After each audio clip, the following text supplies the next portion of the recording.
Can I turn off the fail? Wait, apa benda? Apa benda tu? I missed both? What? Huh? Hey. Whoa, sorry. I'm a dirty. Alright, let's play some Beat Saber. Let's go. We're playing, yeah. I got the power. Itu easy lah. I got the power. I got unlimited power. Again. I got unlimited power. I got the power. I got unlimited power. Running the game, we gonna play the same. I was just going insane. Red, blue from red, red from overhead. We're playing. Habis.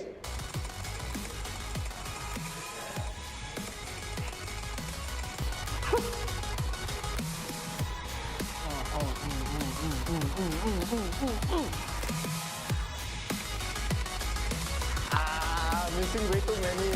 Okay, I'm missing out. Okay.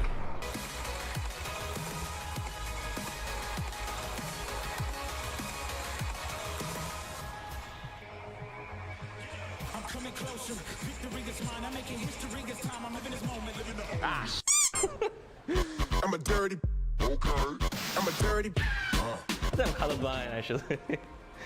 That was hard, but nothing too hard. It's way too hard, man. Too confusing. That was challenging. Yeah. Good game, good game. It was good.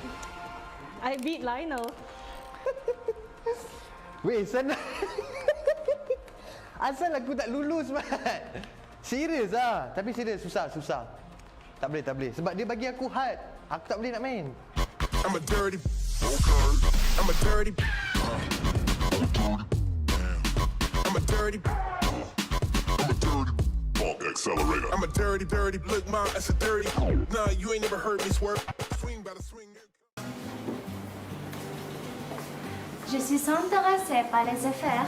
J'ai choisi le programme de UTM pour poursuivre mes études. 我係一名 full-time diploma engineering 嘅學生，喺 Space 馬來西亞工藝大學。 Selepas SPM, saya sambung belajar program asasi di Space University Teknologi Malaysia. Cuma 1 tahun. Lepas tu boleh sambung degree di UTM.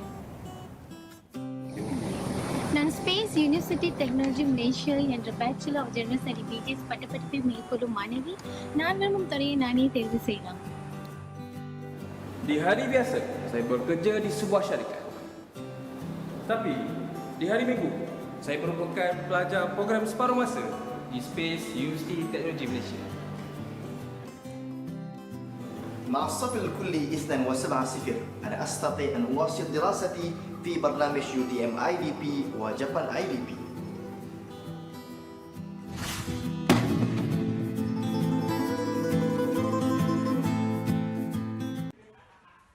This is what we do in IRL Asia.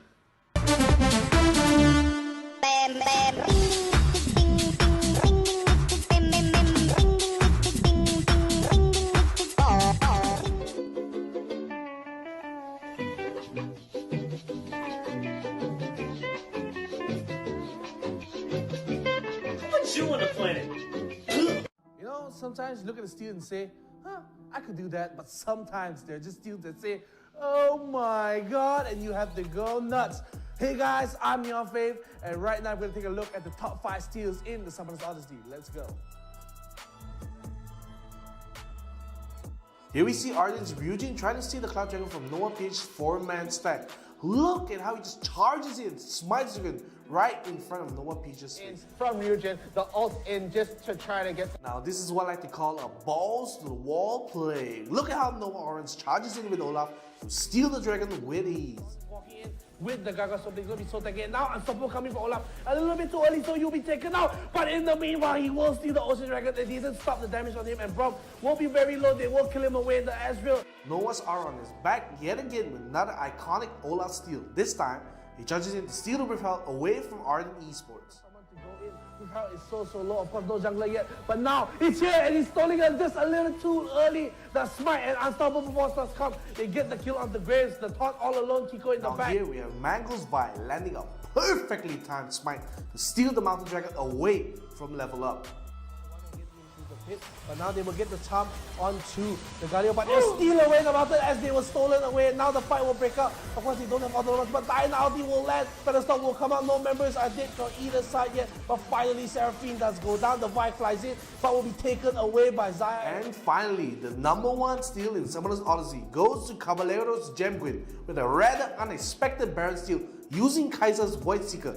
Unfortunately, it did little to change the outcome of the match. It was an impressive effort nonetheless. Try to equalize this in some sort of fashion, and it will be at this fight. But the quick route, oh, so much damage landing on the Lee Sin, and right now it has to be Sur. Hey, but they steal the Baron, Mr. Doctor, and now they get a kill onto Lux. Galio so low, Kai'Sa gets the kill. But look at the base, look at the base. Who's defending the base? The Nexus, it's taken away. Ardent Esports, they will sneak the win. That's all we have today, ladies and gentlemen. Thank you so much for watching. If you want to see more content like this, hit us up on our Facebook page, IRL Asia. Comment down below what was your favorite steal. And as always, thank you so much for watching. I'll see you guys on the flip side.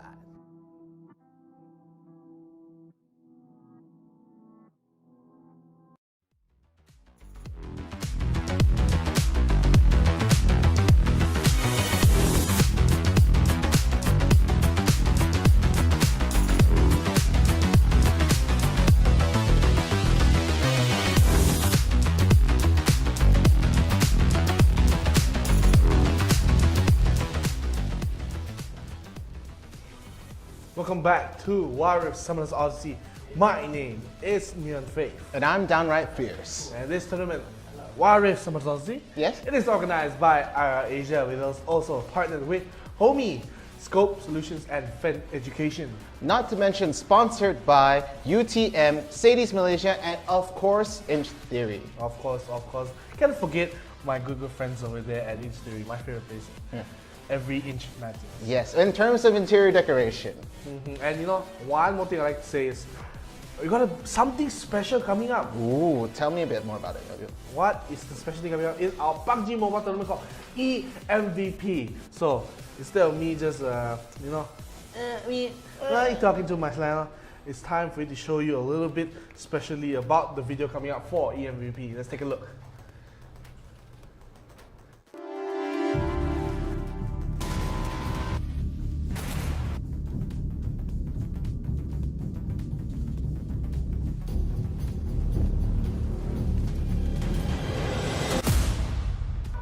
Don't get it twisted. I'm not Rihanna, but boy, you a gunner. You right on my hit list. Keeping my distance, just checking the listings. I'm always aware of your current position. I just hold out to the perfect condition. Coming alive. Heat of the night. Now is the time. Don't try to hide, 'cause I'm gonna coming alive.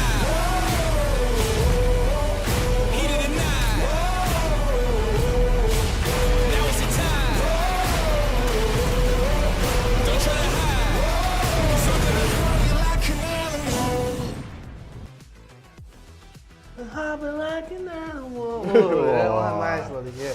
EMVP PUBG Mobile Tournament by IRL Asia is brought to you by or IRL Asia, of course. And we did mention the partners before. We have, of course, SPAN Education, SKOB Solutions, and UTM, Malaysia. and not forgetting HOMIEE. Yeah, HOMIEE, our home away from home. And you know, this tournament has 3 qualifiers, 31st, 22nd, 23rd this week. And you can see the wildcards will happen the Friday after that, which is if you didn't make it through the qualifiers, don't worry, there's the last chance for you to qualify in the wildcards on the 28th of May, and we have our grand finals on the 29th and 30th of May. Yeah, and that prize pool, 2,000 ringgit, but only available to those who are under 19. That's right, 18 and under, not 19, yeah? Under 19, 18 and under. Oh, if I'm 19.9, okay. No, cannot. Under the 19, no. Oh. Okay, you gotta be under 19 to register for this tournament. Again, you can look up the form in the Facebook that we have open here, IRL Asia, and just to look for the registration form. And if you have any questions, feel free to drop some comments in there and find out a little bit more.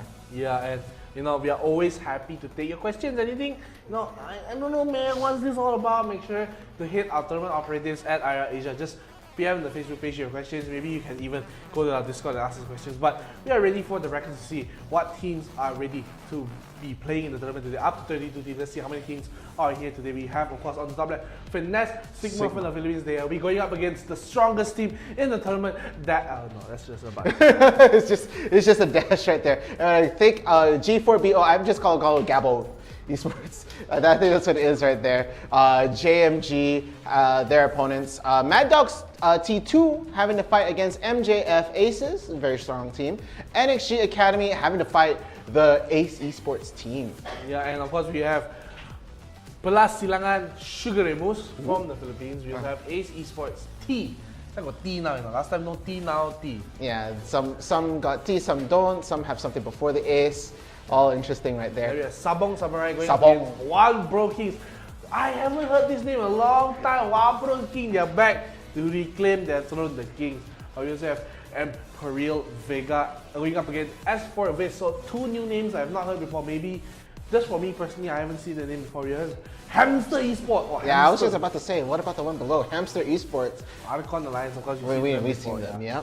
Then we also have on the other side, an Indonesian team, Lucky Team, the first Indonesian we see in the bracket right now, going up against another team called, no, there's no team is by. Yeah, and there it is. Forza International going to be fighting against ASB Esports,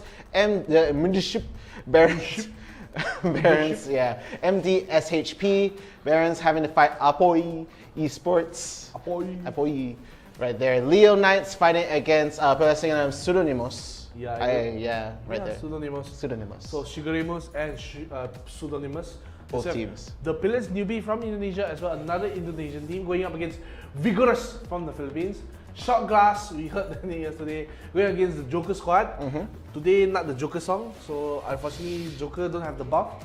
We also have 𝐅𝐑𝐢𝐿 from the Philippines going up against 3-time champions Chasing Dreams.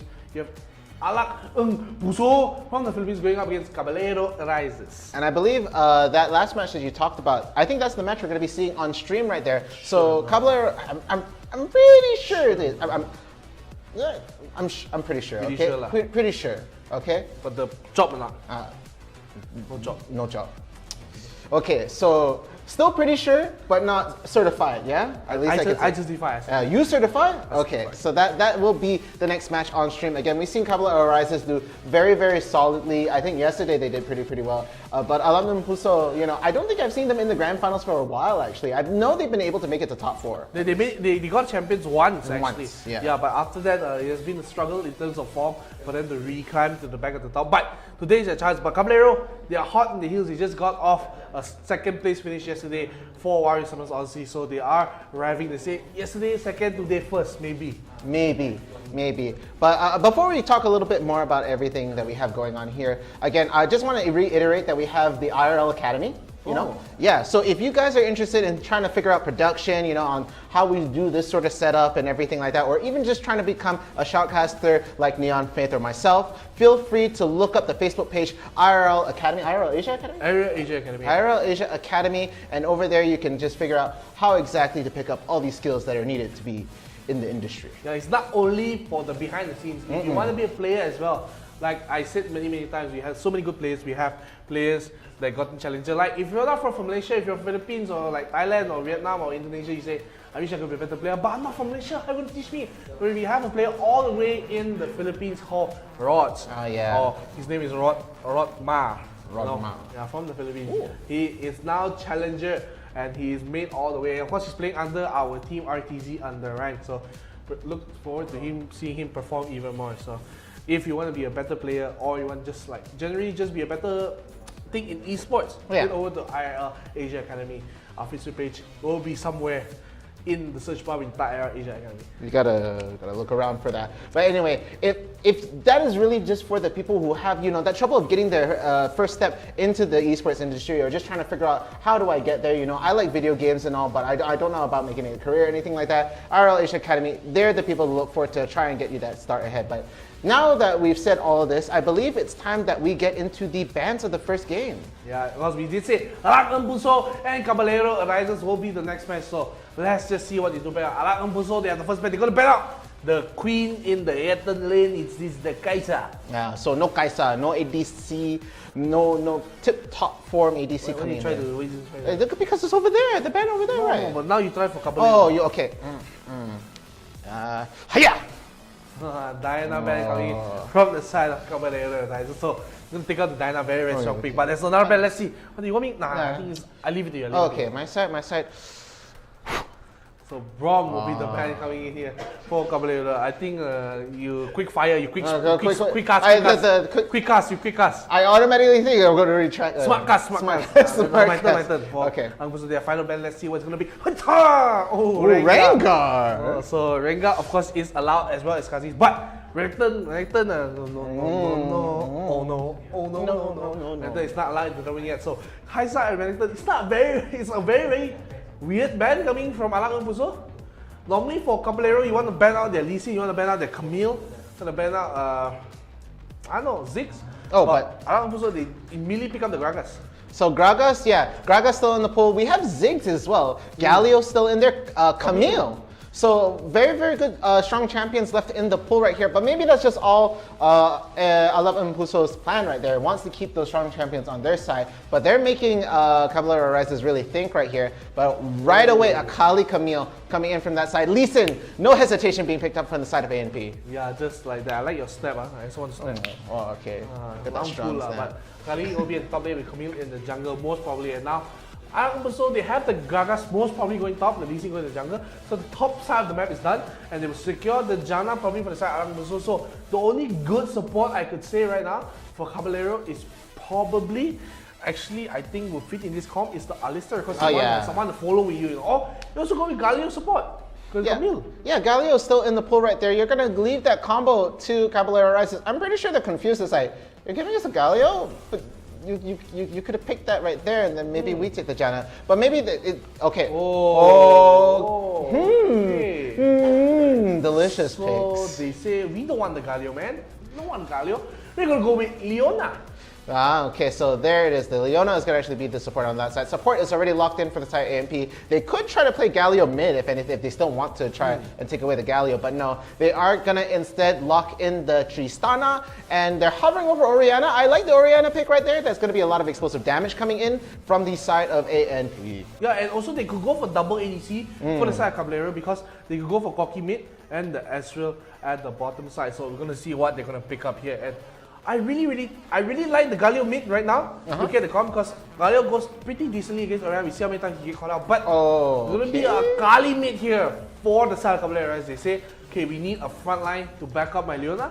Let's go with Garrett at the top lane for 𝐿𝐼𝐸𝐸. The Garrett man. Yesterday, comment, I'm Garrett man. Yeah, I remember reading that comment later on in the stream. Very entertaining. But really solid formations coming in from either side. Again, the Leona probably the most shaky one in terms of things right there. But I'm really actually liking a lot of the ANP picks right there. Tristana, it's been really showing a lot, especially because Kai'Sa's not in this pick right now, but people usually go over the Ezreal. But Tristana, very good in the late game. I feel like she just blows up the lane later on.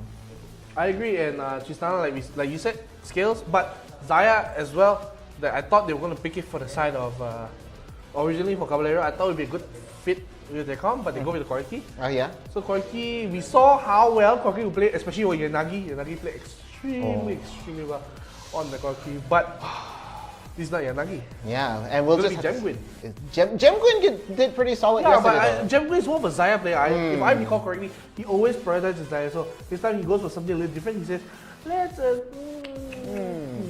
go with that. Okay, and we're already getting some comments, I think some support for AMP, but before we talk into that, it looks like we are going to get into the first game, first round for the Summoners Odyssey today. Again, on the blue side, we do have Ala Huso, and on the red, we have Caballero Arises. Yeah, so for those of you who don't know, Caballero means knight in Tagalog, so it's knight arises here, and already in the middle lane you can see. I usually see this lane favorite to the side of Orianna because she will just have better poke, but the later the game goes, Akali has that kill pressure on the Orianna, so go a little bit careful if you're Alak and Buso, you can't be a little bit too reckless here. And I remember Shui playing a mean Janna machine, so you gotta be extra careful about that as well. Okay, so it looks like it's a pretty standard laning phase right here. Again, it's going to be the Gragas and the Garen up in the top lane. Meanwhile, at the bottom, it looked like there was going to be a bit of an invasion coming in from that side. It looked like the Akali tried to get some vision into the jungle right there, but not going to be able to get anything. But looking very close right here. Oh, but okay, the fruit is ready on that side, so Garen's pretty safe. But another engage like that could be really bad. And even then, Azira sees like, oh, whoa! But they get a jump onto the Corki, forced to use the flash right there and just to back off. Meanwhile, the Leona is trying to make headway right now, and with that gap, trying to get some additional damage in, but no, we'll be trying to play it safe right here. But meanwhile, the jungler is actually rotating on the bot right now. It looks like they could try to go for something, but honestly, this top lane is gonna get, it's gonna be a big back and forth. These two tanky boys, they're very annoying to deal with later on in the game, so I feel like that's gonna actually dictate a lot of the pace of this game in the top lane. Yeah, I agree, and you know, look at the mid lane, gonna be so low, the flash in from Akali, but the burn from the minions will help it out, get the first blood in the mid lane for Caballero, and Dazai gonna be happy with it. Yesterday in the grand finals didn't have the best of performances, but today he gets the first blood, and well done to him. And I was trying to say earlier, at the bottom lane he saw how well the side of Shui and 𝐿𝐿 were just able to poke out 𝐿𝐿 on the Korki there, so 𝐿𝐿 had to burn the flash and the heal, but you're not gonna be looking after you. And once again, 𝐿𝐿, he doesn't have flash, so if he gets caught up with Lance, it's gonna be a lot of damage, but 𝐿𝐿 wasn't in range. So honestly, in my humble opinion, I think if 𝐿𝐿 flashed there and just went all in, he could have killed the Korki, because he didn't have flash nor heal, so he couldn't survive at all. So a little bit of a missed opportunity, but of course playing it safe is nothing bad. And now level 5 on the Lee Sin means he's looking for the plays. Yeah, I bet they didn't want to trade a death right there. They could have been hit or taken a few tower shots at most, and maybe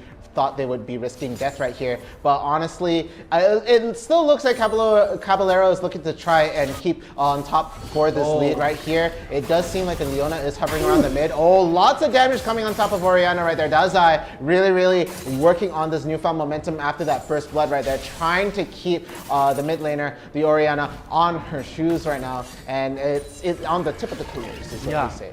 I agree, but actually, honestly, once again, I felt like Dazai could have gotten to execute with the second prop of the ultimate, because he was so low on the side of the Orianna, so she probably would have went down, but I think he was afraid that Lee Sin was nearby, so we gotten the trade kill, which she didn't want because she already had the pressure. So why trade the kill off when you're already ahead? So just take a seat back and relax. But even though they had the kill, you can see already the goal is evening out for the side of Alak and Buso, and with the Cloud Dragon spawning in 28 seconds, I think that's going to be a huge major point. And at the top side, already we saw early on how much the Gragas was just bullying the Garen, and now still the trend following the trend.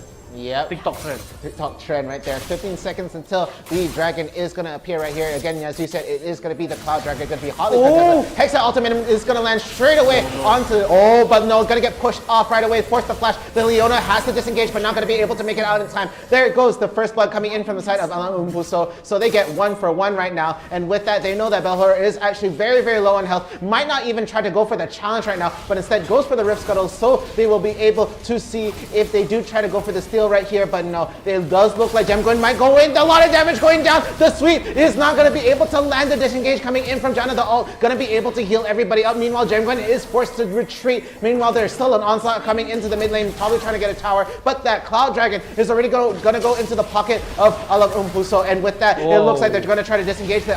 Oh, but they get another pick on Leona. She just respawned. They jump across! The ult goes across! They chases the flash right here, but 𝐼𝐷𝐼𝐿 is actually going to be able to get picked off right there, but takes a kill in his pocket. So that is going to be another kill for the side of Caballero, but no, 4-2 right now. 𝐿𝐿𝐿𝐿 with a 2K gold lead. So let me start off what happened during that fight, why everything happened, how the way it happened. So 𝐿𝐿𝐿, he came in, he saw that 𝐿𝐿𝐿 was all alone on Tristana, like, hey, that Tristana's out position, let me just get my ultimate on. But that is why wards are so important, kids. The warding done by 𝐿𝐿𝐿𝐿, he didn't know there were 3 members waiting in the bush right next to 𝐿𝐿𝐿. So he went in, he flashed, I'm gonna get his ultimatum, and he lands ultimatum. Then suddenly from the bush comes out the Lee Sin, comes out, the Orianna comes out, the Janna is like, I make a big mistake. But for some reason, 𝐼SOLATE wanted to isolate the kill for himself, so he kicked the Camille out of his own ultimatum and then saved her. But they said there's another play happening. They land a nice ulti from Leona. Is that enough damage? The flash comes in. But look at the back. Who is here? 𝐼SOLATE here will try to deal a lot of damage. The shockwave will land. Won't land the 2. But they'll get a return kill. 𝐼SOLATE will barely live. The take will not be enough. And look at the melee. The cascade just to finish it off. And Shuyi will say, thank you very much, my good sir. I will take the kill. It could be a 3 for 1 in the mid lane. And 𝐿𝐿𝐿𝐿, they are taking control of the game as well. Just spawns right now. That is a 3K gold lead coming in for the side of 𝐿𝐿𝐿𝐿 right here. They're going to be sitting nice and comfortable on it, but it could slip if they let misplays happen. They did have a wonderful trade in the mid though. Again, losing a mid laner unfortunately, but overall, if you still manage to keep your jungler in the picture right there, they will be able to try and secure the... Oh, okay, it looked very scary right there. It looked a little bit shaky from 𝐿𝐿𝐿. It looked like he might get stuck into the pit right there with the Rift Herald and the rest of the team on them, but no, they're going to be forming up. 𝐼SOLATE is on the way over to the Rift Herald right now, looking for that smite. The rest of the team is forming up.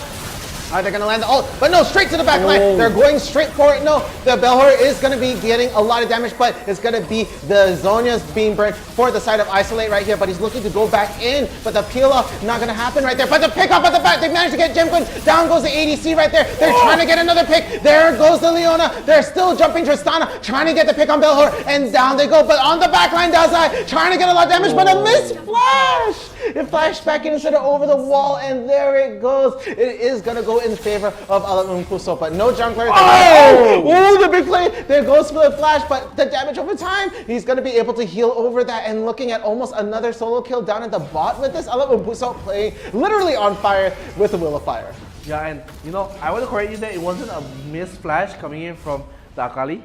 Oh. She wanted to go for a play. She wanted to dodge the first skill from the Orianna and try to get execute, but 𝐿𝐿𝐿 was there and she didn't have the damage to finish the Orianna, so it looked like a failed play, but it was actually an attempt at the outplay coming in from 𝐷𝐷𝐼, but 𝐷𝐷𝐼 was not able to get it, and 𝐿𝐿𝐿𝐿 now they're up 5,000 gold, they get so much, but first turret is not gone yet. 𝐿𝐿𝐿 will just disturb 𝐿𝐿𝐿 a bit, just say, go back, need to pay. 𝐼SOLATE gets the call of 𝐷𝐷𝐼, the shockwave follows him through, the follow-up from the command ball will command 𝐷𝐷𝐼 to go back to your base and take a nap, and once again 19 seconds till Mountain Dragon comes, 𝐷𝐷𝐼 will just be there in time. 𝐼MA will be poked up a little bit slowed, and walking away will be the Garen, and right now 𝐿𝐿𝐿𝐿, they look very positive in the game right now. 𝐼SOLATE will try to take the turret for his own, very risky, he might actually die to the Garen if he's not careful here. He has the ult on to 𝐼MA. 𝐼MA doesn't chase further for the kill, but look who's here, the ultimatum lands, but they get the kill in the mid lane, but they will trade it off for the Lee Sin, so it'll be a 1-for-1, and 𝐷𝐷𝐼 just spawns walking down, and this could be trouble for 𝐿𝐿𝐿𝐿. They're getting pinched here. Of course, 𝐼MA is a little bit low, but he's the Garrett. The package comes in, a lot of damage. The ulti from Janna does not land. They get 1, they get 2, and now the flash of Orianna means she has to escape, and 𝐷𝐷𝐼 lands the shuriken, and now he's gonna corner the Orianna. She does not have the flash, so she might be taken out here. A lot of damage coming in. Probably look after the shockwave will land, but not enough damage as 𝐷𝐼 gets the kill. But overall, look at the goal. What is happening at top? Azria just taking all the turrets away, and they're up. Even though they lost 3-4 members on the side of 𝐿𝐿𝐿𝐿, they get a lead of 6,000. So they traded back and forth there in terms of objectives. They did get a very, very solid team fight coming in from 𝐶𝐶𝐬 Rises, but no, it was, of course, 𝐼𝐢𝐴SIA who was going to be able to equalize what would have been a gold difference to now a gold advantage right now. 6K up on the board for Alap Umpuso, and it looks like the Baron will be spawning in about less than 30 seconds right now, but an early Baron again, that early 50-50. A lot of teams won't be going for that. So we'll just have to see exactly how they're going to play around this. They will try to get some vision down, of course, and right as I say that, I think they risk others. Oh, but look, they're trying to go for a pick in the mid right here. The shockwave does go down, but no, it is not going to be enough to deter 𝐷𝐷𝐻𝐼. He's going to get a clean and simple kill down all alone at the bot lane. Yeah, I stressed this earlier. When 𝐷𝐷𝐻𝐼 gets the lead, he's just gonna bully out the Orianna. I really want to say Orianna's name, but I can't for the love of me. For the past 2 minutes, I've been trying to figure out how to pronounce his name. The best I can is 𝐻𝐶𝐬. Yeah, I'm most at a struggle with words right there, but it looks like I would just call it Orianna for now. But 𝐻𝐶𝐬, feel free to correct us in the chat right there if you can sort of help us with the pronunciation. Again, you guys have always been super helpful in the chat. But looking at things right now, it still looks like this is Alap Umpuso's lead. Even though 𝐷𝐻𝐼 looks really, really solid in terms of his play today, not one of those players that you want to pick one-on-one fights with right here. Riftherald actually is going to go down in mid thanks to Isolate. He's going to drop that down. 𝐷𝐻𝐼 is coming in. He's going to be checking the bush, and the kick does land. He has to flash, but no, half health, going to be able to escape. The Leona ult does land. 𝐷𝐻𝐼 going right back in, but Janna ult going to be helping out with the sustained Isolate. Still, now at full health, might go for Belhor right now, might try to get the jump on top, but no, 𝐿𝐴𝐼 is going to come in right there, going to try to be the fleshy tank wall that is Garen right there, but no, in the center of the whole fight right now, taking a lot of damage at half health right now, and they're going to have to be very worried about another possible initiation. Oh, there, the Janna will actually land, and they are forced to retreat right now. They great pick off onto 𝐷𝐻𝐼, and with that, Alap Umpuso is happy, taking it all the way to the inhibitor tower. I'm loving it, man. I'm loving watching them play. And look, okay, if you look just at the kills, look how similar they are. Close 4 kills, you won't think it's a big difference, but look at the goal. How Alap Umpuso play this game, they're just pushing the turrets, they're getting the objectives. Of course, they have the Cloud Dragon. They did lose the mountain as 2 minutes ago the Baron spawned, but they're not focusing on the Baron. A lot of these teams, they focus too much on the fights. I'm not saying that Alap Umpuso don't want to fight, it's just that 𝐶𝐶𝐬 are the one throwing themselves to Alap Umpuso. Of course, then they have to fight back. But if given the choice, Alap Umpuso, they just want to farm the waves, they just want to dominate in the lane. But of course, 𝐶𝐶𝐬, they don't want that to happen, and they're slowly bleeding out in terms of gold. 8,000 gold lead already for Alap Umpuso, and slowly and surely, you can see already the side of 𝐶𝐶𝐬, they want to group up. Look at how compact their side of the map is. Everyone's at the top side of the jungle, and for Alap Umpuso, Gaga top, Orianna bottom, Lee Sin just hovering around the jungle, and of course, the 2 bottom laners will be together in the middle, just shoving down. And that just shows how confident they are in just having the macro glaive against 𝐶𝐶𝐬. Yeah, and again, those ward placements are also pretty clean coming in for the side of AMP. It is going to be 25 seconds until the Infernal Dragon is going to be on the board. That is going to be a buff that they do want for both sides. Going to be very important to get that up into their pockets. Again, so far we've seen the Cloud Dragon and the Mountain Drake, both of them trading for that. The Cloud going to AMP, and of course, the Mountain going for the side of 𝐶𝐶𝐬 right here, but looks like they might get a little initiation coming in the bot right there as Leona tried to do a little something. But on the top right now, they're going for this 1v1 right here. And that could just buy enough time for the rest of the team to try and take this Infernal Dragon right here. But the rest of the team is forming up right now. 𝐵𝐿𝐿 tries to go for the steal, but it's a bit too late. Hextech ultimate will land on Isolate, but the kick will push him out right there, and he's going to be able to get a kill. But no, it's going to be the Zhonya's that is going to burn in the background right there. But look, 𝐷𝐻𝐼 is so low on health, gets picked off right there, and there we have another Zhonya's being burned for that side. Going to be hovered around, and they're going to be, oh my goodness, Orianna actually walks out alive right there, and is going to help out with the rest of the team. Janglin forced to retreat, and now the fight breaks in. Oh my goodness, the damage! All the ability, AP Gragas right there. What in the world? Okay, and 𝐶𝐿𝐼 trying to get that kill on the Orianna, but no, caught between the rest of them, and that is the ace for that. And with that, they're going to be confident enough to take down the Baron.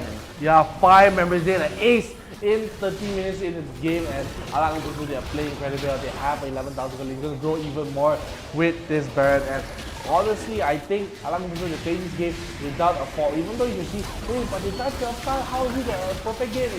They trade, every time they did a trade, they were up 1 or 2 kills, and every time they did trade, it was in their favor. So would you rather trade 1 kill for 0 or trade 5 kills for 2? Exactly. So it's just simple math that's going to tell you how it's going to go right here. And it's not really a trade. It's more like at that point, bargaining 1 kill for 0 right there.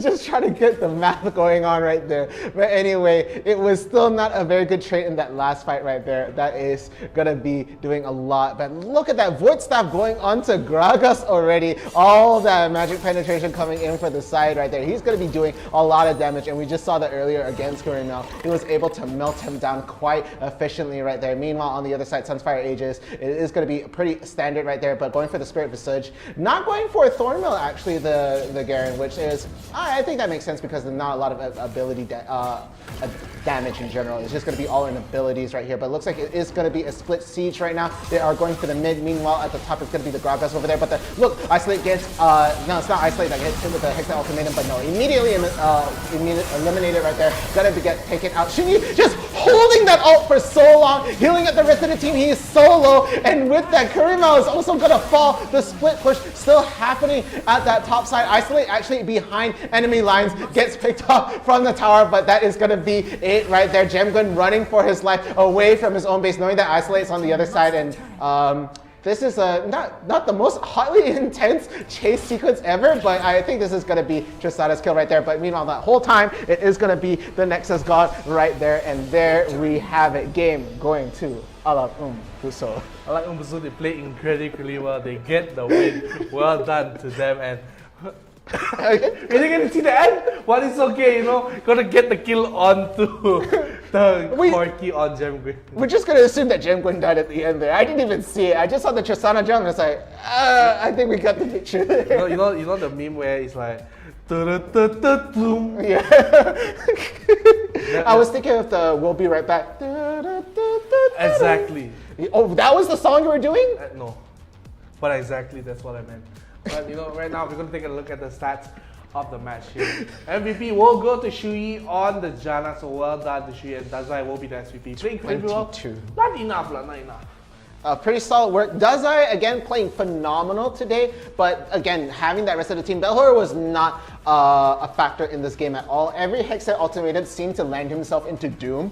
Not through his own fault, but just with sheer good positioning coming in from the other side, from 𝐿𝐴 right there. Again, we see 𝐶𝐿𝐴 going to be landing a whole bunch of damage right there, 21,000. And this is a relatively quick match, less than 15 minutes, I think. It was about 15 minutes, if I'm not mistaken, right there. Yeah, just a little bit under 15 minutes right there. And it was, at first it was a bit of a back and forth, but again, these trades suddenly grew bigger and larger, and eventually they traded an ace for 2 kills right there. So that was just how that game went in the first round. Again, this is only the first round. We're gonna have so much more for you guys, so stay tuned to this. Yeah, and of course, we are not over yet since we're gonna have the replays soon coming up for this match, and let's take a look at the replays coming up on your screens right about now.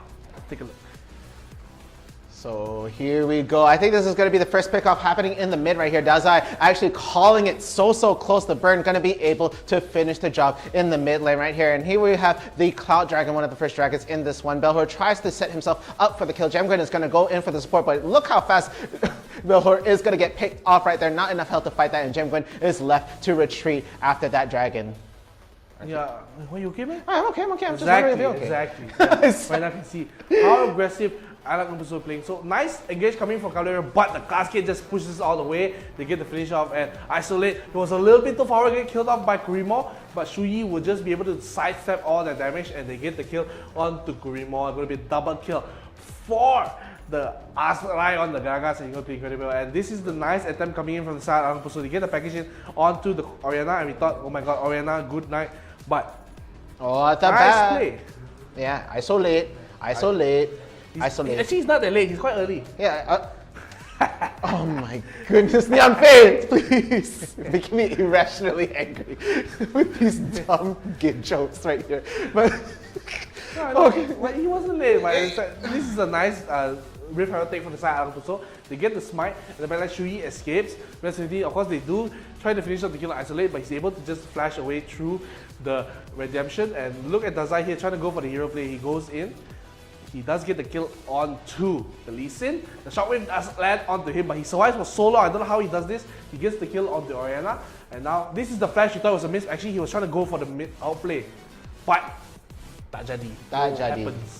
Won't happening. And this was a pickup onto 𝐻𝐻𝐼. They're gonna get that blind shockwave to land right there and isolate. Just left to pick up the pieces right there. And this was gonna be a quick attempt to try and take out isolate right here, but they do end up trading this for a bigger objective down at the top tower. They do lose off their top towers within this whole engage right here. 𝐿𝐺 actually gonna go straight behind the line, trying to attack the back line right there, trying to get 𝐮𝐦𝐦, and down he goes right in that game. And he will, oh, but the shuriken does land. They do burn the Zhonya's just to try to get that away. But look, they even try to go for the mountain knowing that they have the advantage, and they give up not just one tower, but two in that whole exchange. So 𝐻𝐻𝐼 looks like they come on top, but every time, like as you said, every time there is a trade point, it does look like it leans heavily in favor for 𝐼𝐻𝐼. And this is a fantastic solo coming in for 𝐻𝐻𝐼. Even though he's behind in terms of goal, it doesn't matter. I'm just a better player here in the mid lane, but of course, he doesn't get the win overall, and this is a nice way. I just compliment 𝐻𝐻𝐼. He gets caught out here. He gets spotted out by 𝐿𝐿𝐮𝐦. The nice Leona ulti will stop the engage coming in. He does go back in onto 𝐻𝐻𝐼, and this was a big mistake. He gets taken out. Rest of the team are here. Like, you gotta, if you're 𝐶𝐵𝐿𝐼, you have to back off here. I don't know why. 𝐺𝐵 was still trying to fire back. A little bit dangerous, but 𝐶𝐸MAO in the front line will be dealing a lot of damage. The guy's 𝐶𝐞𝐗 does push them back, and the shockwave does not land anyone. So a lot of missed opportunities for 𝐼𝐻𝐼 there, but it could have gotten extremely worse. Extremely worse?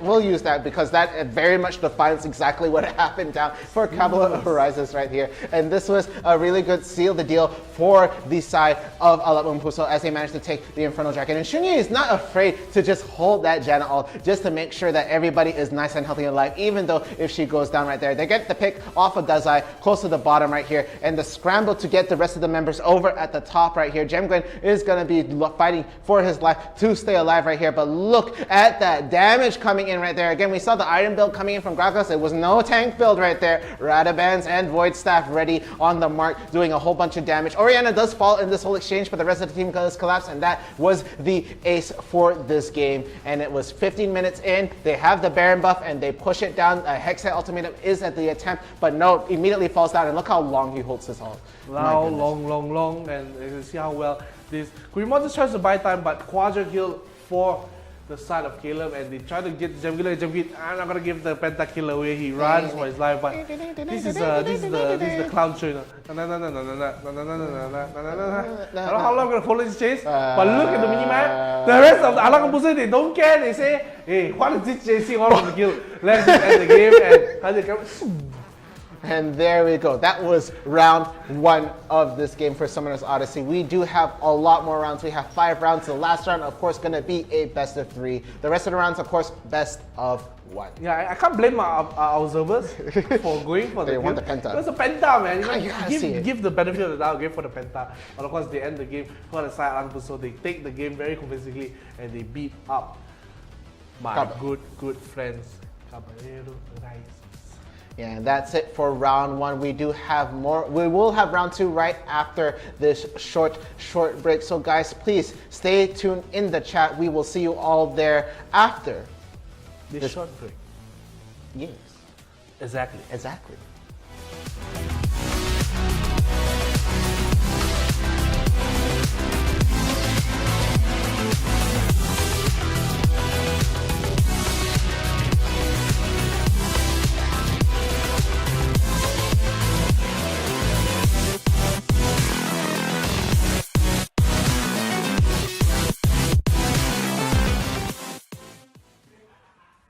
This is what we do in IRL Asia.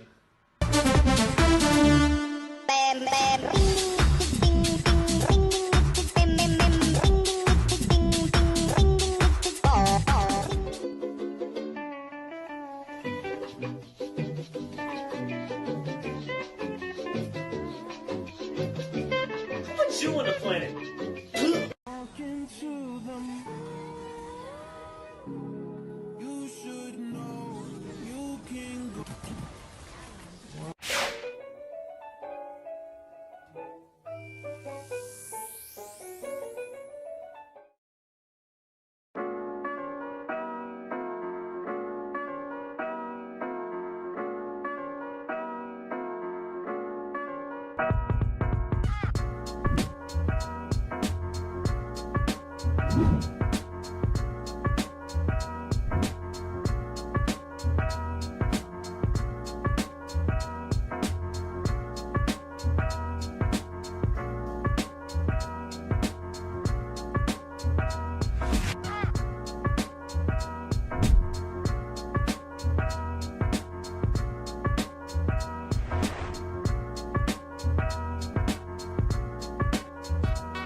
Je suis intéressée par les affaires.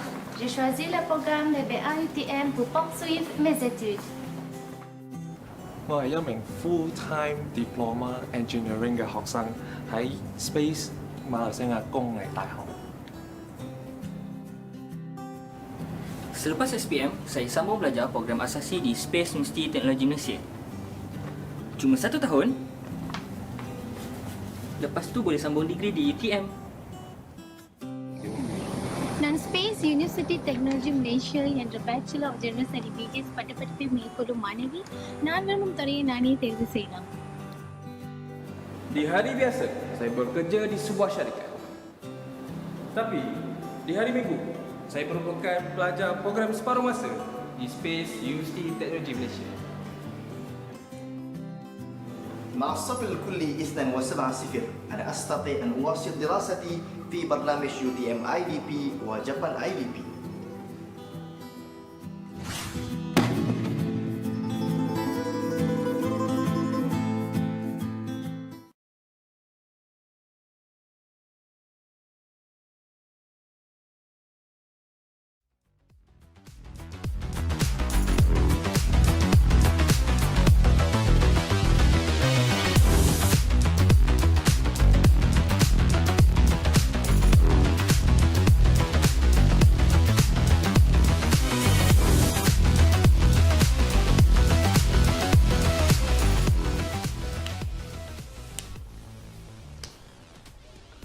We're back with Warwick Summoners Odyssey. My name is NeonFaith. And I'm downright fierce. Again, this is Summoners Odyssey. We do have to thank everybody responsible for making this tournament happen. This is organized by IRL Asia, partnered with SKOB Solutions and FEN Education. And also for one more.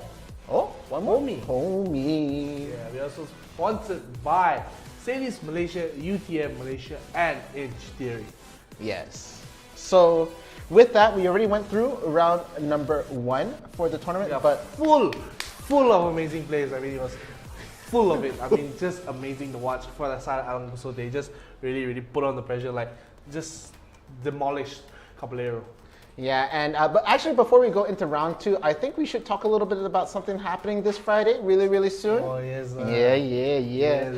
Yes. So this weekend we're having a PUBG Mobile tournament, EMVP League, my friends. But instead of me just, I always say this, instead of me just talking about it, let's just show you, because action speaks louder than words. Let's take a look.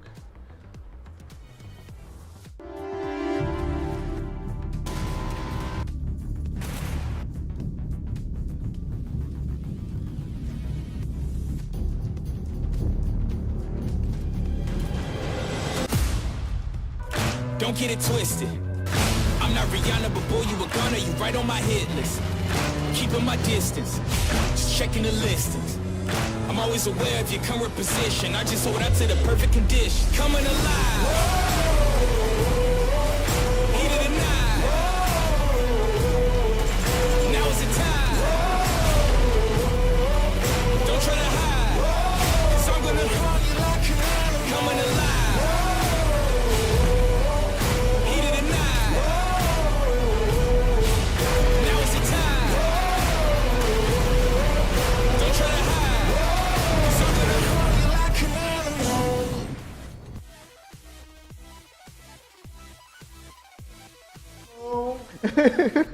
And there you have it. Again, that's a sneak peek of what is going to happen down on the 21st, 22nd, and 23rd. We will have the qualifiers for the EMVP League. Ooh. Oh, yeah. And we also have the wildcard. So if you don't make it through the qualifiers, there is the wildcard, your last chance to qualify for the grand finals happening 2 days after that. It's going to be 29th, 30th, the 2 days after that. And 2,000 ringgit is the prize pool, Mr. Dr. Chicken Wing. Yes, and this tournament is free registration for those of you under 19. Again, you've been calling me so much this whole time throughout all of us commentating. I have given up trying to correct you, okay? Under 19, that means 18, and under free registration. Again, we do have the forms open for all of you in the Facebook right there, so you can take a look at that. IRL Asia, if you do want to try and register. But what I know, it's, what's the word you would say? It's almost a full. What do you say? Huh? Oh yeah, the almost full already. Full From already. the front to the back, it's almost filled with participants, so a little bit more space left for you guys to just move your way in. So make sure to join as soon as possible because it'll be full to the maximum soon enough. So make sure you can take a look. But right now, we're going to go into the brackets of the top 16 teams to see who is left here in the tournament. So of course, we just saw 𝐼𝐸 ASIA. They did go through, and we have, of course, Finesse Sigma. They had the bye going through, and now JMG from the Philippines will be beating out 𝐒𝐿𝐲. Oh, 𝐒𝐿𝐲 gone. Unfortunately, right there. But oh, TBD, they're back in the bracket right there. Let's go. Just waiting for whoever wins from MJF Aces and Mad Dogs D2. That is still up for grabs right there. NXG Academy does go through though. 𝐒𝐮𝐬𝐬𝐸, Perla Singalan 𝐒𝐮𝐬𝐸𝐸 is going to move through, but they're going to have to fight Wild Bros King, seeing whether they're going to try to make it into the round 3. But right at the bottom, Hamster is actually going to beat 𝐅𝐿 Alliance right there. So Hamster has caught my attention right now, Hamster Esports. They throw away the esports because they beat the 𝐼𝐿, they unmerged, so they unmerged as well. Unmerged right there. And but lucky team, of course, with that bye, they're going to be having to fight ASB Esports. ASB, no, BD, I don't know what I was trying to say, but 𝐼𝐿 Esports, they will beat up Mothership Parents here, and of course, you know, somebody from Wild Bros actually asked me, NeonFaith, do you miss us? Yeah. I miss Wild Bros. Earlier I said in the stream, Wild Bros, they were missing, but now they made it through. They're going to fight 𝐒𝐮𝐬𝐸𝐸. That's going to be our next match, as we highlighted. And now we also have Leonites beating out the brothers of Perak Silangan 𝐒𝐮𝐬𝐸𝐸, Perak Silangan Pseudonomous, so they're going to lose out to Leonites. And Pillars Newbie, the other Indonesian team, will make it out through the top 16, going up against TB. No, it's not decided yet. Yeah, and meanwhile, we already saw at the bottom right there, Chasing Dreams is going to take it over RBG Myth, but now they're going to have to fight 𝐿𝐸 ASIA, who we saw came out victorious in the first round against Caballero Arises. Yeah, I agree. It's going to be a very, very interesting match to watch, and personally, I want to really see Chasing Dreams go back into the form. Recently, after they got that win, they're going downhill, up high, down low, too slow. Oh, is that? It just clicked for me, but I'm going to skip over that because we had the bands ready for the second round right there. I just realized why you go upstairs, downstairs too. Because upstairs, downstairs, too slow. And soon, 𝐒𝐮𝐬𝐸𝐸, let's just see what they do ban up for the side here. And take a look at their bands for a while, you know.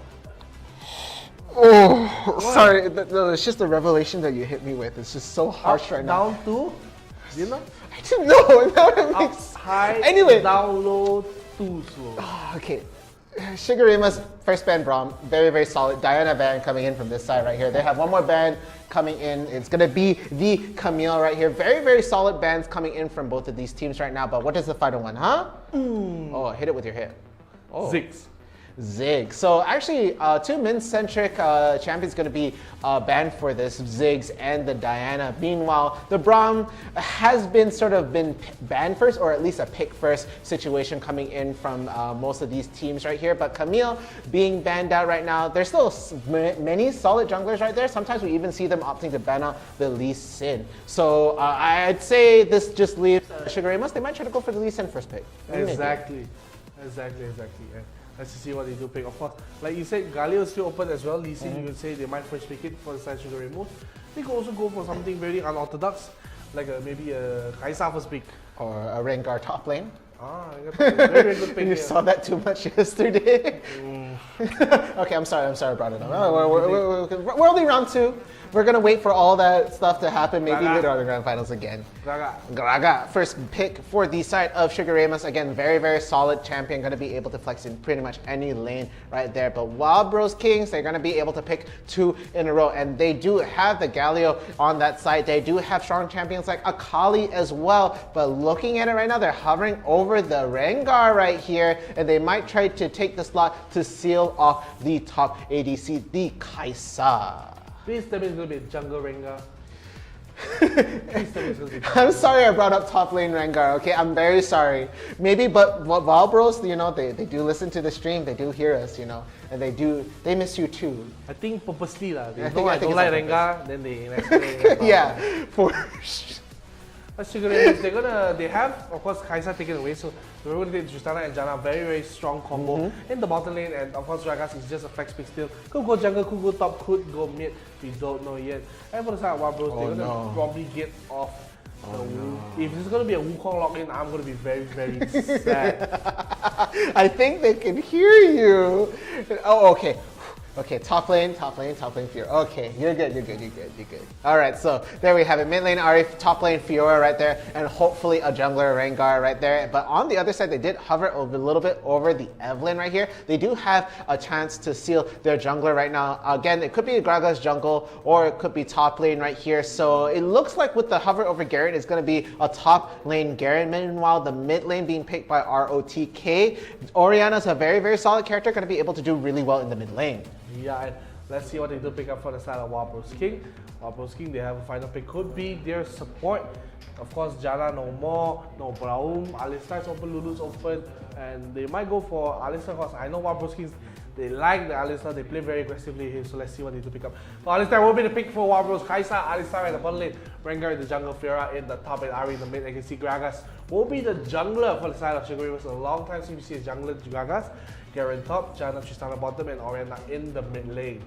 Yeah, I just want to see how much of a factor Rengar will be in this. Again, we've seen pretty unconventional Rengars as of late, but jungler Rengar hopefully going to be a big factor right here. They do have a solid front line here with the Alistar, and I don't think Fiora is going to be in a lot of the fights. As per usual, going to be focusing on that split push right there, but pretty solid overall coming in from Wild Bros Kings though, in my opinion. I agree, and still we are waiting for this team to go in the hits. And while we're waiting, why don't you hit us up at IRL Asia, also IRL Asia Academy. If you want to know more about production, want to do a little bit in the behind the scenes work, or you want to be a player yourself, you can hit up IRL Asia Academy. We do all the kind of, we teach you. That's why it's called Academy Learn.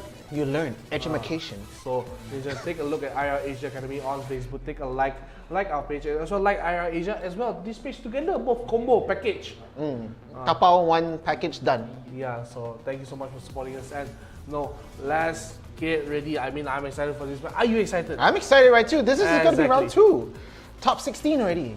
Top 16. If we're going to go in the match right now, ladies and gentlemen, on the blue team, we will have the very, very, very strong and powerful and wonderful Sugar and Moose. And on the right, you have Wild Bros King. The bros coming out right there. Broskies. Broskies. Again, we haven't seen them in a while right here. Would like to see them come back straight. Again, top form. They have been able to take the tournament, I believe. They do have 1 win under their belt at least. But seeing them having to fight okay, they managed to make grand finals before for sure. That much I do recall. I think they've been really close to taking the tournament. Yeah, so pretty standard laning phase coming from both of these guys right here. It looks like it's actually being a bit too close at the bottom, but over right now, we've seen this matchup again and again. Again, we didn't really see it so much yesterday here, but I feel like a lot of people think that Fiora will get away with a lot of stuff early in game, but as soon as that ult comes online for the Garen, it's going to be a bit of an issue. But right here, we already see 𝐼𝐸𝐷𝐻 coming in for a bit of a deficit right here. Actually, a little bit under level compared. Okay, now they're about even in terms of levels right here. They're both going to reach level 3. But looking at it, Blasphemy is around the corner right there. The Rengar could try to jump in if he wants to get a head start. And he's actually hovering over the top lane right now. Might get some eyes onto Gragas right here. I wonder if they do actually see him right now, and they go for the blind belly flop. Oh no, but they're actually going to get the jump onto Blasphemy right there, but not going to do too much. But everybody has rotated right now. It's going to be 4v3. The jump does go in. They're going to get a pick off right here. It's going to be so low. And there we do. First blood goes to Wild Bros Kings, but they're going to be trying to trade that straight away. The rest of the team is so low on health. They are getting so much damage in right now. The flash coming in from Blasphemy, and he's going to get picked off as well. So that is a 1-for-1 trade early on in the top lane. Yeah, well done for the side of Wild Bros. Of course, they got the first person with a little bit of a goal advantage here, but they had to bring the Alistar all the way from the bottom all the way to the top, but it worked out in the end. But they're gonna, at the end of the day, they're gonna get double Scarlet unless they're gonna fight for the bottom Scarlet as well. So gonna be back-to-back fights, and let's just see what the Wild Bros do. They're gonna be wild. No, they're gonna secure the blue buff for the team. So overall, the lead will go to Pseudonymous in the end, even though they lost the first blood. So I think them getting that Rift Color and then getting a return kill was most important.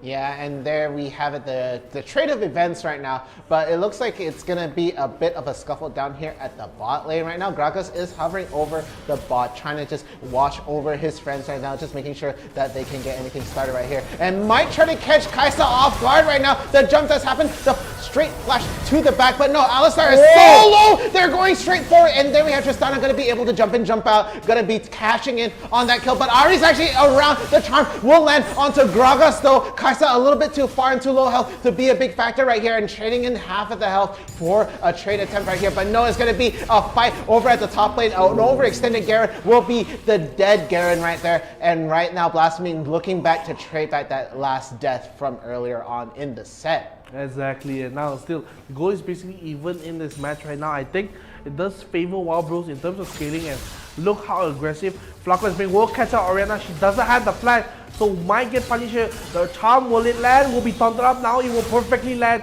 but the barrier is used to just survive there. So Orianna will be having to use the barrier just to survive. So I think Orianna's a big win, but they leave the Kaisa all the way at the bottom. She'll be able to just fend for herself. And slight minuscule goalie coming to the side of the Wild Bros team, but I think it'll be equalized later when the lanes do push out. So not too much of advantage, but you gotta like, oh, Blasphemy already got his Trinity, so going to be very fed here.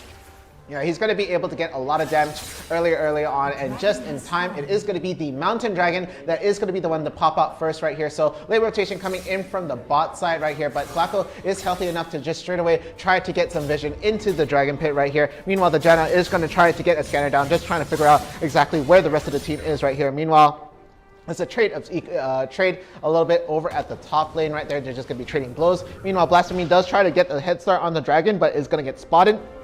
So it's immediately going to retreat right now. Meanwhile, Flaco is just trying to push out this bot lane right here and just trying to get some more priority before they get a big push. But okay, that was a interesting blind tornado right there. Could have actually caught them off rotating from to the tower into the pit right there, but no team has actually gotten a good head start on this Dragon right there. Gonna just be de-warding and just getting some priority into the lane right here, but it is going to be the Ahri that's hovering around just trying to look for a pick. But both teams, they're actually not pulling the trigger on this Dragon at all. Yeah, pulling the Dragon is really, you see 1 minute healed away from our spawn here, so they're just dancing around. I think they don't want to start either way because a lot of, if for the side of Wild Bros, doesn't start because there's a lot of poke for the side of Sugar Ray Moose. But on the side of Sugar Ray Moose, you don't start because Wild Bros, they have a lot of all-in potential if they catch you together, so it's going to be very dangerous, especially with the Rengar ultimate. So they're trying to bait each other, and now talking about Rengar ultimate, the Rengar ultimate will land on the Janna. Good night, and the Trinity from Blasphemy is blasphemous right now with the damage coming, just dealing ungodly amounts, and they will start out the Dragon here. No Janna, but she will spawn in 2 seconds, so maybe a little bit late, but Sugar Ray Moose, they are going to be walking around trying to contest it at top side. I can see Fiora and Garrett are just handling each other out. Back on, but Smite might come in for the Garen, but the back can see they get the kill onto the Orion, but they steal away the Mountain Dragon on the side of Sugar Ray Moose. They don't even get the kill on the Orion just yet, but the flashing for Blasphemous will not be able to get the kill onto anyone just yet. Now the Alistar flashes in, gets the headbutt, he does get a trade off, and they can't get any more. And I mean, there was a missed opportunity coming in from the side of Wild Bros. They lose the Dragon and they technically lose the fight, as Fiora wasn't able even to push the turrets because he was just busy trying to rotate. And I think the mistake for Anito is he should just stay top and just push the turret and get that first turret blood to equalize and possibly get a goal advantage. But because of the set of events that just happened, I'm going to say the advantage does go to Sugar Ray Moose. Yeah, and now pretty committed into that mid lane right now. Fiora is actually a bit on a deficit right here, and Anito not going to be that split push factor right at the moment. Again, it looks like it's even in kills right there, but that was a big win coming in from the side of Perlas Silangan. There, Shigerumas, why did I say Perlas? Right there. I'm all tongue-tied right now. I think you're missing Perlas. Yeah, missing them. No, I mean, it's still Perlas. You're not wrong, man. Yeah, I'm not wrong. Because I tongue-tied. Tongue-tied, is that a song? I feel like it might be a song. It is a song, probably like someone, you know, people that name probably like Adam or like Eve like that song. No. I have no idea what reference you're pointing at right now, NeonFaith, but I'll just agree with it for now. Why?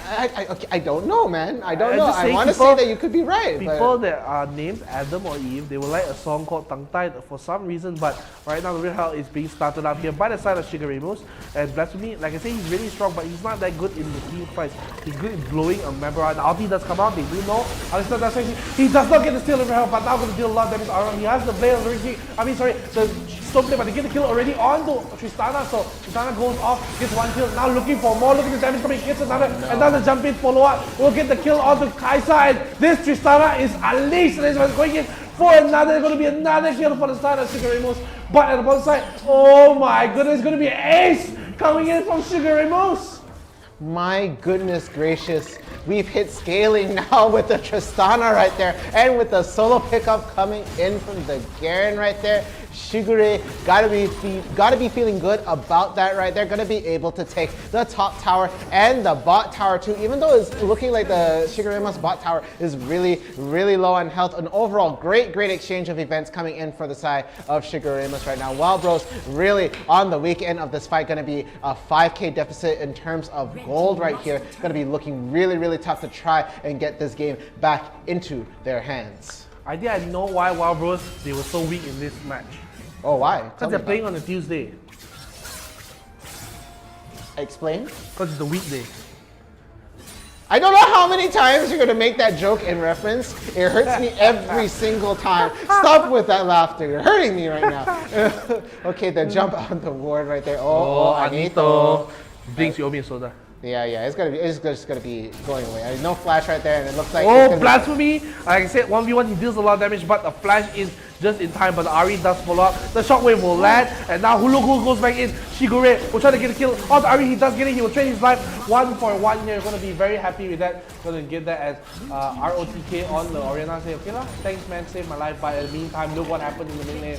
The Tristana is already activated with the explosive charge. Will just take down the turret, and now we're going to be looking back up a lot of engage coming in from the side of Wild Bros. I don't think you want to fight this. No. My friends, look at the 𝐿𝐿𝐿𝐿 coming in. Going to deal a lot of damage on this start. Tristana, like I said, is activated and raring to go. And don't fight this. No, please. Take my word for it. Don't fight this, my friends. Just let them back. just walk away. You don't need to see anything right there. You need as many members as possible to try and stop this advance on a possible early Baron. It's gonna also be an Infernal Drake spawning in for the side right now. So 2 objectives on the board, and they even dropped the Rift Herald right now in the top lane to try and get some lane priority in the top area right here. So a lot of things to juggle for Wild Bros right now. They're gonna have to think about so many possibilities right here. They might even need to give this Infernal Dragon away with how good 𝐿𝐿𝐿𝐿 is positioning right now, but no, they're trying to get that top lane push right there, and look at that 𝐿𝐿𝐿𝐿 trying to get so much damage on right now. The 𝐿𝐿𝐿𝐿 gonna be really low. They will get the pick off onto one. Gragas does fall down, but looking at things right now, that is still gonna be heavily in the favor for 𝐿𝐿𝐿𝐿. Meanwhile, bot lane, look at that, 3 people down there, gonna be demolishing the bottom tower. The siege composition for 𝐿𝐿𝐿𝐿 with the Tristana is up and online, and rest of the members now they will back off. The 𝐿𝐿𝐿𝐿 has gone back, but if she's all alone, she can't really defend. She needs someone else to help wave here, especially the Ahri. So she does come back here. She does help clear the wave, and the taunt actually does that to Tristana, but it's not enough damage. She also has the safety of her rocket jump to get away, and she will just be farming up the jungle here. But Blasphemy does go in for a little bit of a play, a little bit too forward, has to flash away, and now look who's back in the front. 𝐿𝐿𝐿𝐿 on the Garrett, his signature character, and they have to back off. I mean, 𝐿𝐿𝐿𝐿, they're playing very awesome. They're just splitting up the match and say, okay, even if fights we win, and we don't even have the force of fight where there's a chance for us to lose, let's just go for the split and get the turrets and the goal. Yeah, you'd think you'd see that from the team that has a Fiora right now, but Anito not going to be able to get these lanes pushed in as fast as possible, because it looks like every time Anito tries to go for a split push right there, it will be 𝐿𝐿𝐿𝐿 that is actually standing on the opposite end right now. But no, they are not going to be venturing further on past the river right there. Again, we also saw them take the Infernal Dragon right now, so that is 2 dragons in the pocket for 𝐿𝐿𝐿𝐿 right there. They're going to be able to take the Mountain and Infernal right there, and the next one is going to be the Cloud Dragon. Yeah, the Cloud Dragon is going to be the next dragon here. It'll be the dragon, so it's going to be Ocean Soul I mean, if we manage to get that far in the game, which I don't think so, because they're going to start off the Barrier. They see no vision here for the start of Wild Bros, means that it's going to be the goal game. In the game so far, down to 3000 HP already. No jungler, only Blasphemy is here. He might go in for the steal later. Will he get the steal? No, he will not. Blasphemy will not get the steal, and the rest of the team just finish off the kill onto him. And now jump in. Look at how aggressive she's running. Dodges out. The pole rush had to be a little careful. The Janna ulti does come out just to heal her up, and that was so aggressive coming against to burn the flash. So a little bit of over-aggression coming from TXT on the Tristana, but I think he deserved that over-aggression, you know? I think he earned that, honestly, because he could have gotten a single pick, but it was the rest of the team waiting in the brush right there. They were also, honestly, a bit shocked to see TWT, I'm sorry, no, that's W. That's a W? That's a W. That's a W right there. But, oh, okay, look, they might get another pickoff coming in from that side, but no, it is going to be the Kai'Sa that is going to run away with the bit. Oh my goodness! Did you see Hachi try to go all the way in to get the pickoff right there, but not going to work out. Shigure is going to get another pick off onto the top, and down goes the top inhibitor tower. Meanwhile, the rest of the team, Baron buff minions, are on the picture right now. They are going to just try to push it down, and the damage is already piling on the Nexus right here. Meanwhile, the mid tower is also gone for the inhibitor side, and all the rest of the members are focused on just trying to push this away. But will it happen right now? I don't think so. They're going to be able to push this back out as all the members, well, not Flacco. Flacco's still down, but they are going to be able to stop the advance of Shigurimos. Waka, Flaka, and I think Shigure, they're just playing so well. I think they don't have to force the end.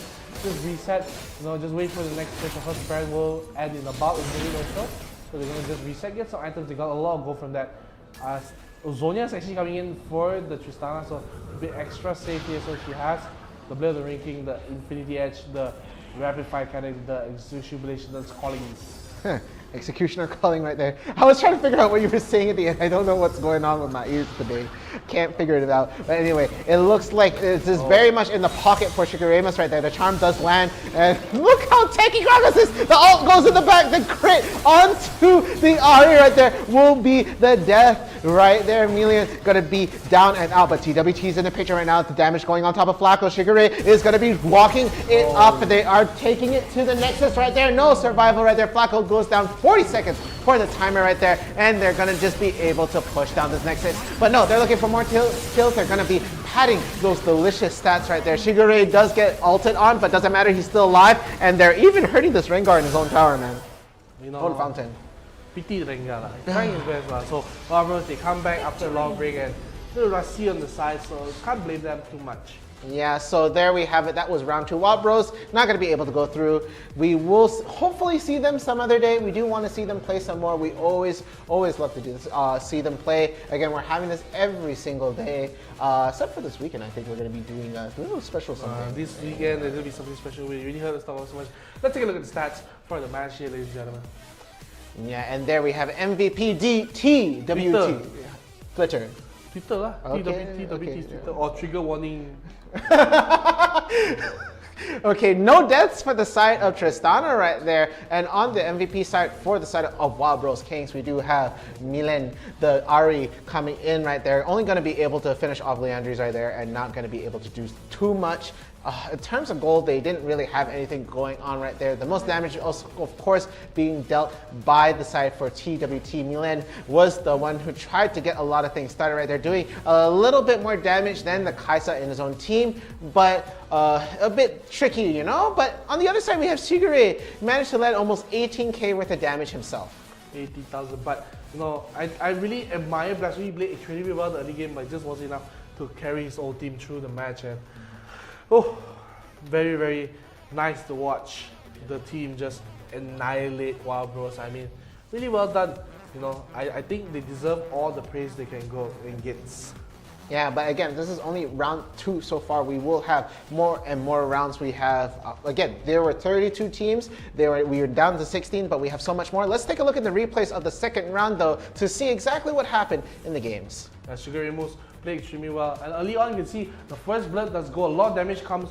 You can see when someone walks in the bush here, see how much damage the Blasphemy deals. They are going to go in, they deal the damage onto Scarlet, and now they look the damage onto Shigure. He does go down through the Ignite. First blood does go to the side of Wild Bros, but the rest of the team, they have to back off. I thought they were going to burst Aaron. You look at the amount of damage they deal with him. They pop, but the rest of the team, they didn't believe in the damage, and they get the kill on to Blasphemy. It's going to be a 1-for-1 trade. They don't get the Scuttle as well.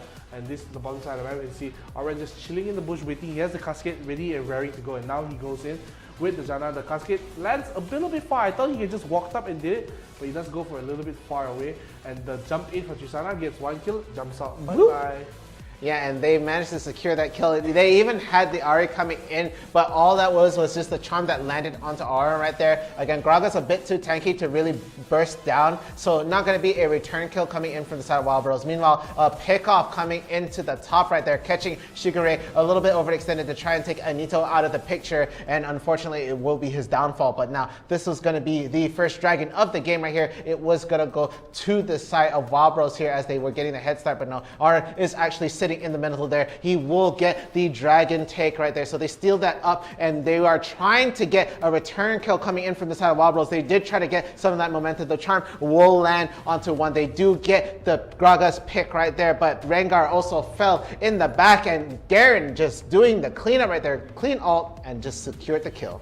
Washing the plates basically. They just clear the fight. And this is how they try attempted steal from Wild Bros, but they don't get the kill. And Palas, Silangan, 𝐒𝐮𝐬, they're just gonna get clean up the fight and see how well they just fight the back. Look at Tristana jumping in, gets 1, then he jumps through the Strive Rush, gets another one onto Tristana, chasing even further for Blasphemy. He's not able to survive just through the sheer damage. And now this is the last hit here. And this was the beginning of it because it was an ace just 8 minutes into the game, and it was just utter destruction after this moment. You can see 𝐒𝐮𝐬 just walking down, chasing Anito, and just had to back off.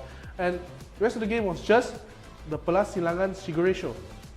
Yeah, and they were holding on to this lead right here. Again, you see, you think the Garen that got ulted on would run the other direction, but Anito did not want to engage any further. Blasphemy does try to get the jump on the Orianna in the back line right there, but manages to hide behind 𝐒𝐮𝐬 right there. They managed to land the shockwave onto the Ahri, and that will be the end for that. They do trade 1-for-1 though, as they do get the pick on 𝐒𝐮𝐬. 𝐅𝐑K did his best and tried to help everybody survive.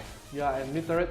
Meanwhile, while that happened, mid turret was taken away by the side of 𝐒𝐮𝐬, and really well done from them. They just played the macro well, and this is, they see no wards coming from the side of Wild Bros. They start the Barret immediately, and by the time Wild Bros got a whiff of it, the Rengar, he gets into a 50-50 luckily, but he's not able to get the smite. Even though he's the same level as the jungler, he was not able to get the smite 11 each.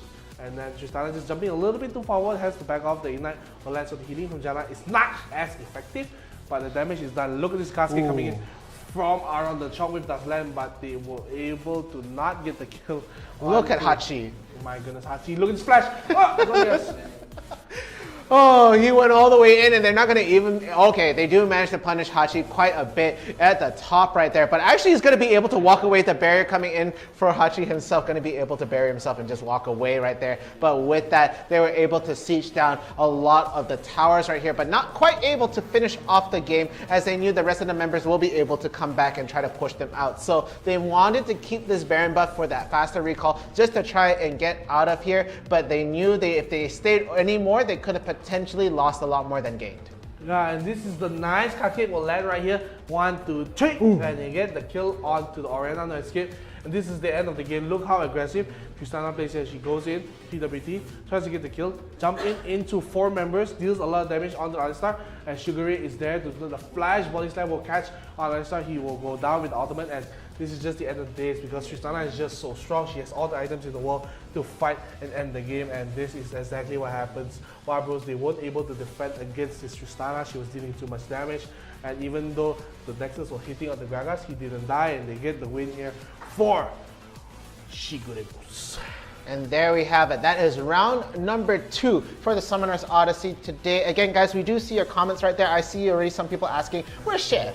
Where's Chef? Where's Chef is taking a break, man. He's taking on holiday. He's cooking for some food, you know. So I heard he's joining some ninja organization. Oh? I heard, you know, the 𝐋𝐞𝐿 from, I think he's joining the 𝐋𝐞𝐿. What makes you say that? You'll know soon. Okay, I'm just gonna have to wait when Chef comes back. I'll get all the stories from him, okay? We're all gonna see it right there. Again, that was only round number 2. We'll be coming back with round number 3, the top 8 for the Summoners Odyssey after a short break. So, don't go anywhere.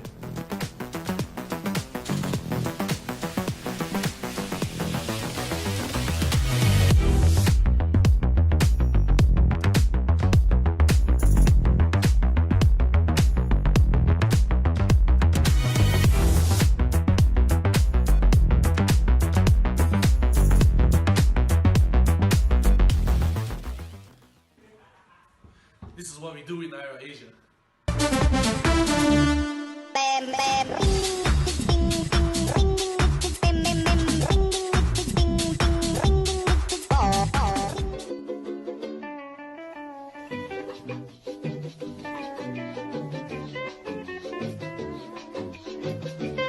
Put you on the planet.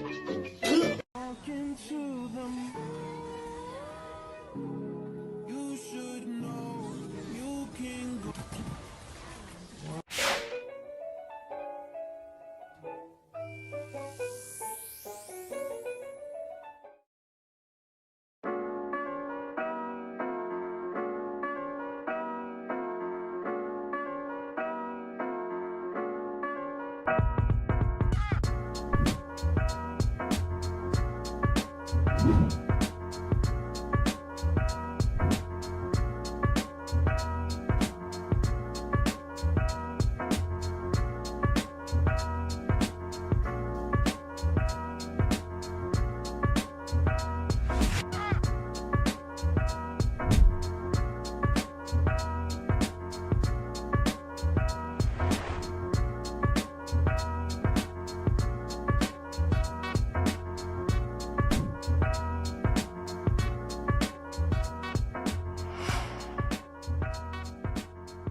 Je suis intéressée par les affaires. J'ai choisi le programme de BA UTM pour poursuivre mes études. 我係一名 full-time diploma engineering 嘅學生，喺 Space 馬來西亞工藝大學。 Selepas SPM, saya sambung belajar program asasi di Space University Teknologi Malaysia. Cuma 1 tahun. Lepas tu boleh sambung degree di UTM. நான் space university technology Malaysia என்ற bachelor of general study BGS பட்டப்படிப்பை மேற்கொள்ளும் மாணவி நான் விரும்பும் துறையை நானே தேர்வு செய்யலாம். Di hari biasa, saya bekerja di sebuah syarikat. Tapi, di hari Minggu, saya merupakan pelajar program separuh masa di Space University Teknologi Malaysia. مع الصف الكلي 𝐒𝐮𝐦𝐦𝐨𝐧𝐞𝐫𝐬 أنا أستطيع أن أواصل دراستي في برنامج UTM IVP وجابان IVP.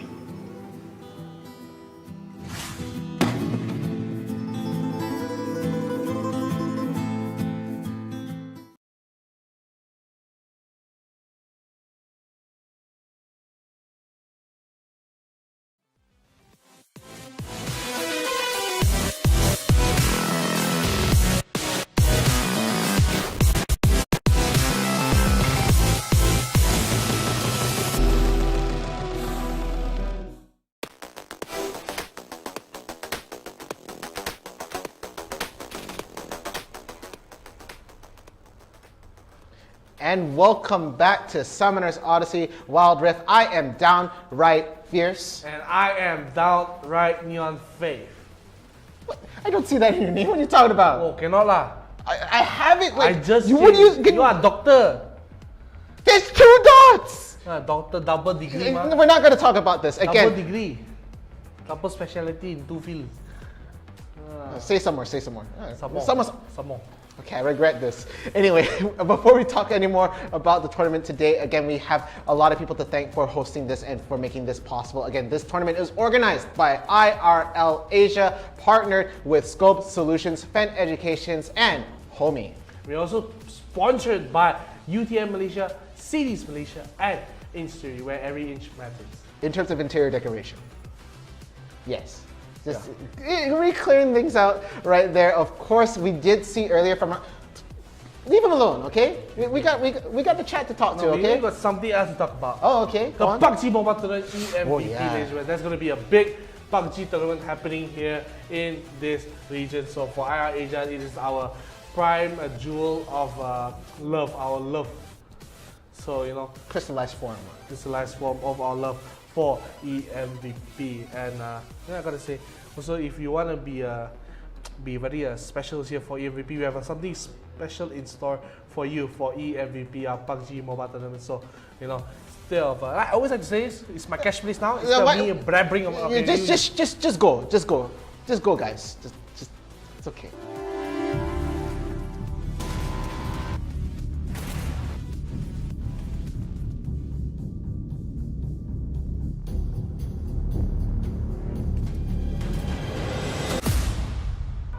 Don't get it twisted.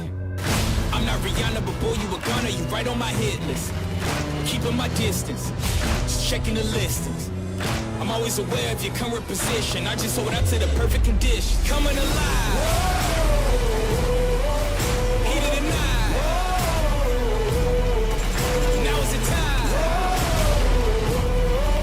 Don't try to hide, 'cause I'm gonna coming alive.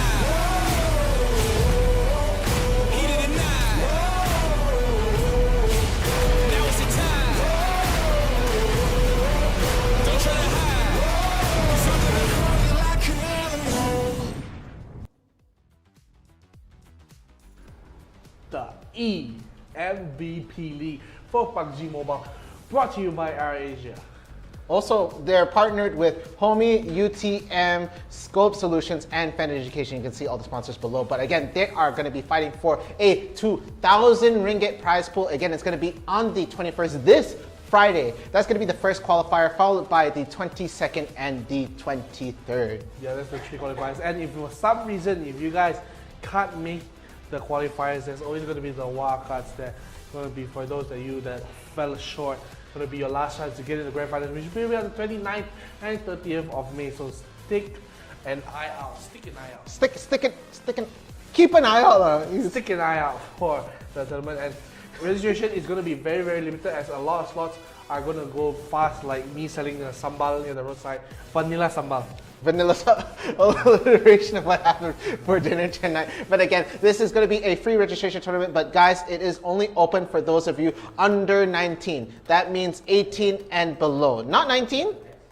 Under 19. 18 and below. Just want to clarify that. If you guys have any questions about the tournament at all, feel free to look up on our Facebook. Feel free to drop a PM and ask more about the tournament if you have any trouble trying to get a registration in right there. Again, we have nearly full slots already taken up.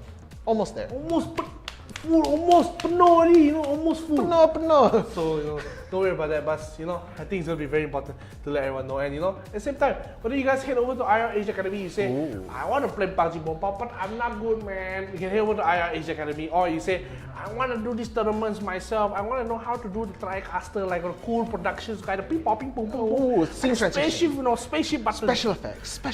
You head over to IRL Asia Academy, you can teach you to do all this stuff. You can head over to that page. If you don't know what to do, always can message our Facebook page for any questions, and or make sure to like it for more future updates. Also, why you just like our page up here at IRL Asia? Yeah, 10,000 followers is the goal. We are almost there. We are 35% away there. Yeah, and you guys have already been showing so much love. If you guys want to show some more, we do have a supporter badge available down in this corner right here. And if you drop some stars, we'll show you some promo videos. But before we talk any more about that, let's get into the bracket for the top 8. The top 8 of the bracket, there's 8 more teams left. We're going to have JMG from the Philippines going up against a team that we do not know yet. We also have Sugar Removes going up against a team that we don't know yet. And our next stream we're going to be streaming here will be Lucky Team from Indonesia. It's been a long time since we've seen an Indonesian team coming in. Oh, sorry, the stream we're going to be streaming actually is Joker Squad against Chasing Dreams, my bad. But 2 Indonesian squads in the top 8. We haven't seen that in a long time. Indonesia, represent, baby! Yeah, these tournaments have been dominated by the Philippine teams right here, so seeing some diversity in the bracket always makes us really happy. We do want to see a lot more regions come in. Again, we do have this open for all of Southeast Asia, so those of you in Thailand and Malaysia, everywhere you are, as long as you guys play in the Southeast Asia server, you are welcome to join the Summoners Odyssey right here. But again, our next match, that's going to be intense. Chasing Dreams, they have won multiple times, but Joker Squad, quite a strong team coming in from Indonesia. Yeah, quite a strong team indeed. And, you know, I really think that this team had the potential to go Joker Squad last time. You know, every time they improve. Last time they run out first round, suddenly they go to second round. Then now they're in the top 8, baby. One more step away to a little bit of a share of the little moolah. Yeah, that semi-final money is possible after just one more move. Because I said moolah, so I move. Okay, okay, right there. But that is going to be our next game. Again, we saw Joker Squad play already, and they're a very, very solid team. But Chasing Dreams, they're solid too. 3-time winners, I believe now. They're a team to contest with right there. So going to be a very difficult battle coming in from the side of Joker Squad. I hope they're ready because Chasing Dreams is tough. But I hope Chasing Dreams is ready for Joker Squad because I don't know if they're going to see them coming at all. You know, maybe we don't play the Joker song, that's where they get the buff. Maybe. Because maybe we steal the Joker vibes, you know, man.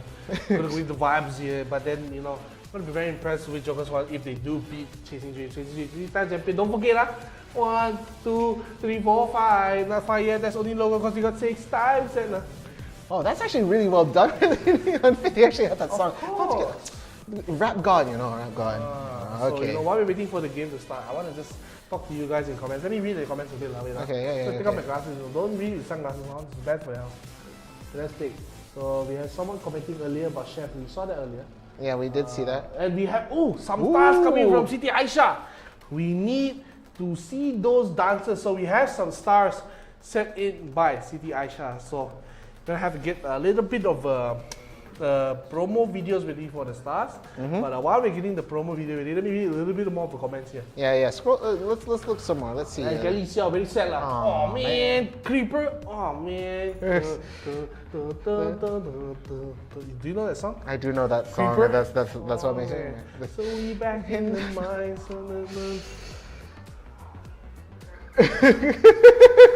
No, I know you cannot hear that on stream. I literally heard like a playback of my voice saying Creeper. Oh, there's just something about hearing your own voice in like just sheer seconds later that's just the most jarring thing ever. But again, we're going to be showing that promo video really shortly. Again, any stars that you do send, we will share some of those promo videos with you on the stream. So while we get that ready the stars are sent from Siti Aisyah right there. 100 stars coming in. And yeah, I think they just want to see some of the dance and some of the promo video dance. And they already know what's already up. Again, we do have so many promo videos, but let's take a look at the video. This is what we do in IRL Asia.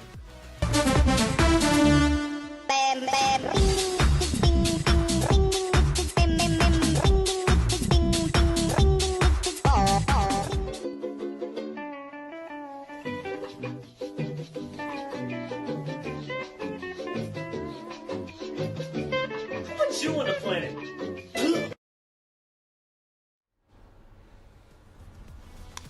That is all for the promo video.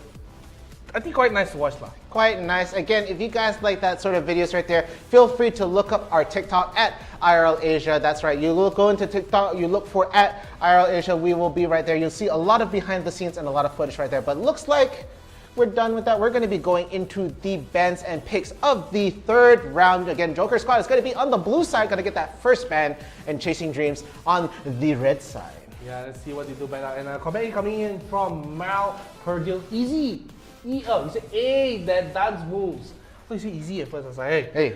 He said, hey, that dance moves. So well done. But Fiora will be banned down here by Joker Squad. Probably a targeted ban, or they don't want to play with Fiora. Yeah, they probably don't want to deal with the split push coming in from the Fiora, actually. So down goes the Fiora. Not going to be picked for this game, but Chasing Dreams going to get two bans right there, and the first ban will be Evelyn. Wow, I think because last time we saw Joker Squad playing, they did play a mean Evelyn, so they're going to ban it out here. Okay, but they're going to get 2 bans in a row, so we have one more now. Camille. He was out. You didn't notice. I'm sorry. Camille's out already for the side of Chasing Dreams. So let's just see what is the final ban coming in from Joker Squad right now. A little hit thrust right there, gonna get the 𝐒𝐿𝐲 band right now out of the picture. And there is a female-centric band right here coming in, actually. No Evelyn Jungle, 𝐒𝐿𝐲's out of the picture. No Camille in here at all. So a lot of strong champions left in the pool. We do have a 𝐒𝐿𝐲, we do have Diana, we do... You're dancing, you're grooving? You're just trying to show that these dance moves ain't easy? You know, to the chat right here? Just trying to flex right now? Oh, real flex, real flex. So let's just see what Joker Squad. I'm very interested to see how they play here for the side of Joker Squad. I think it's going to be very, very strong. Yeah. But Chasing Dreams, 1, 2, 3-time champions. Yeah, and just gonna see exactly what Joker Squad picks first. They do have the okay, but it's practice. Practice has a solid mean Diana right there. Again. Just a reminder of the bans again. We don't want any mishaps happening where they accidentally pick a ban champion right there. So they're just reiterating that. But Talo also has a mean Lee Sin, so might actually try to go for the Lee Sin right now. But 2 strong champions in the pool right there. They're going to be sealing off the Braum and the Graga. Okay? So I think that's what. You're just feeling the groove. What song are you listening to in your head? Chicken Wing. That is an actual song? Yeah. Chicken Wing. Chicken Wing song. Lick it up. So 𝐿𝐲 might be the pick here for the side of Joker Squad. 𝐿𝐲 not available, so he's not going to be there for the pick there. I'll look that up later. Kagas, of course, will be a pick for, probably going to be jungler actually. I think because usually we see 𝐿𝐻 liking the Garen pick, but let's just see what he does pick it. He's also pretty good with the Gragas. He likes those tanky boys, you know. Yeah, tanky boys again. Yeah, 𝐻𝐻 very solid with the tanks right there. But looks like it's going to be another Rengar game coming in. Again, open this week. Going to see a lot more of him probably. We did hear a little bit about 𝐷𝐷𝐻 and when they said that those champions are going to actually be in rotations for tournaments. That was going to be interesting to see how well they do. But I actually haven't seen 𝐿𝐻𝐻 at all. Yeah, 𝐿𝐻𝐻 is not really that strong in the meta right now. Because I think it's not that. I don't think he has the utility where a lot of junglers have, so you just have to be looking out for years. So his snowball also not that good. But Jarvan and Garen is locked in for Joker Squad. So it's going to be a 𝐿𝐻𝐻 support coming here. It's going to be a jungle Jarvan, a top lane Garen, and mid lane Diana. And for the side of Chasey, it's going to be the general poke up. Braum Ezreal in the bottom lane, Ziggs in the mid lane, Gragas in the top, and it's going to be a jungle Rengar. Yeah, and it looks like it's going to be tough for Joker Squad to even get in against this comp, but if they do get some solid pickups right there, if they manage to get Avery on the Ezreal or Yuan, they might try to push the advance in, but they're going to have to go through 2 tanky people, the Gragas and Braum, going to be a factor in the game. And now you're practicing fighting moves, you're dancing, now you're fighting, and we're going to be commentating the round 3 very soon. You're getting hyped up, you're getting ready? Cannot. No, I'm just saying, and you know, you look at your shadow boxing. Illegal. I don't make rules here. I'm just saying, like you. I'm rock solid. I'm rock solid. One day we're gonna say goodbye to all these fats. You know? One day we'll all say goodbye. One day. But today it's not the day. We are waiting for the match to start between Joker Squad from Indonesia and 𝐶𝐶G for the 3-time champions Philippines. Let's look at the comments a little bit. Mar Pergel says, good luck to my team, Leon Knights Esports LK win. And for Nicole, welcome back Nicole. # Chasing Dreams win. And we're going to go into the game right now. On your blue, you will have the Indonesian, the Jokers, the Joker Squads. And on the right, you will have the incredibly strong team, Chasing Dreams, 3-time champions, looking to get a top 4 finish or possibly a championship win one more time for them. Chasing Dreams is going to be really strong about that. And here we have it. It looks like a pretty standard laning phase coming in from both teams right here. Not going to be seeing any crazy invades right now. Meanwhile, it looks like they are trying to get a head start at the bottom right here. Shiri and Avery hiding in the bottom brush, waiting for the rest of the team to rotate on. Meanwhile, on the looks like over at the mid lane, it is going to be pretty standard right here. Again, we've seen Yuan in practice fight a little bit before. They will be able to sort of battle it out right now. And again, these initial items, we're going to see a lot of change right now, and we're just going to be able to see how exactly that pans out.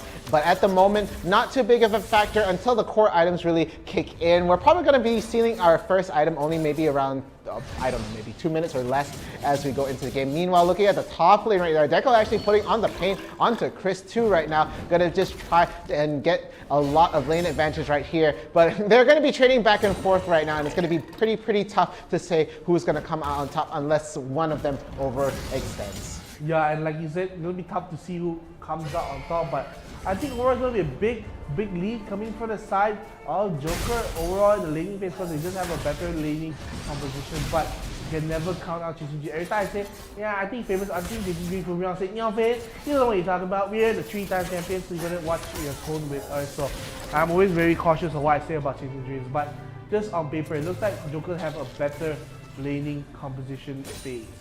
Yeah, but the Rengar is also going to be in the picture very, very soon, finishing off the Sculler right here. Going to be around level 4, working to get that level 5 to get the ult right here. Not going to need any help taking the Sculler. He's his own man. Going to actually not get a double scuttle. That's okay, but maybe trying to look for a sort of fight as he gets his ult soon, and it's going to be really, really soon. Again, level 4, just 1 level away from getting that right there. Meanwhile, Jarvan is actually hovering around the top, might get the jump onto Chris at the top right here, and we do see that right now. A little overextended Gragas, a tanky boy, but no ult really present right there. They will try to get the pick off. The Cataclysm goes slow down, and the pick off for too long, and 𝐿eKO takes a lot of damage trying to make sure that Jarvan stays alive. But meanwhile, the bottom lane, it will be Avery getting a kill, so that is a 1-for-1 on either sides of the lanes right now. Well done to both sides of the team. They look for the side of Joker, they say, okay, top side being pushed up, let's just punish the side of Crystal, he's taken out. But on the bottom side, we say, hey, the jungler's top, let's just make a cross map play.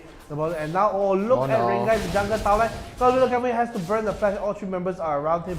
Gotta be look over here, and both teams will be satisfied with that. Gonna back off here, and still, I do favor, later when the game goes, like I said, in lane, I favor Joker.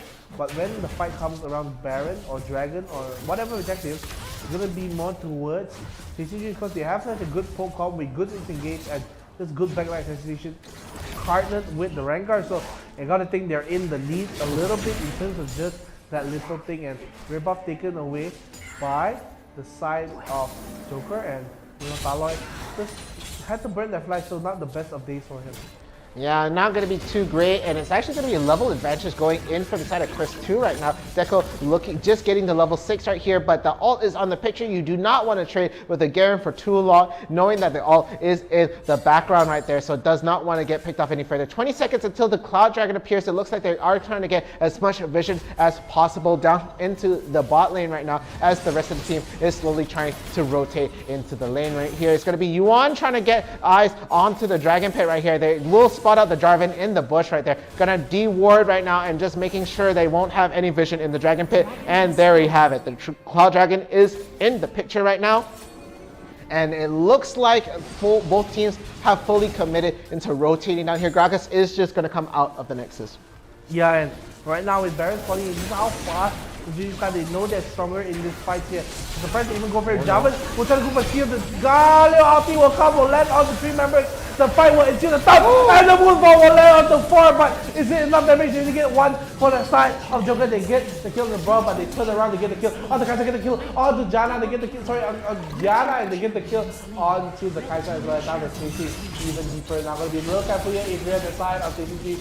Don't want to die to this Garen you're playing. Rooted from the Rengar, going to be a delayed ace coming from the side of Chasing Dreams. Beautiful, beautiful kiting coming in from the side of Chasing Dreams right there, making 𝐿eKO's head turn and who to initiate on. It looks like they were going to give Yuan for free right there for the Ziggs, but really good movement, going to be able to escape the death from Garen, and with that they're going to be able to take a 3-kill lead and the Cloud Dragon in their pocket right now. Chasing Dreams looking to be 4-time champions and maybe taking it all the way to the semifinals, but it's not over and done yet right now. Joker, again, you said they do look like they will be able to scale really, really well into the game, and they might have an easier time laning, but as we see it right now, Chasing Dreams is going to be pushing that team fight advantage that they have in terms of poking them out right now. But it's just going to be really hard to say who has it, but oh my goodness, good satchel right there. Going to be putting Practice off the side right there. Going to get a lot of damage, but no kill coming in from the side of Yuan. Going to just be annoying Practice quite a bit. But it looks like they're not going to be trying to jump the gun on a lot of these fights right now, just knowing that it's going to be about 10 seconds until the Rift Herald comes up.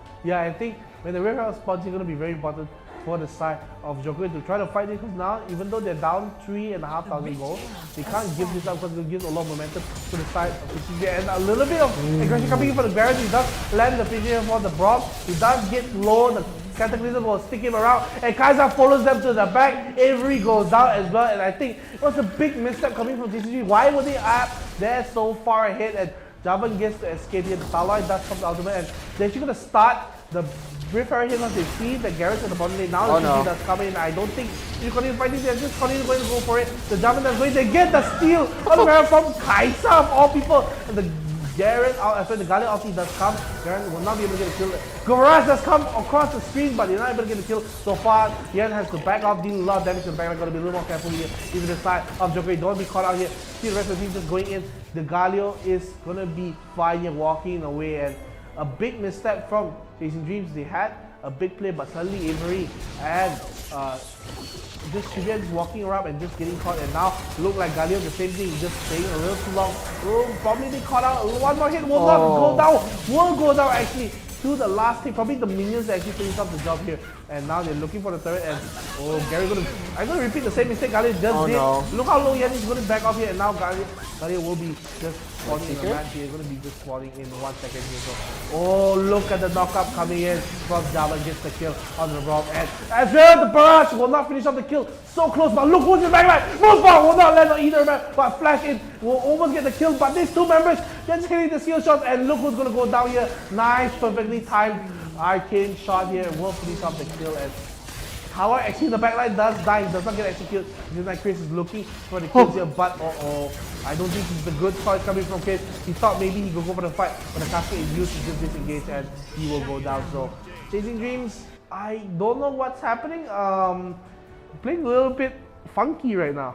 Yeah, not the best of decisions coming in for the side of Chasing Dreams right there. Again, that was all started from a misplay coming in from Avery, a little bit overextended over at the Rift Tower right there. So that's actually going to be taken away, and it's actually in the pocket of the 𝐻𝐸. Managed to steal it away with the Void Seeker right there. A very, very surprising turn of events. So again, not going to be able to work for the side of Tiger. Does have the Rift Tower if they do want to drop it. Mountain Dragon is going to spawn right there, and it looks like Chasing Dreams is going to try to get a head start. Yuan is going to be finishing off that bot tower, and here we are in the pit right there. They're going to get the jump onto Jarvan right now. A lot of damage going onto him, and the clean pickup right there. The ult does land though onto one only, and it's on the tanky Gragas. He's going to be able to soak up so much damage. He's not a factor at all. Down goes the 𝐒𝐿𝐿 right there. Practice taking too much damage, and the casket so beautiful. Gonna get that 𝐻𝐸 off position, and now Deco really, really off position right here. No place to run. Practice hiding in the backline. It's not gonna be able to help this Garen, and I think he's gonna just be able to run away for a while, and actually takes away the blast cone away from him. So no outplay to be had, and it is gonna take that 4 kills to 1.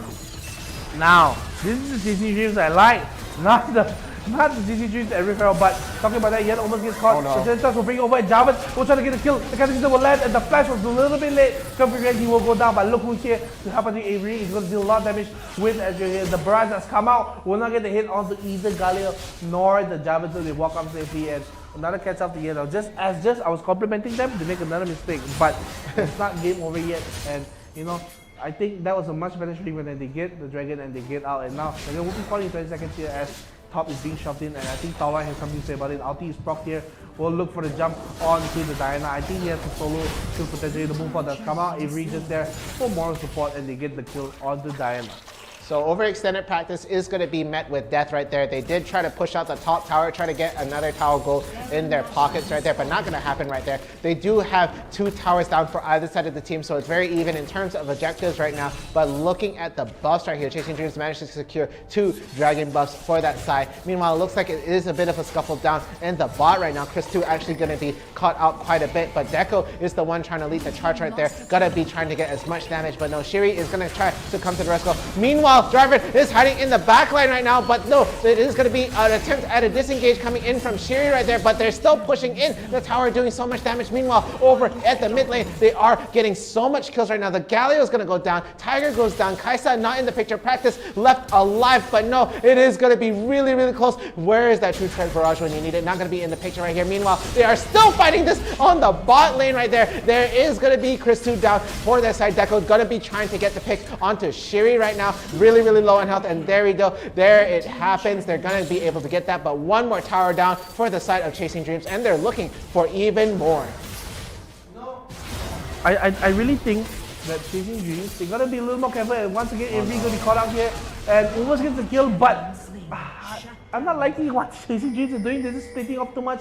Yeah, I think they're having the mind. I think they're having a little bit too much fun here, and they might be throwing away the lead because now Baron is started out by the side of 𝐿𝐿𝐿, but of course they are down 2,500 gold. But Zing's ulti will land on the few members here. They will disengage, but it's just the threat The Chasing Dreams, every time they get like a 4,000 or 5,000 lead, they just play overly confident and they lose it. And Joker is punishing them accordingly. So I think Chasing Dreams gonna be refocused here. Every time they get a lead, they just dismantle themselves. They get back the lead, they dismantle themselves. It's like you know the shows where you plant your own seeds. Yeah. Like you plant the plants, but then you break your own plants. This is kind of show. It's kind of a depressing scenario that you just pictured right there. But again, they had some really good picks picking up Tiger right here. 𝐿𝐸 walking to a bush of 3. The 𝐿𝐸 will land on nobody right here. 𝐿𝐸 really trying to push the advantage right now. The taunt will land onto 2. Tiger trying to hit as much damage as he can. 𝐿𝐸 forced to disengage right now, but he does go down to the burn on that side. Avery is going to try to burn Zonius and try to escape away, but no, 𝐿𝐸 is going to go down. That is a canyon strike. Is going to do so much practice. Is going to get a 2-man right there. They're all going to be landing onto Yuan right there, and a lot of damage coming down, but Tiger's really low on health, and you have to be worried. They're going to burn the Zonius right there, feeling the strike coming in from the side of Taloi, but they're going to be doing cleanup right there, and looks like it's going to be a big escape coming in from the Jarvan right now, the only one left alive, and there it is, the denial of the ace right now. He's going to be left alive, and it's going to be a 5K gold lead to Chasing Dreams. Yeah, 5K gold lead, and hopefully now they don't throw any more. I think I'm trying to think 5,000 back to 1,000, then back to 3,000, then back to 5,000. But now the Dragon is, hopefully Jarvan doesn't get the thing. He does spot it out. The cascade does come a little early, but they do secure the Ultra Dragon. As I just said, what I just say, man. Don't want you to throw a game, but Sis too, he said NeonFaith, I prove you I'm going to do it again. Why do you do this to me? I don't know why. I swear they hear you every time, they were like, oh, we're going to play top lane Rengar or something like that, and just scaring you right there, but no, not going to happen. They are going to be a little bit overzealous with what they have right now. Again, it is Chasing Dreams' game to win, but it's also theirs to lose right now because they have a nice healthy lead, but if they continue going and overextending right now, Avery might walk into 3 right there. Really, really brave, man, but no, it is going to be serious. Where's the rest of you guys? She's just walking the rest of 3 and just trying to catch them off guard right now, but the rest of the team is forming up on top of them. Taloi in the wakes right there, but no, 𝐿𝐸's actually split pushing throughout the whole time, and 𝐿𝐸 is only going to meet him just now. Meanwhile, over at the bot, they might get the jump on Practice right there. The flash does go down. The True Strike Barrage is going to go onto Practice right there. It's going to try to get a taunt, but no, it is not going to land on anybody right there. Winds of War is trying to just zone them out right now, but it's not going to happen. Meanwhile, we do have a fight at the bottom and the top. At the mid right now as well, it's going to be breaking out everywhere. Fights on all fronts right now, and it's going to be a headache to try and juggle right there. It is going to be Yuan coming out on top for the mid, going to force the disengage right now, and it looks like they are trying to prioritize the bot lane, knowing that tower is going to be the one to be focused on. Meanwhile, it looks like they are actually going to go switch and go for the Baron for the side of Chasing Dreams. Yeah, they're going to start the Baron here, and they're very, very confident, but hopefully Garrett is not, they don't know this is happening for the side of Joker's Squad, but they're going to turn right now. The Ziggs ulti does not land everyone else, but the Thorn does land, the Garrett ulti just jump onto himself, but the cascade will cancel it, but now the Garrett TP will come in. The move forward does only land onto 1, but look how low already Talon is. They'll get the bomb away, the Catalyst will land on the 2 members, and now look at Avery just kiting out the backline here. The Zodiac has come out, and 𝐿𝐸 is going to help him out with the body shot. Avery going to deal a lot of damage, almost going down to the rest of the team, but look what happened in the backline. Look who's splashing over the wall, and almost getting the kill onto 𝐿𝐸, but now you pick up the honeycomb. Will that be enough? No, it will not be, and they're going to kite around the Gragas here, and this is what happened. I said it. Chasing Dreams gotta be less confident. You gotta be more careful. Gotta respect Joker Squad, and this is what happened. They did not respect the damage. They did not respect the engage coming in from Joker Squad. And 𝐿𝐸 once again, he has to just wait for the speed. The speed is not that far for it. 𝐿𝐸 looking for the 1v1 against the Diana. We'll probably get it. He's so tanky, but it's the rest of the team they're going to be worried about. The rest of the team going to be so TP that's coming from 2 members here yet, and Shiri does come in. He's solo, he will survive. He'll back off, but the rest of the team they're chasing for the kill onto Diana. Going to be one more hit to the stun brawl. Landed, hits the minions. What's happening? Yeah, it comes here. And what? I don't understand Practice. Practice is outplayed. I'm like, the bounce bomb is gonna put the W. Okay, no. There has to be a line drawn right there, and Yuan draws that with blood. Practice is gonna go and get knocked down right there. Ridiculous plays coming in right there. Held on for so long. Meanwhile, 𝐿𝐸 gonna be double dipping, trying to get a little bit extra, trying to get a bit more in the mid lane right now. We might see a Cataclysm right now, but not gonna happen. Avery is hiding behind 𝐿𝐸, gonna be going behind that meat shield right there, and they are both hesitant to pull the trigger on these fights. Again, it is going to be the kill advantage to Joker right now, but it is a 2k gold deficit in the favor of Chasing Dreams. Yeah, and could have been much more cleaner for Dreams, but now the kill lead goes to Joker. They're just having a difference of, like you said, 1 to 2,000 gold, and still they're looking for the fight. Space 2 is going to be still tanky, but slowly going to get outskilled, and especially 𝐿𝐼𝐍 is going to be so strong later in the game. And if Chasing Dreams continue to just start the Dragon Frequency, oh, look who's caught out here. Look who's going to probably go down. No, the Jarvan does exist, but now the J will still come out here. And look at the damage really coming in. The 𝐿𝐼𝐍𝐿 ulti will not let anyone else. And look at the damage from 𝐿𝐼𝐍𝐿 to just kind in the backline, but they kill the Jarvan with no jungler, but the LCQ still coming in from the move forward will only land onto 𝐋𝐿𝐼𝐍𝐿. 𝐋𝐿𝐼𝐍𝐿 will be so low. 𝐿𝐼𝐍𝐿 ulti will probably on the 47 will land, but it's going to be a 2-for-1 here for the side of Joker. They're winning this fight, but they are so low. 𝐿𝐼𝐍𝐿 going to be so low on the Garen here. Going to be as well, but they're going to still chase on the side of Chasing Dreams. They still have the back line for Chasing Dreams, so they still have the damage coming in, but Joker, they're going to be happy with that. But the most important, I don't like this. Yeah, this is the Elder Infernal Dragon right now in the scopes for Chasing Dreams to take right here. And they're going to be able to zone these guys out so efficiently. But 𝐿𝐼𝐍𝐿 not going to be worried about, just going to try to walk it in, forces the Elder Dragon to reset. And with that positioning, I might not even be sure if they're going to try and take it right there. The Ziggs ult does land onto a couple of them, and 𝐿𝐼𝐍𝐿 is going to try to double dip, try to get some more. But no, might get equalized right here. It is going to be Practice that is going to try to zoom in, going to be able to put 𝐿𝐼𝐍𝐿 on such low health. The Void Seeker is not going to hit, and with that, they're going to be disengaging right now. Tiger also so low on health, not going to be able to get a pick off right now. If they got the kill on 𝐿𝐼𝐍𝐿, that could have been the Infernal Dragon going to start Joker, because Jarvan has already spawned. But now look at where Chasing Dreams are picking. They're picking the Baron here, and they're looking to maybe just take the risk color here, maybe not starting at all. But look how safe Joker is playing right now. They don't want to get caught like last time. He got caught, he's the one that got caught, and now Brom's walking up. And now they're starting the Dragon on the side of Chasing Dreams. Look, they're starting the Dragon right now, and Brom is being the distraction right now. It's walking up here. They don't have enough space checking. With the finger just come out. The top of the 𝐿𝐼𝐍𝐿 ulti does not come out just yet. And now the Cataclysm in the backline. Now the 𝐿𝐼𝐍𝐿 ulti comes out with the Garen in the backline. They knock out 3 members here. The damage coming in. They're going to get Avery's down. Look who else is down. They get the J off of the Brom, and now the rest of the team, I mean the Rengar and Rengar will just live, but look at the TP coming in for the rest of the team. They're going to finish off the kill of Tara. No! Now look who's practicing his skill shots. He gets the kill, and at the same time, look at where the team is going. I think Shiri will be able to escape here. I think he'll be able to back off here, but no Avery, no 𝐿𝐼𝐍𝐿. This could be the start of the Infernal Dragon. You can see it already. Just the Jarvan has to back off, get the health a little bit, and they can probably start and practice. He does try to catch out Yen, but Yen is going to sneaky escape out of the bush here.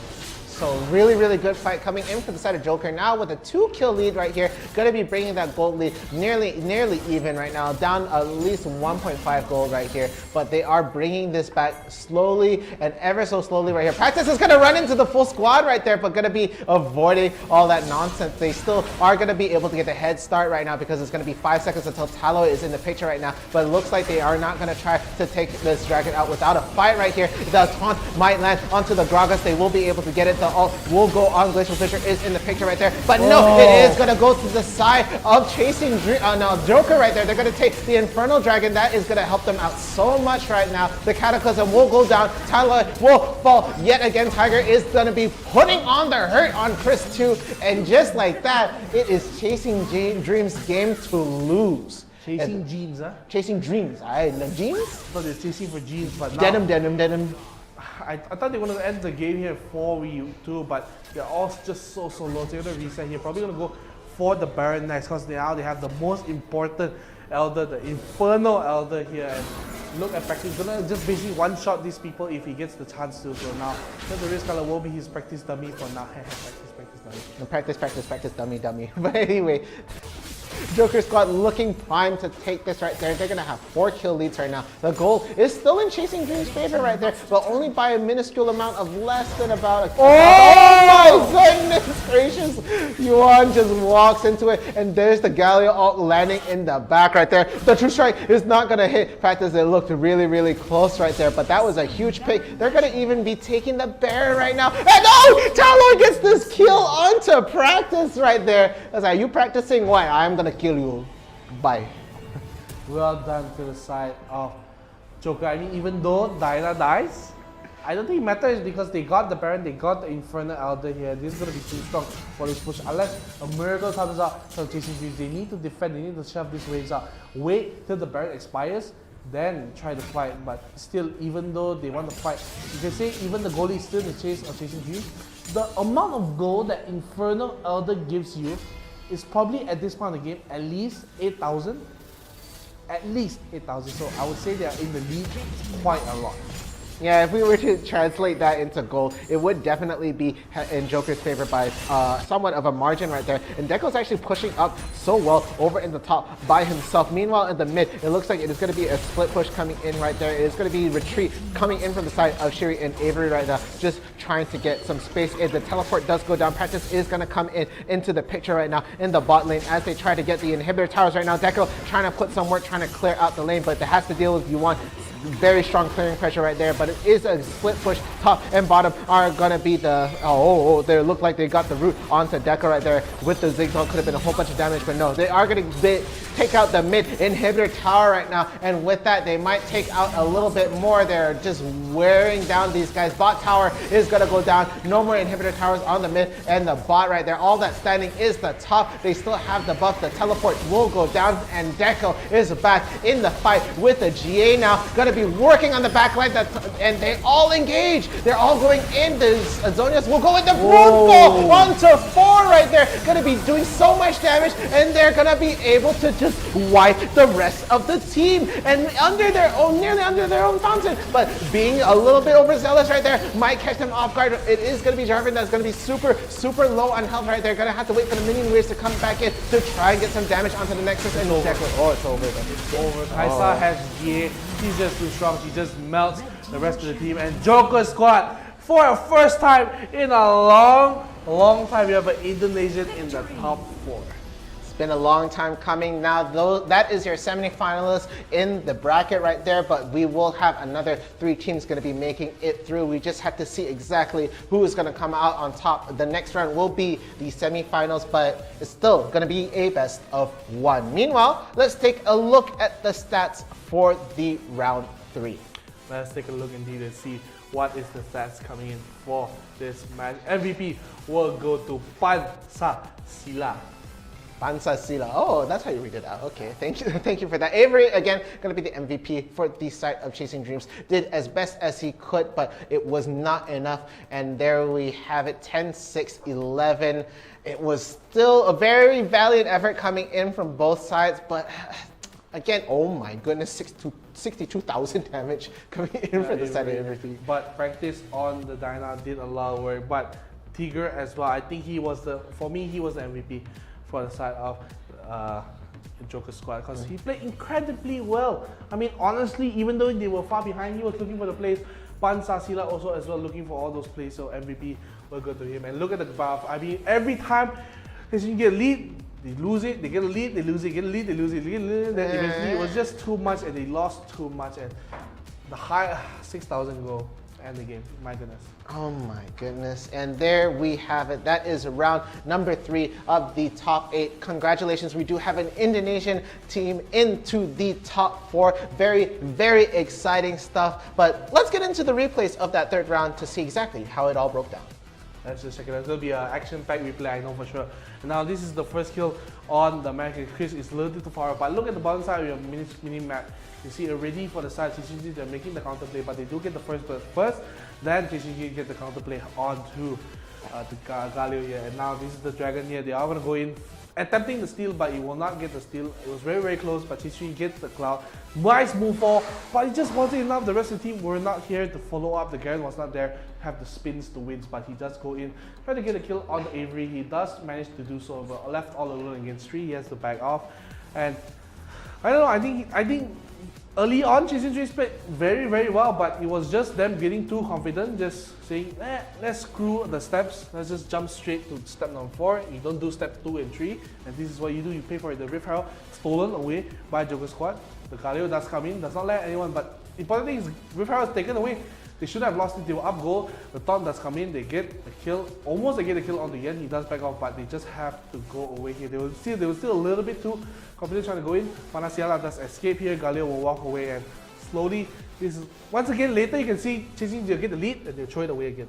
Yeah, they are up the kill lead right now, 5 and 6 right here. But looking at how long they spent onto the attempt for 𝐒𝐲 right here forces the rest of the team to try and rotate and get this. But meanwhile, it looks like Joker Squad was trying to get the tower instead. Again, it takes the effort of 3 people to take out the top tower together with 𝐑𝐄 right here. But the rest of the team has formed up and Yuan is so low. Tiger is also in the background, going to be waiting for that kill. They're going to be able to get one and looking for even more. Tiger is going to be able to land a lot of shots right there. The Moonfall will not land. Practice really trying to get the kill onto Yuan, but is going to burn the Zhonyas in the brush right there. And we do see from the back tower trying to get a kill onto 𝐑𝐄, but no, ultimately gets killed off right there. And even through all these trades, they're just really off position right here, and it's starting to show. And this was a big misplay coming in from 𝐶hris2, thinking that he could get a pick off on either the Jarvan or the really low health Garen, but did not take an account for the fruit, did ultimately meet his demise. Meet his demise indeed, and I think it was just like I said, just a little bit too cocky, and now they get the kill onto the jungler here. They secure the Mountain Dragon, very good for them. And like we thought, okay, this time for sure 𝐒𝐮𝐬𝐬 will secure this lead. They're just so far ahead at this point. Look at the nice cascade landing for the team, and we thought for sure, okay lah, like that lah, they're gonna win this game because they're just so strong. They have 2 dragons here. Up 2 kills, up 3,000 gold, and even though they chase, this is they chase 𝐑𝐄. What do you mean saying? No commentary here. Yeah, they just try to seal the deal on 𝐑𝐄 right here. But 𝐑𝐄 was actually a big force to reckon with, actually giving 𝐶hris2 a run for his money every time he went for the split push, and 𝐶hris2 ultimately had to retreat quite a bit of the time and a lot of the push. The redemption will go down, and they try so hard for this pick. But this fight actually goes on for so long. We even see it go the Spectator change to the mid lane right there because there was another big fight right there. But the bot lane fight still goes on in the background. Practice is going to be able to walk out alive, and they're still going for this. And the ult will land. They do get one pick off, and 𝐶hris2 is forced to retreat, and it forces the rest of the team to try and salvage the bot tower right here. But Avery is still pushing down the mid, just trying to get that tower right there. Yeah, we thought, killer, you know, you got 2 kills for the side Joker. Okay, it's fine. 𝐒𝐮𝐬𝐬 is strong. And look, we thought, oh my goodness, Joker, what are you doing? You're playing too aggressive. But 𝐑𝐄 keeps going off. He doesn't care. And look at the 𝐒𝐲. He lands the taunt on the door, and look at the back. Who is coming up to support the team? 𝐑𝐄 does eventually die to the burn, but look at this at the back line. The Diana is there with the Jarvan. They do get the kill onto 𝐒𝐲 at first, but they trade it off with the Jarvan. And now the Moonfall will land the 2. Look at the damage. The 𝐻𝐼𝐍 jumps in, gets the kill onto Yan. Because they do finish off Taloi, does get the kill, but it's just the damage that comes in already, of course. Right now they do win this fight, and we thought, now for sure. Yeah, every time you're giving you the for sure this time they're gonna win. For sure they're gonna throw this lead. They're just so strong, and I don't, you know, we've seen it time and time again, and this one especially. Yeah, I mean, they get the Ocean Dragon, and it's like, okay, there are 3 dragons, and 𝐶hris, just as I said, like, they're playing very well, they're not being too risky, and 𝐶hris gets caught out, gets killed off. I'm not sure what he intended to do there, but it was not the play. And 𝐒𝐮𝐬𝐬, they try to start the Baron here, and they just try to force an engage that wasn't there. They could have just played back slow and steady, but they push in the 𝐒𝐲 there. For the rest of the team, they're not ready for this fight. Look at the Moonfall, it lands onto 3 members here. Garen is just having the time inside. The 𝐶𝐞𝐚𝐠𝐿 lands on all the carries. They have the flash, and Avery will just be able to survive in the backline. But look at who's there to just call him out. Of course, good job from the Gragas keeping his carry alive, but it just wasn't enough. Look at 𝐻𝐼𝐍 just jumping in, and Avery was just so low, will not be able to survive picking up the honey fruit, and 𝐻𝐼𝐍 as well was able to survive, dealing so much damage to 𝐶hris, so 𝐶hris had to back off there. Yeah, and just like that, they were able to really just try and snowball this lead that they had. Joker was able to try and take this again. 𝐶hris2 just bought so much time. Look how long he lasts in this, but it's only going to be one member of the team that is fighting him off. They won't be able to try and get the Baron. They do force a teleport. 𝐶hris2 is really low on health. The Baron coming in just in time for practice right there. Just stay alive and get so much damage onto Shiri right here. The kiting is so solid. Going to be able to get that E incoming right there, going to be able to teleport right here. And even Yuan, there's a lot of damage coming in from practice right there, but no, the bounce bomb is going to deal so much. The W does come up, but no, Yuan does manage to steal the kill, but it takes just so long on that top lane, and they get a clean engage coming in here from the bot right here. They will do so well. Chasing Dreams looks so primed to try and take this game, but the 𝐒𝐲 ult will land. They get a 3-man knockout. They do so well, and the Moonfall only lands on 1. It was only going to land on 𝐶hris2, too, and I believe Yuan did get hit with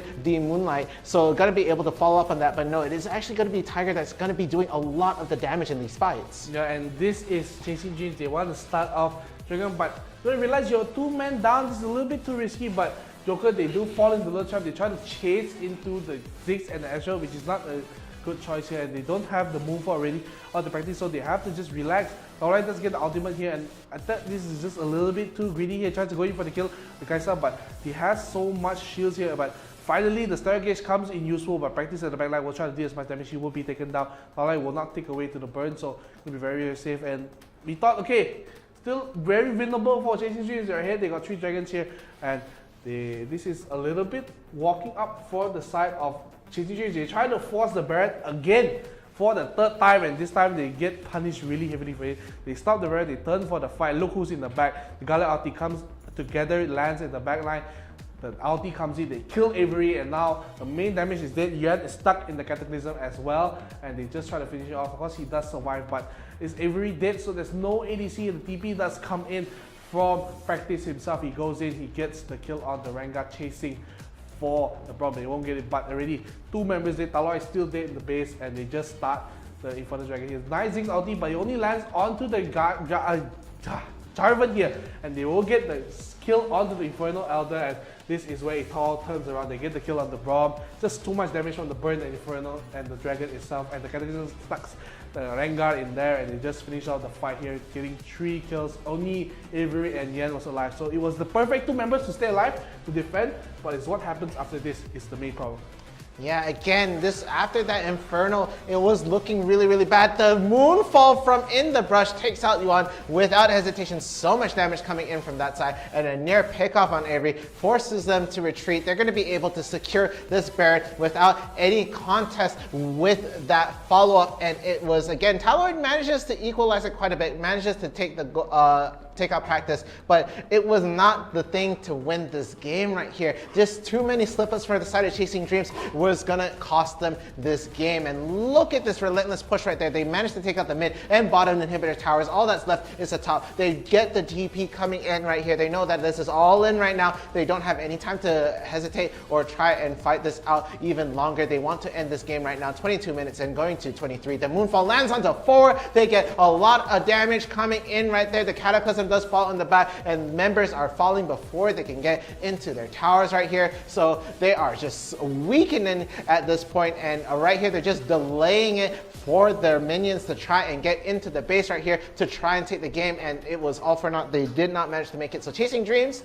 3-time winners, sure, but Joker Squad gonna be the ones who come out on top and seal their slot into the semifinals. Well done, Joker Squad. They prove us why Indonesia should be a force to reckon with. They make it to the top 4. Congratulations once again. Long time since we see Indonesia team making the top 4. We're happy to see Joker Squad do it. So much improvement coming from them. Yeah. Practice, really practicing. Practice, all the practice right there, really doing really solid. But again, that is only round number 3. We will be coming back into the semifinals, the round number 4, which is going to be a best of 1 after a very, very short break. So guys in chat, please stay tuned, stay in there, and we will see you after the break.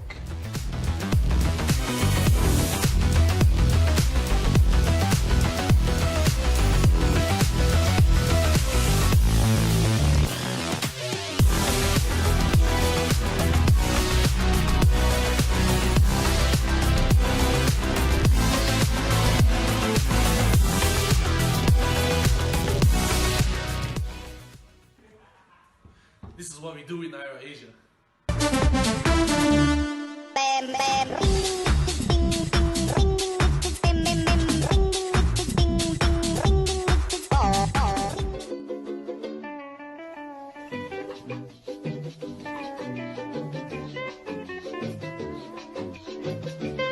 Put you on the planet.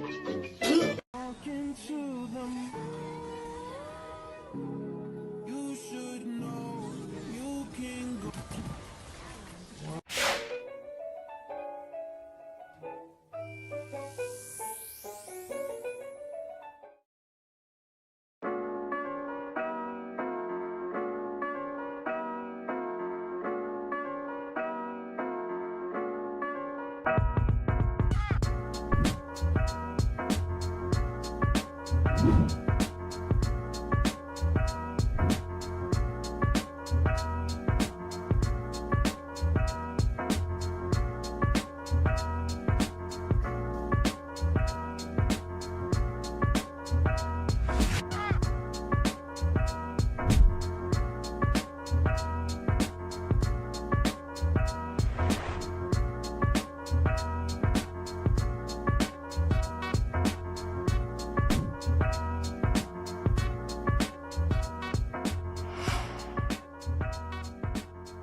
Je suis intéressée par les affaires.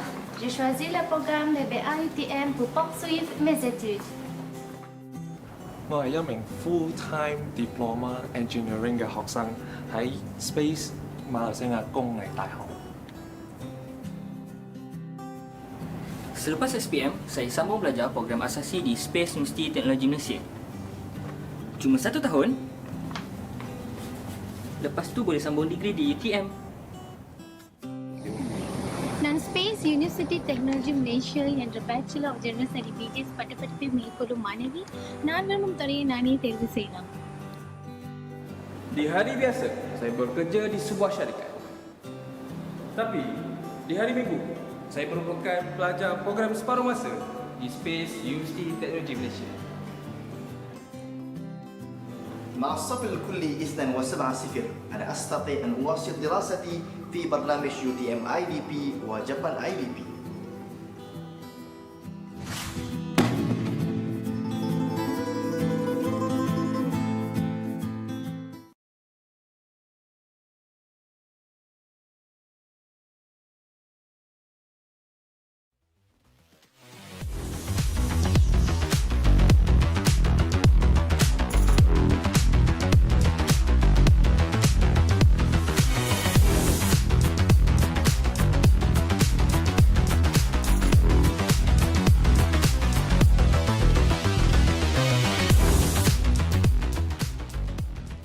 Have you guys seen 𝐷�R.Fierce?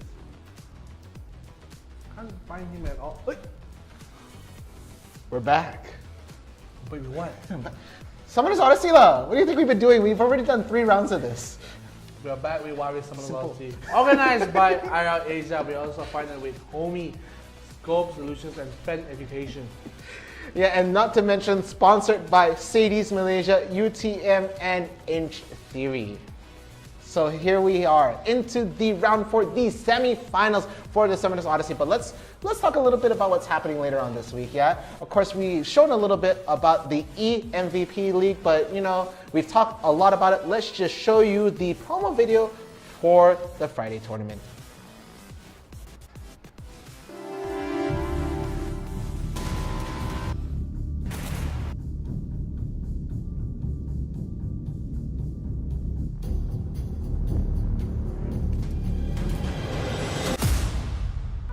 Don't get it twisted. I'm not Rihanna, but boy, you a gunner. You right on my hit list. Keeping my distance, just checking the listings. I'm always aware of your current position. I just hold out to the perfect condition. Coming alive. Heat of the night. Now is the time. Don't try to hide, 'cause I'm gonna coming alive.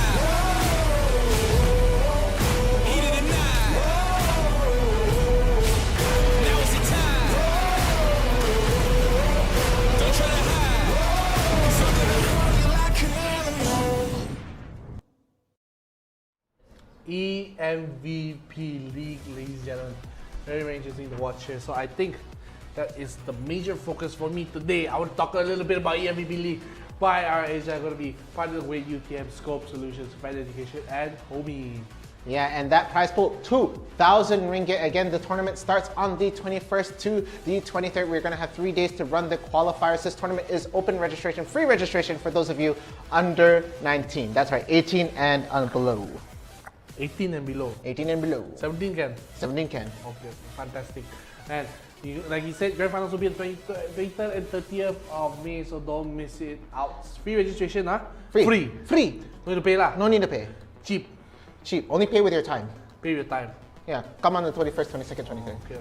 So make sure to join, and you know, if you have any questions, make sure to hit to our page IRL Asia to ask any more questions if you want to.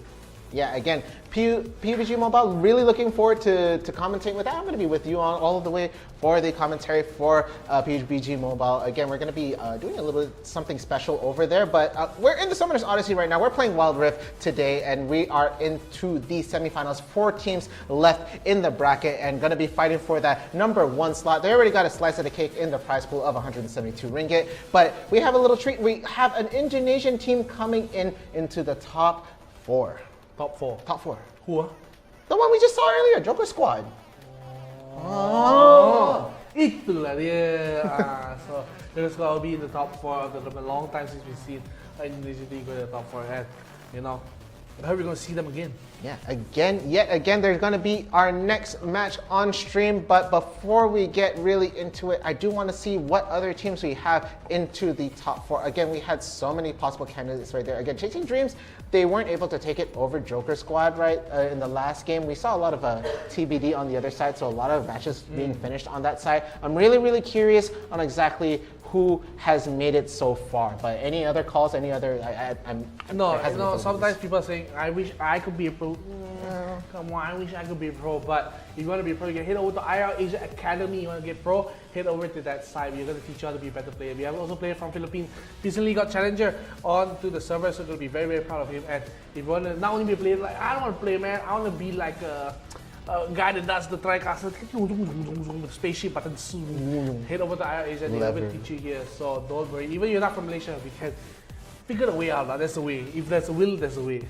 Yeah, and if you really want to just break into the industry, IRL Asia Academy is the stepping stone to get there. So feel free to take a look on the Facebook page. Give that a like, give that a follow. And while you're doing that, why don't you like and follow our Facebook page? We are trying to get to 10,000 likes. We also have a supporter badge available down in the corner right there. But enough of this. Let's take a look at the teams that are in the top 4 right now as we take a look at the bracket. Yeah, top 4 of the tournament left. You're going to have one Indonesian team left. Joker Squad, unfortunately, lucky team was not able to win it out. So we're going to watch Leo Knights go up against Joker Squad to fight for a place in the grand finals. But also MJM Aces, previous champions here, will be going up against going up against Belas Silangan Sugaremus. Yeah, so our next match, those Leo Knights are going to be fighting against Joker Squad. We can already see in chat a lot of support coming in from Leo Knights Esports.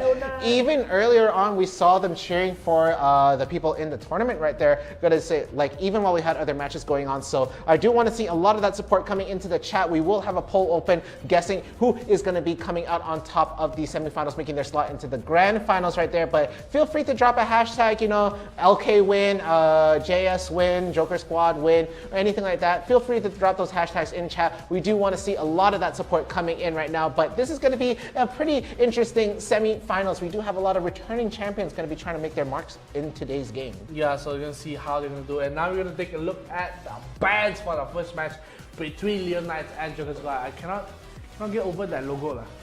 He's like looking at me funny. I don't like it. Let's see what is the first ban coming from Leo Knights. It's going to be the Diana.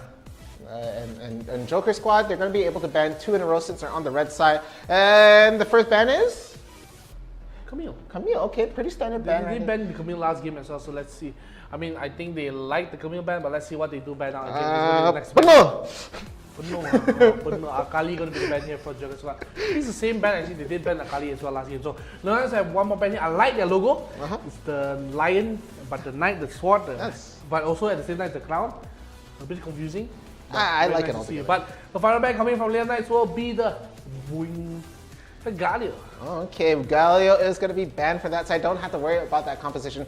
Camille and Galio out of the picture right now. So a lot of strong champions still left in the pool. You do have the Ziggs still left in there. You have the Braum still around in the bracket. You also have Lee Sin. I'm not too sure whether that's going to be a huge factor though. Leo Knights, I'm not too familiar with them in their player roster. Going to see exactly who they favor to pick right now. So it looks like it's going to be that first pick Gragas. Again, a very strong, flexible champion left in the pool.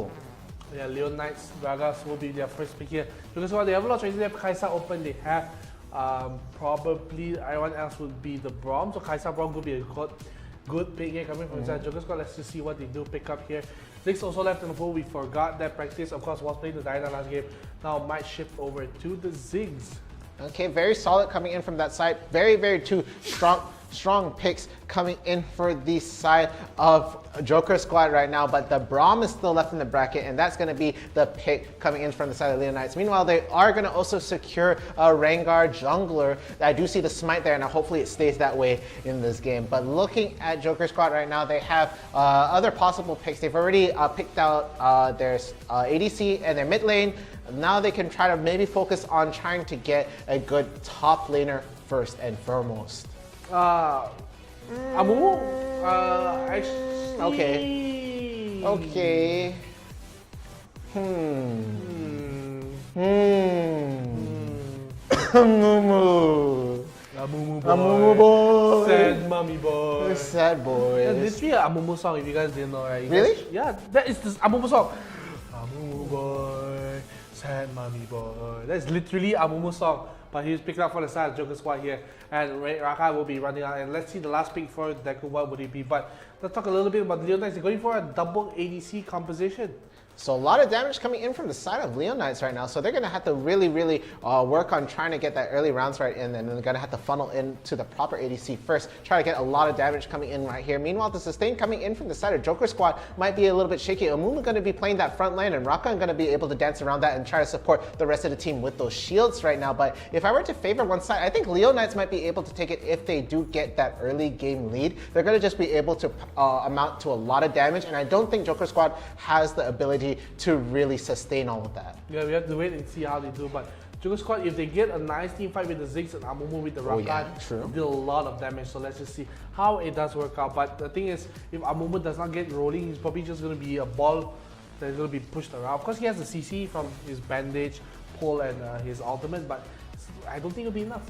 Yeah, we'll just, again, like, it's a very interesting pick to go with Amumu. We hesitated a lot on that, and you're just like trying to formulate in their head how they can get this going on right now. So Leon Knights, again, with their build, they're going to be able to add in a lot of damage. They do have 2 ADCs potentially in their team. It's going to be doing a whole bunch of work. But this is semifinals right now, best of 1. They only have 1 chance to rule this out to get that slot into the grand finals. Only then will we be seeing a best of 3. So they've already got a slice of the cake in this prize pool, but we just have to see how it goes, and we are going to be going into the game right now. This is the semi-finals. Again, on the blue side, we do have Leon Knights, and on the red side, we do have Joker Squad, and it looks like it's going to be an invade coming in from the Leon Knights right now. 𝐷𝐄𝐫 going to be caught off guard in the midst of 3 people. The flash does go down. No repulse right there. Got the lunge in the first place, and not going to be able to secure the kill, but will be able to take the red buff. I was thinking that maybe a flash from 𝐼𝐻 will be able to get the kill, but maybe the one to risk it off, so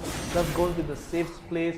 We'll back off here. They will get the rip up here, but we'll be trying to be answered here from this. I can see Rakan actually in the red side jungle trying to prep it. Will be taken by Amumu, probably will be walking up here, and they're going to set another trap for the Fiora. Fiora want to be careful in the top side of the map. Will get slowed up by the broad concussive blows there, but he will be able to back off over there. Look at the mid lane, just carrying off quite and easy here.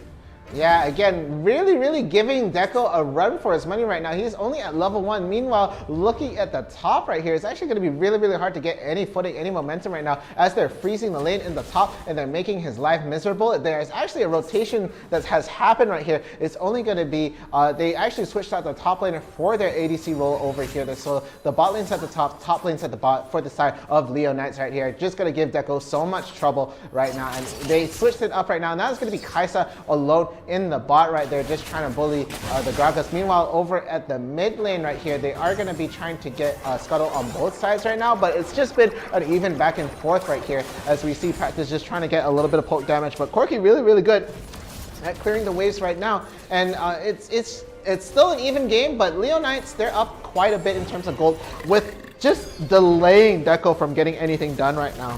Yeah, and now see you backing off here from that side is the Kai'Sa. Gonna be just poking a little bit, and now you can see overall the goal, just because of due to the rotation, it's gonna be about 500 gold to the favor of Leon Knights here. It's gonna be very well done, and they, like you said, they only got 1 scuttler here, but if they mentioned they got the 2 because there's so much money here. But now slowly got some equalization coming in, and I'm very confused. Fiora is coming up here. He's gonna send the Rakan just to help him out a little bit. And at the bottom side, you see actually Gragas going very deep onto the Kai'Sa here, but has to back off there. Maybe a little too deep. He has to ignite here, so gonna be a little bit careful going forward in the match. Again, Kai'Sa is going to be able to really explode people later on, but that's only after the scaling happens. But a quick knockup onto the Braum right there, going to just be catching him off guard, going to be able to just buy a little bit more space for 𝐒𝐿𝐿 to work with right now. Meanwhile, it looks like it might be a little bit of a tricky play coming in from the side of 𝐿𝐿𝐿 right there, just trying to get a little bit of damage coming in. But no, it is going to be a little bit of a rotation coming in. Lace is actually going to be walking all the way from the top to the bottom right now, feeling a bit more confident that 𝐿𝐿𝐿 can sort of sustain in the lane without his help. Meanwhile, it will look like he is going to be trying to get Tiger up and running and up and functional just to try and get a lot more going on, because getting bullied earlier on in that lane, you're going to need that ADC to do a lot of damage. So you need to make sure that they're alive and well, and they're doing really well in the lane. Yeah, and I don't know, man. I really think that I really think that Leo, they really gotta get going furthermore, because their lead has to be built from early on with a double AD comp. Now he's gonna switch back to the Gragas and the top side. Man, he does have a significant level advantage. Look at him bullying the Fiora now. Don't look at me. He does the cascade. The ultimate will land. Push him in for the info. He will not be able to get the kill. Does he go in for the flash? No, he will just be walking away. But now actually chasing, taking away the honey fruit. Just eat honey fruit. No honey for you, 𝐒𝐿𝐿, and you will be happy with that. 8 seconds still. The Ocean Dragon spawns here, and already Leo is hovering around that side. And I don't think the guy is going to come to join the fight. I think he's going to try to split push here. Fiora is going to just match the, and a little bit of trap is set up here by the side. Leo, they jump in for the Rakan. Rakan will take a lot of damage. The visions of that, he's going to be really low, but the heal coming in will just regenerate. Now 𝐼𝐢𝐴𝐻 in the back has a lot of the damage. Ultimate, the ultimate will land. Let's see the Ziggs ulti will land at the same time. Look at the HP of the Bronc, but they do get the Rakan with the pullback, and I think they're able to run away. But the 𝐿𝐿𝐿 jump in with the 𝐼𝐢𝐴𝐻, the combo, and the Rakan package. I mean, with Rakan package, the 𝐿𝐿𝐿 package will not deter them at all. But a lot of damage here. Gotta be careful if you're 𝐼𝐢𝐴𝐻. But overall, a big win for Joker to get 2 kills here. They do just poke the barrage just a little, started a little bit, but they don't see the 𝐼𝐢𝐴𝐻. Gotta be a little careful, 𝐼𝐢𝐴𝐻 boy. Oh. 𝐼𝐢𝐴𝐻 boy was almost another sad boy and a dead boy right there, but going to be able to walk away. Meanwhile, 𝐒𝐿𝐿 hasn't been able to get any momentum in his lane at all. Did have to get babysit a little bit by Lays right there with the Rakan, and right now the Gragas up a level is going to be miserable pain for him, and he is not going to be able to get any more momentum or even try to push out the wave, as it is getting frozen in the mid, so he's not going to be able to farm too well. Meanwhile, the Dragon is going to be looked to start at from the Leo Knight side, so it is going to be Ocean Dragon. They do have the, they might not be able to commit on this for the side of Joker squad. They might just try and get a tower push instead, but it looks like both teams are not gonna go for it right now. Yeah, and actually you can see the teleport is used by 𝐒𝐿𝐿 here to just get to the top and maybe just pressure a little bit lane. So Josh has a way where he can maybe just back and get the teleport himself, but he's still so strong in the lane, so he doesn't even feel the need to back off here, so he's still staying in the lane, bullying the Fiora as much as he can. And at the bottom side, I can see already Xayah just farming up against the 𝐻𝐿𝐿. So overall, we can see usually I would say 𝐻𝐿𝐿 outscales Xayah, but 𝐻𝐿𝐿 does not outscale the 𝐿𝐿𝐿 and Xayah. That's for sure. Yeah, and that's the problem with dealing with two of them. Oh, okay, the quick lunge. That was almost going to be a slam coming in for the Gragas right there. Could have been death as the 𝐿𝐿𝐿 rotates up to the top right now. And as we see it right there, they're going to use that gap to... They're just making 𝐒𝐿𝐿's life miserable for no reason now. They're going to be able to even take the Dragon right there. Going to be able to take the first tower gold for the side of Leo Knight. So they're going to be able to stay 1K on top for the gold right here. But it's just... like, 𝐒𝐿𝐿's not having a good time. It's not fun. Have a good time, but Rift Herald is started here with the side of Leo. But what happened to Yanzu on the side of Leo Knight? He gets solo killed by Pansilla on the 𝐼𝐢𝐴𝐻, but they do get the Rift Herald here. So it'll be pretty decent trade because already the first. Usually Rift Herald's value drops when first split turret is taken already, but right now you can see just how much pressure they bring on the top tier 1. They're going to clear off the wave, so Pansilla has to be looking to have to use the Hex Stack to back off here. I'm surprised that Pansilla went for the Proto Belt, the Hex Stack Proto Belt. I was expecting him to go for, at the very least, the Gargoyle Snowplate, but he goes for something a little bit more aggressive, and Andy has transposed into a top ranger. Yeah. That's just how things flow in the game right now, because 𝐒𝐿𝐿 really can't get anything going on, probably just treating this lane as a free lane right now, and not going to be able to even get a split push momentum here right now. You see how much damage 𝐒𝐿𝐿 is taking right there. A well-timed repulse is going to get a bit of CC down onto Andy right there, but not going to be able to deter him completely out of the lane. Meanwhile, bot lane is looking to be annihilated right now. Shelly going to do tons of work right there, but 𝐻𝐿𝐿's going to be able to try and equalize that out, but she's alone. She's going to be able to try and just at least push people away. The rest of the team team is going to start rotating onto her. Priscilla might get caught out by the Corki in the mid lane right here. But no, it's not going to happen. They're going to be able to play this a little bit safe. They're not going to just try and jump in and invade. Again, Joker has shown that they are willing to fight and they can win the fight right now. They do have the kill lead, but the gold lead is still in favor of Leonites. Yeah, and now Leonites going to be very, very confident, even though they're not that strong right now. So the goal lead, they have the 1.5k, but it's double ADC cost. And the more lead you have, and now jumping in the backline is the Rengar. Going to land the prison. No, Priscilla does flash away. Rakan does get a knockout onto the Rengar here. And the root will be actually going in the favor of him. He does get stunned up. Will be very low, but will jump away. The cascade will finish him off, but the nice stun from Amumu. Look at the combo. The ultimate, but look at how low they are. The pullback does land onto the 60. Does go down. The team that's trying to go in. Fiora in the backline will try to get the kill onto. And now Kai'Sa goes in. This is to her own death. So many members are low from the side of Leonites, and she's trying to clear off the fight. Look at Kai'Sa trying to go, but she's going to take taken out solo, and Kai'Sa will be taken down, and they will get an ace for the side of Leonites. It's going to be so good. A little bit of a delay though, but the ace will come out anyways, and going to be a 4,000 goal lead right now for the side of Leonites.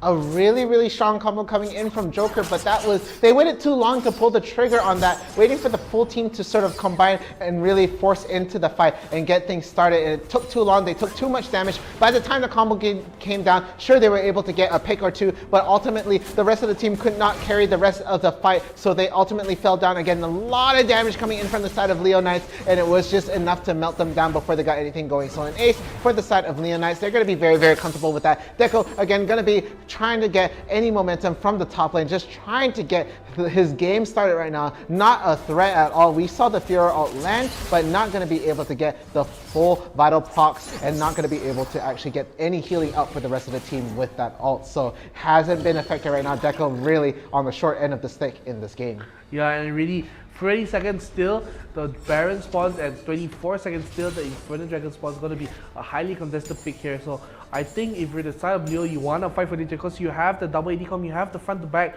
And for Joker, if you land that perfect engage, like it was almost a perfect engage for the side of Joker. They get the Amumu ulti on 3-man, the Ziggs ulti on the 3-man, but Kai'Sa just was a little bit late to the party. He couldn't deal as much damage as they wanted to, and he was just able to escape with the slimmest of margins, and they get the win. But Inferno Dragon spawn here, Joker, they're already on the objective. A lot of members here, and now Leonites that are surrounding them.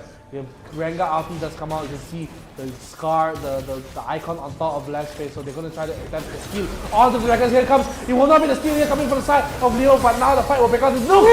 Six ulti lands onto 2. Goodbye to the 3 members of Leonites. Goodbye, Xayah. Goodbye, Rengar. And goodbye, Braum. And now, look, 3 members down. Look what has also been spawned just now. The Baron! Joker are going to win. I don't know how, but Joker always looks for the comeback fights. Last game against Chasing Dreams, they were behind. They looked for the fight to get it, and now it looks like they're going to get the Baron as well. Does it look like Jash, as anything, he does show the cascade to just deter it a little bit. Seems like Corki does come with the package trying to deter that. But the slain here on the side of Joker, they will get the kill, and now Brock, Gagash is the target here to be taken off here. Going to be so low. The Kai'Sa ulti does come in the backline to finish him off. And Sean on Corki. Oh my goodness, a little bit too forward. The flashing for 𝐿𝐸 finish off. And now row 1 on the Xayah will try to finish off the kill on the 𝐿𝐸. The Baron does come on just to survive a little bit longer, and the rest of the team has to back off. The Rengar ulti does come, and you can't run away from the Rengar in the jungle here. Will chase on to the Rakan, and a little bit solo will finally get the kill. The Ziggs ulti will finish off the kill, and they walked a little bit too far forward.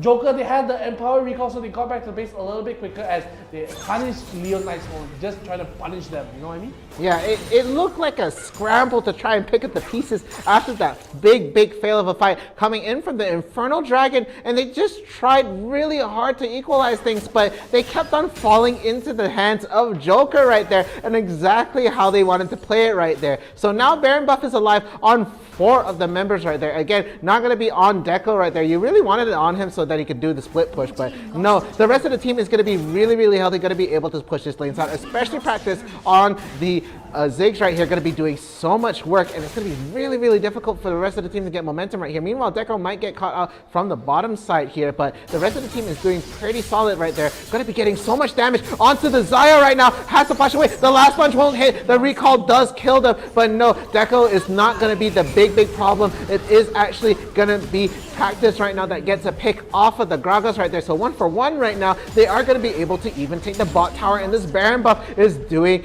it's a lot of mileage right now, and it's really working out for the side of Joker squad. Yeah, very well done. Oh, I don't know how Joker always gets a comeback for all these situations, and he's 69. Does get the target at the bottom side of the side, but I think even being chased down by Rakan, he doesn't know where the rest of his team are. He'll be, oh, you're gonna be careful, man. But oh, the TP coming. Look at the bottom of the screen that the TP does come in from the side of 𝐷𝐄. They're looking for Andy here.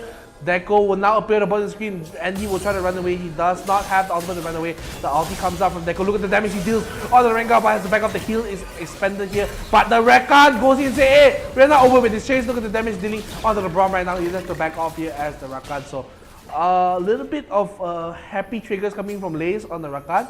Clicks the ultimate charm, but there is no follow-up.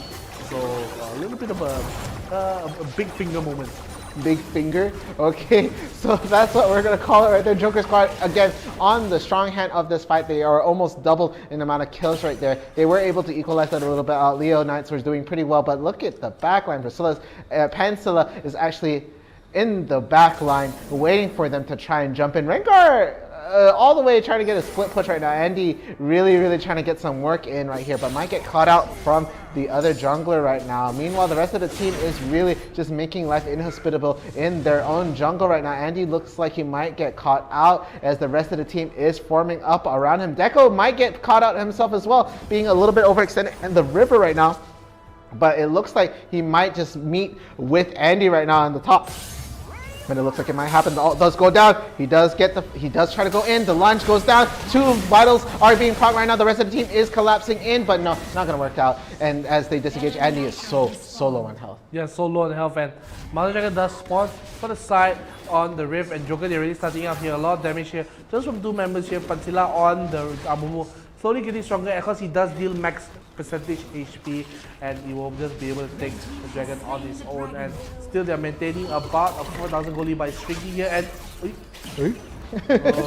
that's the shortest grand entrance. Not the grandest entrance, I think small entrance lah. Yeah. What's the opposite of grand? I don't know, minuscule? Minuscule, yeah, sure, that's what the minuscule entrance coming in from Lays. Hey guys, and then we'll go away. It's just like, you know, when you have a party, then someone knocks the door, then everyone turns to look. Hi. Just sure curtains right there. But yeah, it looks like Leonites has a lot to climb up from, but Joker not pulling the trigger finger on either of these fights right now. Again, we saw the grand entrance attempt right there. Might be the start of a fight, but not really working out. They might try to get a pick off on the Gragas right now as the rest of the team is sort of forming up, but no. They are going to just pull back away. Leonites know they're on the back end of this fight and know that they just need one really good fight to try and turn this around right now. So look at how stuck the 𝐋𝐸 is right there. Blade of the Rune King, Mortal Reminder, Rune's Hurricane, looking really, oh my goodness, they're trying to get something started in their entrance, but they're not doing enough damage. It's just tickling right now. Yeah, they're just playing it very safe for both sides of the team, and Joker, if they are able to scale longer, the Ziggs is going to be much stronger. Amumu as well, I can't believe I'm saying this, but Amumu does scale incredibly well, especially against the Rengar, so you're going to see how well they're going to do this fight. And Baron is just going to be the target. They're just going to dance around. It's always going to be exactly they're going to dance around, especially after when the Cloud Elder spawns.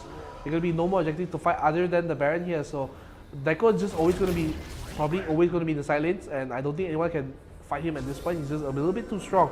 But you're going to see Lays, lucky they walk in the bush. No face checkings here, boy. Yeah, we don't, in Summoner's Odyssey, we don't do face checks today. We have seen too many actually, so I have to take that back. In Summoner's Odyssey, we've seen too many face checks, but let's be honest right now, they are trying to get a little bit more off. They know they have this side of the river, and it looks like they're going to try and start the Baron right now, knowing that they don't have any vision, but the rest of the team, Leonites low, that they are trying to get a foothold right here. We do see the teleport coming in down. 𝐷𝐄 is going to be in the picture right now. The ult will land on him, but the Baron is so the steal coming in, so it is going to be going to the favor of Leonites, but no, they're going to have to survive to make that Baron buff work. Down goes the Rengar right now, so that is going to be a 2-for-1, 3 members alive with the Baron buff right there, but very smooth steal coming in from Leonites. I actually think they might try to just force a fight right now for the side of Jokers. Even though the Baron got stolen, I think they want to fight here, but they're not poised to do that. If there's 2 members down for the side of Leonites, I think they should really push the agenda here. Maybe try to take the bottom turret or something, because they can't just lose the Baron for nothing. They are the ones that opted for the 50-50. They lost the 50-50, and now they should try to get something back. And now they look like they want to take the bottom turret, but it's still a little slow pushing. 𝐷𝐿 is going to be caught out here, so this is a definitely must. I don't understand why Leo Jokers are not going for this. All members are top for Leo, and they say let's not go for the top tier 2. Okay.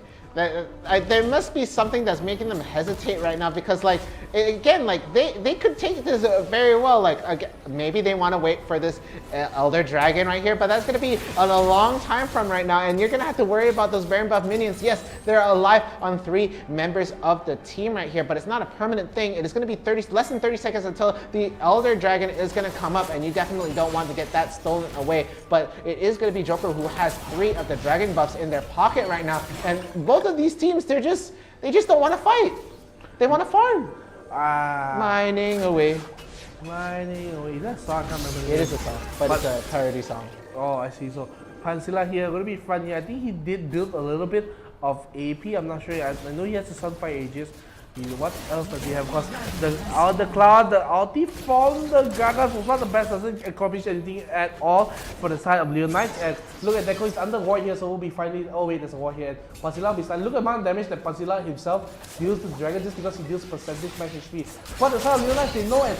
Left a little bit, no power, will be stunned up, will be very knocked up by the fissure, and wouldn't just try to finish off the Dragon here. Will be stolen again! Leonites, and he just do it one more time, and the fight will come out. Already in the backline, so much damage coming onto the Xayah. Won't be blocking the GA right now on the side. And now, looks like a big mistake coming in because they're going to die. Every member is going to die for the side of Leonites. So even Jokers, they lose the Dragon. It doesn't matter. Once again, for some cockadoodle reason, Joker, they will come back again and again and again. And now they look like they're going to take the game against Leonites. And ladies and gentlemen, for a long time, I haven't said this in a long time, we're gonna have an Indonesian team in the grand finals.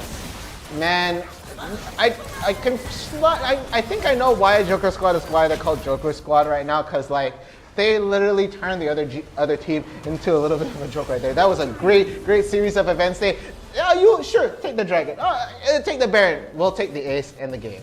The game taken away by Joker. Some reason they just like they make the game. I think I know what they do. You know what did they do? They bore the enemy.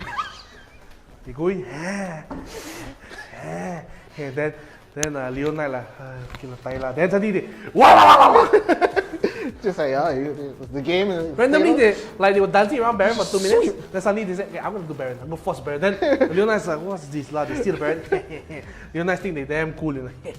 Then they start the Cloud Dragon. Then Leonite steal the Dragon. They oh no. Oh. Then they get ace. Then they lose the game. So let's take a look at the stats for the match here against Leonites and the Joker. MVP will go to practice. Almost. Last game I thought practice should get MVP. And Pansila got it. And this game, I thought Pansila should get MVP, but practice got it. Yeah, again, that Momo play was actually very interesting. The combo was ridiculous, landing so much damage for the favor of Joker Squad right there. And again, we saw the Xayah do a lot of damage for her side too, going for the Infinity Edge first right there. And look at the damage coming in from practice. Nothing less expected from a Ziggs right there. Gonna expect a ton of damage, but with how long this game is going, 29,000 is actually quite a small amount for how long that game was. But I mean, we're gonna go see an Indonesian team. It's like it's almost at the halfway point. You can see exactly where it's just like, it's all ours, and then it's just like yin and yang almost. My goodness, we live in a society. We live in a society. A society where it goes ping pong animation. Yeah, life up and go down. Up. No one can stop me except Joker Squad. It's like no one can stop me except Joker Squad. That's the dip when Joker Squad comes in. So I'm impressed, but let's take a look at the replay. I'll be even more impressed with the plays coming from Joker Squad. Let's just check it out. Early on, you can see a lot of aggressive plays coming from land. They get the fissure, they get the kill, almost get the kill onto the Rakan. But look at the combo Amumu ulti, Ziggs ulti, the amount of damage here, and just had to back off here. But the nice pullback does get the kill on Rakan, but they try to flash in for the kill on the Rengar, but he ulti, I'm out of here, man. But they do get the return kill on the Xayah. They almost get the kill onto the Amumu here, but Amumu just barely escaping here, but they do get a trade in positive favor for Joker. Yeah, and with this, it was a lot of back and forth between these two guys. Again, Joker had that nice early lead in terms of the kills, but Leonites was actually very, very solid within their macro, right? They're going to be able to take a lot of objectives in their pocket, took 2 towers in their favor, and here we see another good fight, another good combo in the Wakes right here. We're going to get a multi-man knockup coming in for the side of Rakan. I'm going to be able to do so much, but no, the ult does go down. They do get so much damage, but they waited too long for the fight, so ultimately they will even this out. This was going to be a big, big win, a big W for the side of Leonites, and it looked like this was going to be their game if they could just seal and take this momentum away from them. They even get the ace. The ace for the side of Leo, and it was very, very important for them to get this early on. But like I said, for some reason, Joker, they had this knack for just making a comeback after all this, and they just playing good macro here, and they was forcing a horrible fight onto Leo here. They get the Dragon Solo, they tried to go for steal, but he was smited away perfectly by Pansilla. The ulti does come, the Ziggs ulti in the backline as well, gets the Rengar, gets the Braum, and gets the Xayah as well. So 3 members did already double kill from Pansilla, and like the whole game, they were just like chilling, then they suddenly, at this moment, they forced the burn here because they got the ace, I mean not the ace, they got the 3 kills in the fight, and they do get the Baron here, and we thought, oh my goodness, Joker, they got to come back one more time. They try to get the kill onto the rest of the members for Gragas, but Gragas will be taken off by the Xayah here, and shot will be solo, will be taken off by 𝐋𝐞𝐽 here, so we thought, my goodness. And Ro that's coming, he does get the kill, and the rest of the team has to back off because there's just so much damage, and the Rengar ulti, I don't think this is good. He tried to run away, the side practice does burn the flash, but just look at his ulti. Boom! Just deleted all of Rengar's hard work right there. I'm gonna get a kill. I'm gonna kill. What's that sound? And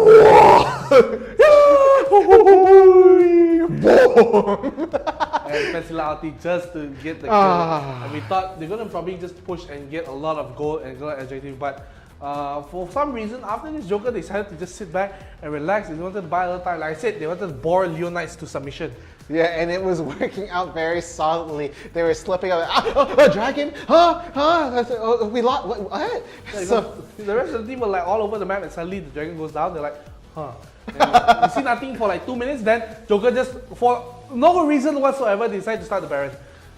Yeah, and then here we have the teleport coming in from 𝐋𝐞𝐽. He does get knocked up in the side. It does get stealing away right there. Andy going to be doing a whole bunch of work, but look at that. The fight is so solid for the side right there. Andy is going to be falling in the backline right there. Tiger is going to be doing so much work. And then this was the fight for the Elder. They just randomly go like, I feel like it right now. You guys ready for it? Let's do this. Lei is going to get picked off early on into the fight, but look at that. They get stolen yet again, but look at how strong this combo is. It's going to just melt them down. Tiger just going to do the cleanup right there. Going to do so much work. 𝐋𝐞𝐽 does get the GA to proc right there. The burn is so confident. And Zonya, 3 people, boop, bye-bye. And with that ace, they take it all the way to the base and put this game to rest. Wow. Take the ace, the base, then go to sleeps.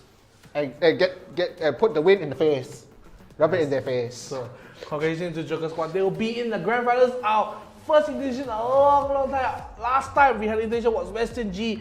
And now now the new Western G, this is called Joker Squad. Yeah, so Joker Squad looking to take a Grand Finals and maybe even the full Summoners Odyssey into their pocket right now. Really hoping that they will do so, but that's only going to be in the round 5. It's going to be a best of 3, but we're not going to start immediately. We're going to take a small break, going to get both teams to rest up and get ready for that. So we'll see you after a short 5-minute break right after this.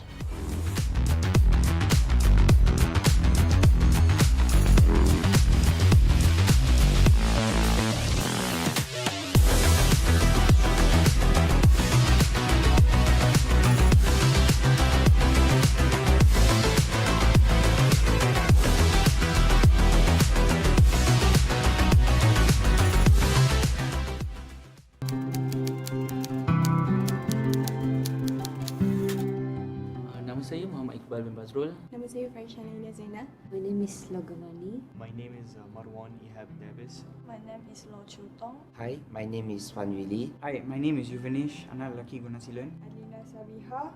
My name is 𝐒𝐮𝐬 and I am in the foundations of UTM Space.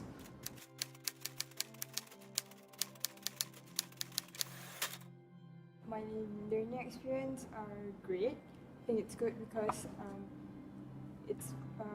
I think it's comfortable. Like the class, the lab are very comfortable, and the lecturers are very good. The class is very comfortable, and the environment is good. The hygiene also very good for the class. Lecturers, they are quite good, very useful. They are willing to spend their own personal time to attend to your questions like after class. Because the lecturer knows that we are from secondary school, so they're willing to really spend time with us a lot.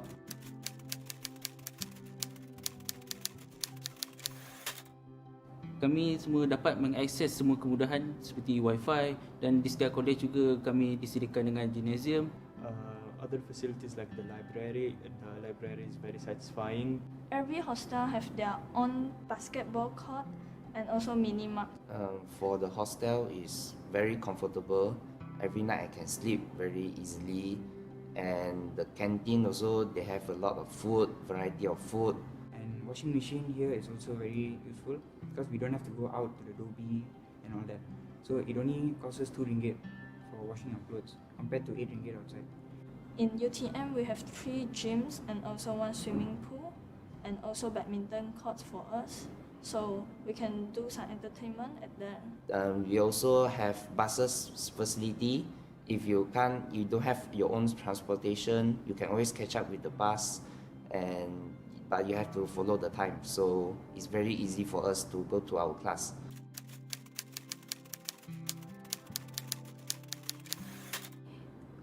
Salah satu sebabnya UTM terkenal dengan top 5 dekat Malaysia, top university.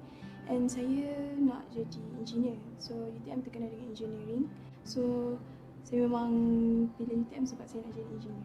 I want to study engineering, so I think UTM is best for engineering for the SKOB campus, and also it's a government university, that's why I choose UTM. I choose UTM mainly due to the global and local ranking. They have top 3 on Malaysia and top 100 on the world, if I'm not mistaken. Another thing is that UTM provides the foundation for international students, while other universities don't. Foundation, as we know, is only 1 year, so it's like fast track compared to STPM. STPM is 2 years. UTM have they provide the highest employment rate outside of the private sector and also the government sector.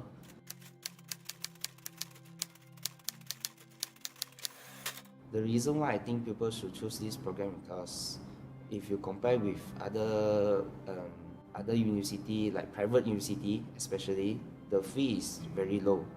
Foundation program actually in UTM is quite cheap. I think it's even cheaper than others university. Foundation gives you good experience, exposure to university life. Anda telah diberi pendedahan awal tentang kehidupan di universiti, bagaimana sistem pembelajaran, sistem pemakahan dan sebagainya. The program provides a 50-50% credit. Well, 50% of my work depends on the final exam and 50% depends on my course marks. This is a big advantage because if you don't, you can improve your final mark by doing well during the SEM, and during the final exam you won't have much pressure to concentrate that your full mark is coming from the final exam. It also helps to the mark is also helped by the course mark during the SEM. You only need to spend 1 year in this program, then you can straight go to for your degree. So it's like a fast track. This program provide a great learning experience, and also it provide opportunity to enter degree program here. Here have a lot of leisure purpose places like kayaking, horse ride. It's very fun to be here.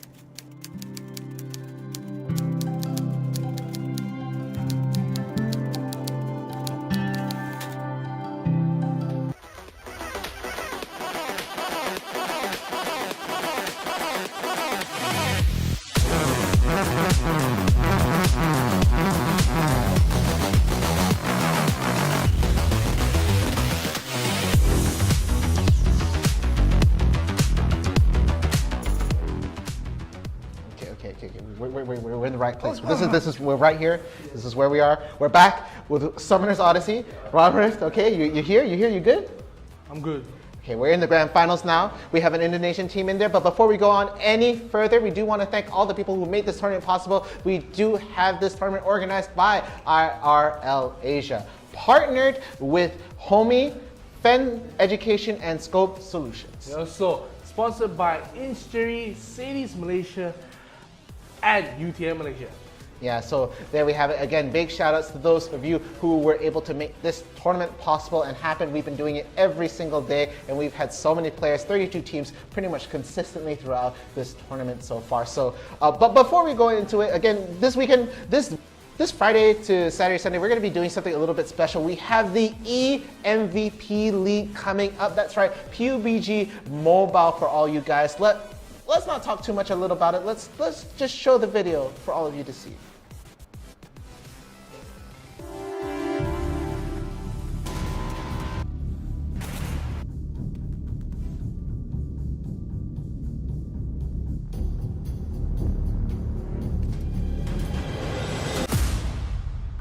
Don't get it twisted. I'm not Rihanna, but boy, you a gunner. You right on my hit list. Keeping my distance, just checking the listings. I'm always aware of your current position. I just hold out to the perfect condition. Coming alive.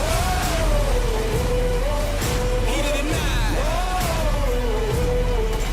Now is the time. Don't try to hide, 'cause I'm gonna haunt you like an animal. Coming alive.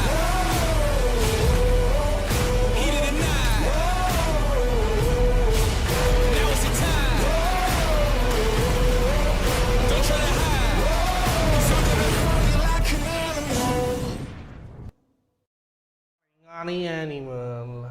That's all I get from the lyrics. I can't even understand what he's trying to say right there. But again, NeonFaith, Indonesian team into the grand final. It's been a long time coming since we've seen them in right there. But eMVP League, we're going to be seeing that on Friday, 21st, 22nd, 23rd. That is our qualifier date. 2,000 ringgit prize pool up for grabs. 2,000, you said that. 2,000 prize pool up the grabs. 21st, 22nd, 23rd will be qualifiers.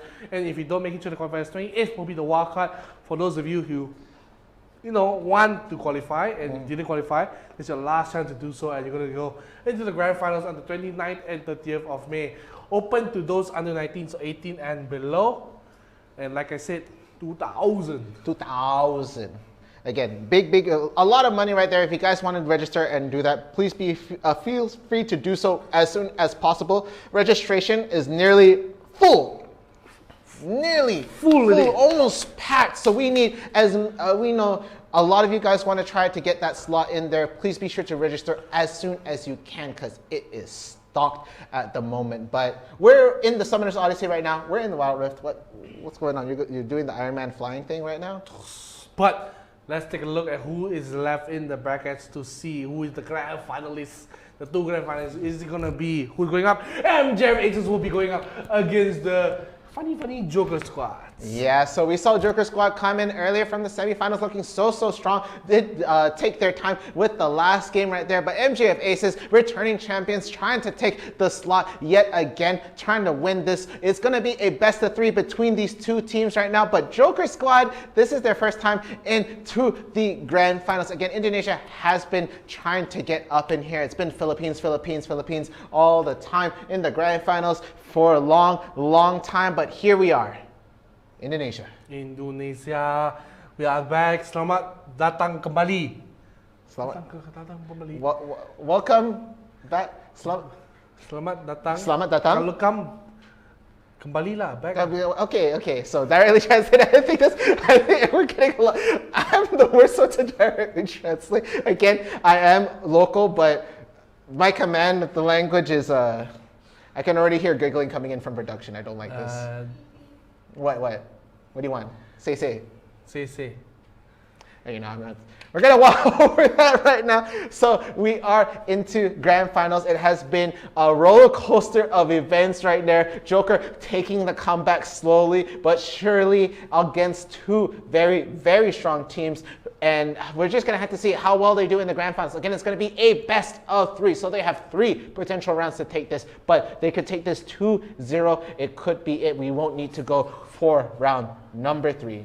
How are you squaring up against yourself? I'm just so excited for this matchup between MJF Aces and the Joker Squad. I think both MJF Aces, last time they were champions before, they're coming back to reclaim a long lost crown of theirs. Climbing up, but Joker Squad out of the blue, come out of nowhere, from left field, out of nowhere, this choke coming in to contest for that crown that MJF Aces once held so dearly. Yeah, and we're going to have to see how these two battle it out. Again, guys, I want to see all the support in chat, so feel free to drop those hashtags, you know, MJF win or JS win Joker Squad or anything like that. Feel free to support the teams in the grand finals right now. I know you guys really, really love and support your teams. We saw it much earlier in the chat right there, especially with the Leo Knights coming in before, but unfortunately, not going to be able to secure that slot in the grand finals. So we do want to see a lot of those comments coming in for the stream right now, and if you guys aren't comfortable seeing on Facebook, we do have it available on YouTube and Twitch. And you know, if you want to get better, like you say, I want to join these teams, man. I'm from Indonesia. I want to be like Joker Squad. I want to be the next Joker Squad. I want to be the next Western G. Well, don't worry about that. Let's just go to IRL Asia Academy. Can hook you up with the best of the people to see. I want to learn to be like Caster, like downright Fierce, or like Orewa Chef. Don't worry about it. You can always head over to IRL Asia. We can teach you. If you want to do production, maybe you want to be a tournament operative, like our famous, world famous, Mr. International, Shark 420. Ah, yeah. Get over to IRL Asia Academy to check message. Hi, I want to be like Shark 420. Oh, we have a special course for that. Just taught by Shark himself. Yeah, the Shark will teach you how to be the best Shark 420. The whiteboard here, right there. How to be me. I am strict. How Very to be me, I'm strict. So there we have it. If you guys want to have any more, if you guys have any more questions or want to learn more about IRL Asia Academy, feel free to look that up on the Facebook right there. Give that a follow and a like, IRL Asia Academy. And while you're at it, why don't you also like this Facebook right here? We have IRL Asia. Feel free to drop a like and a follow. We are trying to get to 10K. We're about 3.5, 3 point-ish sort of followers right now. 3.5. Yeah, and we're really, really happy with that. In fact, because of that, we're going to be able to do this upcoming Valorant tournament. So it's all thanks to you guys over following and all this. No, then. No, I said PUBG. Oh my goodness gracious, the game's switching my head. Redo. Thanks to you guys, we'll be able to do a PUBG mobile tournament. Okay, I never said. Okay, let me do a little dance one more time. Okay. With that being said, we also have a supporter badge available down in the corner right there. So if you guys like what you see, you like all the content we give, feel free to drop that in there. So it will be very much appreciated. Yeah, and you know, one day I hope that we can be so popular that when I sneeze, I get 10 star. 10 star on a sneeze? Yeah. So you like sneeze and then 10 star happen, or 10 star happen and then you sneeze? Oh, I sneeze then 10 star happen. So wow, sneeze, wow. Only not for me. I want all my customers to be that famous. But no, let's while we're waiting for the game to start, let's read a little bit of comments here, man. Yeah, let's see. We have Muhammad Fadli Shafuddin saying #joke raw. Oh, wow. Joker win. And we have someone called Mac Jazzy TV. Wow, Mac Jazzy. I like the name. Saying #MJF win. So there we have already some people supporting the teams in the chat right there. We do like to see a lot more of that. Oh, but we see a little bit something special right there. Again, there is a command you guys can use if you guys want to find out when the stream is live. As soon as it happens, be sure to type an exclamation point and then notify in the same, no space in between. Exclamation point, notify. You're going to be able to see exactly when the stream is live and ready, and you'll be able to watch it as it happens. So guys, feel free to just type that in the comments if you want to get notified of when we go live for the stream. Yeah, and then someone saying for Azam, NeonFaith, why are you so chomel? Hey, I'm asking questions here. We ask questions? I think because my friend is downright fierce, so he fierce, I must chomel. Cute. We also have John saying GHON saying go MJF go. So we're already seeing a lot for MJF actually. The poll is open at the bottom, so you'll be able to vote for the team that you think will be able to take the first round of the grand finals. Again, we're going to see a minimum of 2 rounds, but if they take it 1-1, we will go into a 3rd round and then it'll be decided from there. It's basically a 1-2, but we will have to see how these teams work out. Again, they're getting ready. They're going to be poised to try and take the game. So they need to meditate. They need to think about the bans. They need to really formulate the strategy on how to beat each other. Again, Joker Squad, I don't know if they're really well known between the other communities that have been here before, the other teams, so maybe not a lot of research done on them, but MJF Aces, they have been able to take the tournament before, so we'll just have to see if Joker Squad is ready for this game and they have a plan up their sleeves. What do you think, NeonFaith? Do you think they have a plan? I think Joker Squad don't have a plan. That's what makes them unique.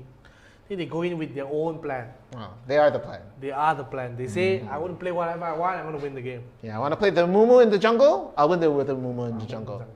Yeah. Mumu boy, sad mommy boy. I'll play the Rengar top and we'll win with the Rengar top. Anyway. Hey, B, C, D, E, F, G. Let's go to the match. Let's see. Between MJ Aces on your left and then Joker Squad on your right. Yeah, so there we have the first band actually going to be this. Oh, they're going right really fast. Slow down. No. Okay, it's going to be this one. It's going to be this one. It's going to be this one. Come. What? What? Magic. What? Hey, this one. Magic. Okay, so there are the 4 bands happening. So what is happening? It's perplexing. I think you don't do that. I can. I think you don't do that. I think better you don't do that. Leave it to the non-professionals.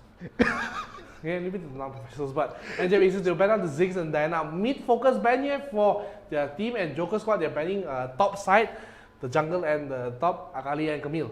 Yeah, so Gragas is open. Galio's open. Braum is open.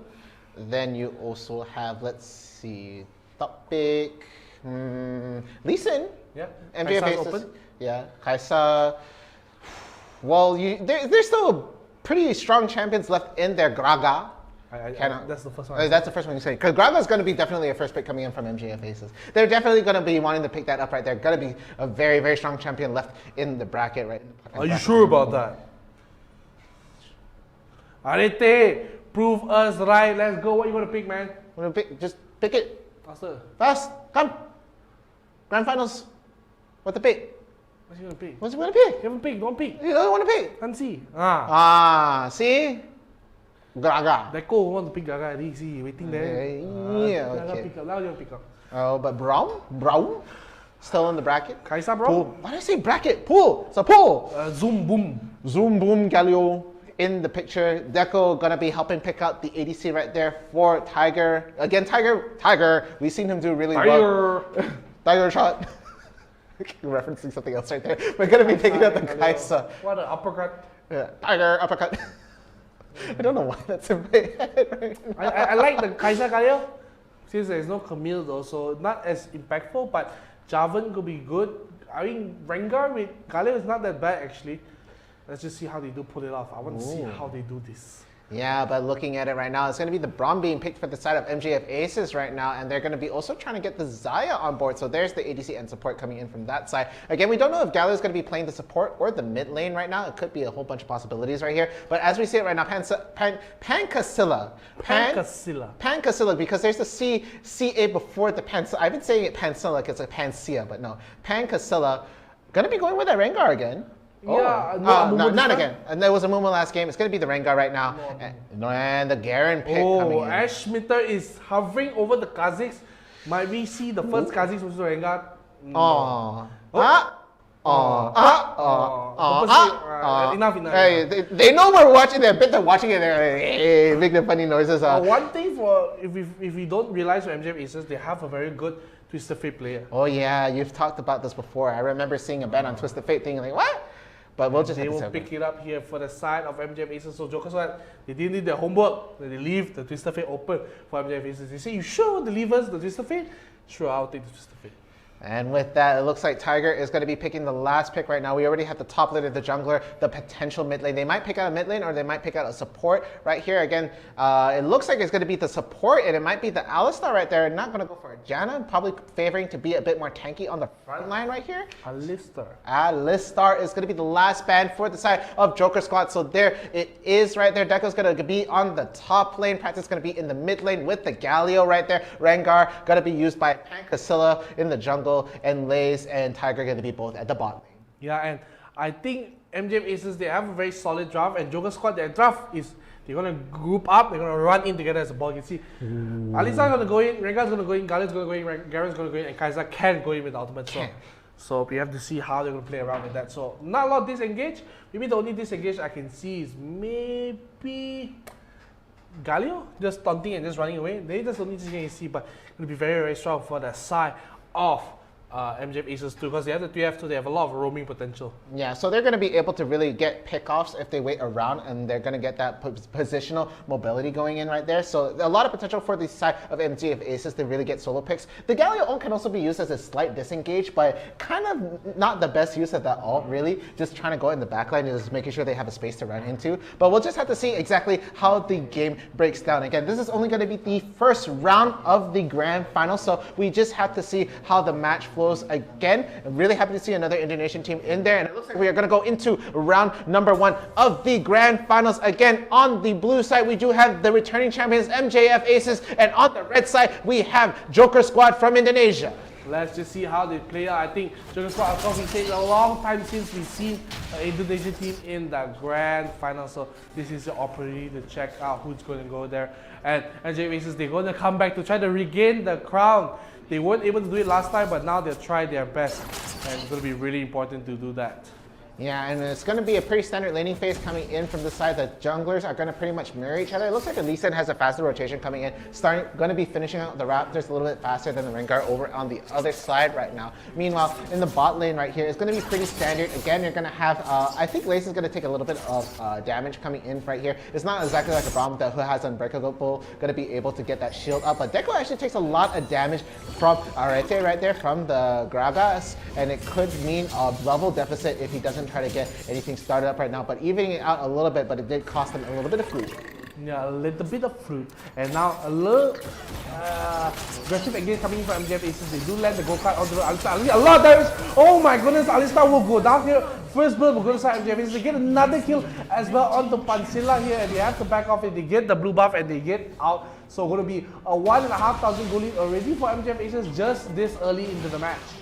Yeah, and there we have it. So 2 kills up on the board for MJF Aces, and they're doing really, really solid right now. So it looks like they're looking for more Tigers. A little bit off position right here. They're not going to be able to land this on. One more hit is going to be able to land it. They do get it. It is solo. The barrier does go up, but they might try to get the kill on Void instead. They do get the kill onto Void, and it looks like he's going to be running for his life. It is going to be really close, and there we have the Void Seeker is going to kill it. So 2 kills in return right there, but they do lose another in the mid lane right now, and they might lose another right there in practice. Solo on health, and there we have it. Twisted Fate going to be sealing his fate. 𝐼𝐸 is incredibly strong right now. He's already level 5. It's going to be so strong. Tiger will just be eating up. So we waited a little second now to eat the another Tiger, but they do get the honey fruit away.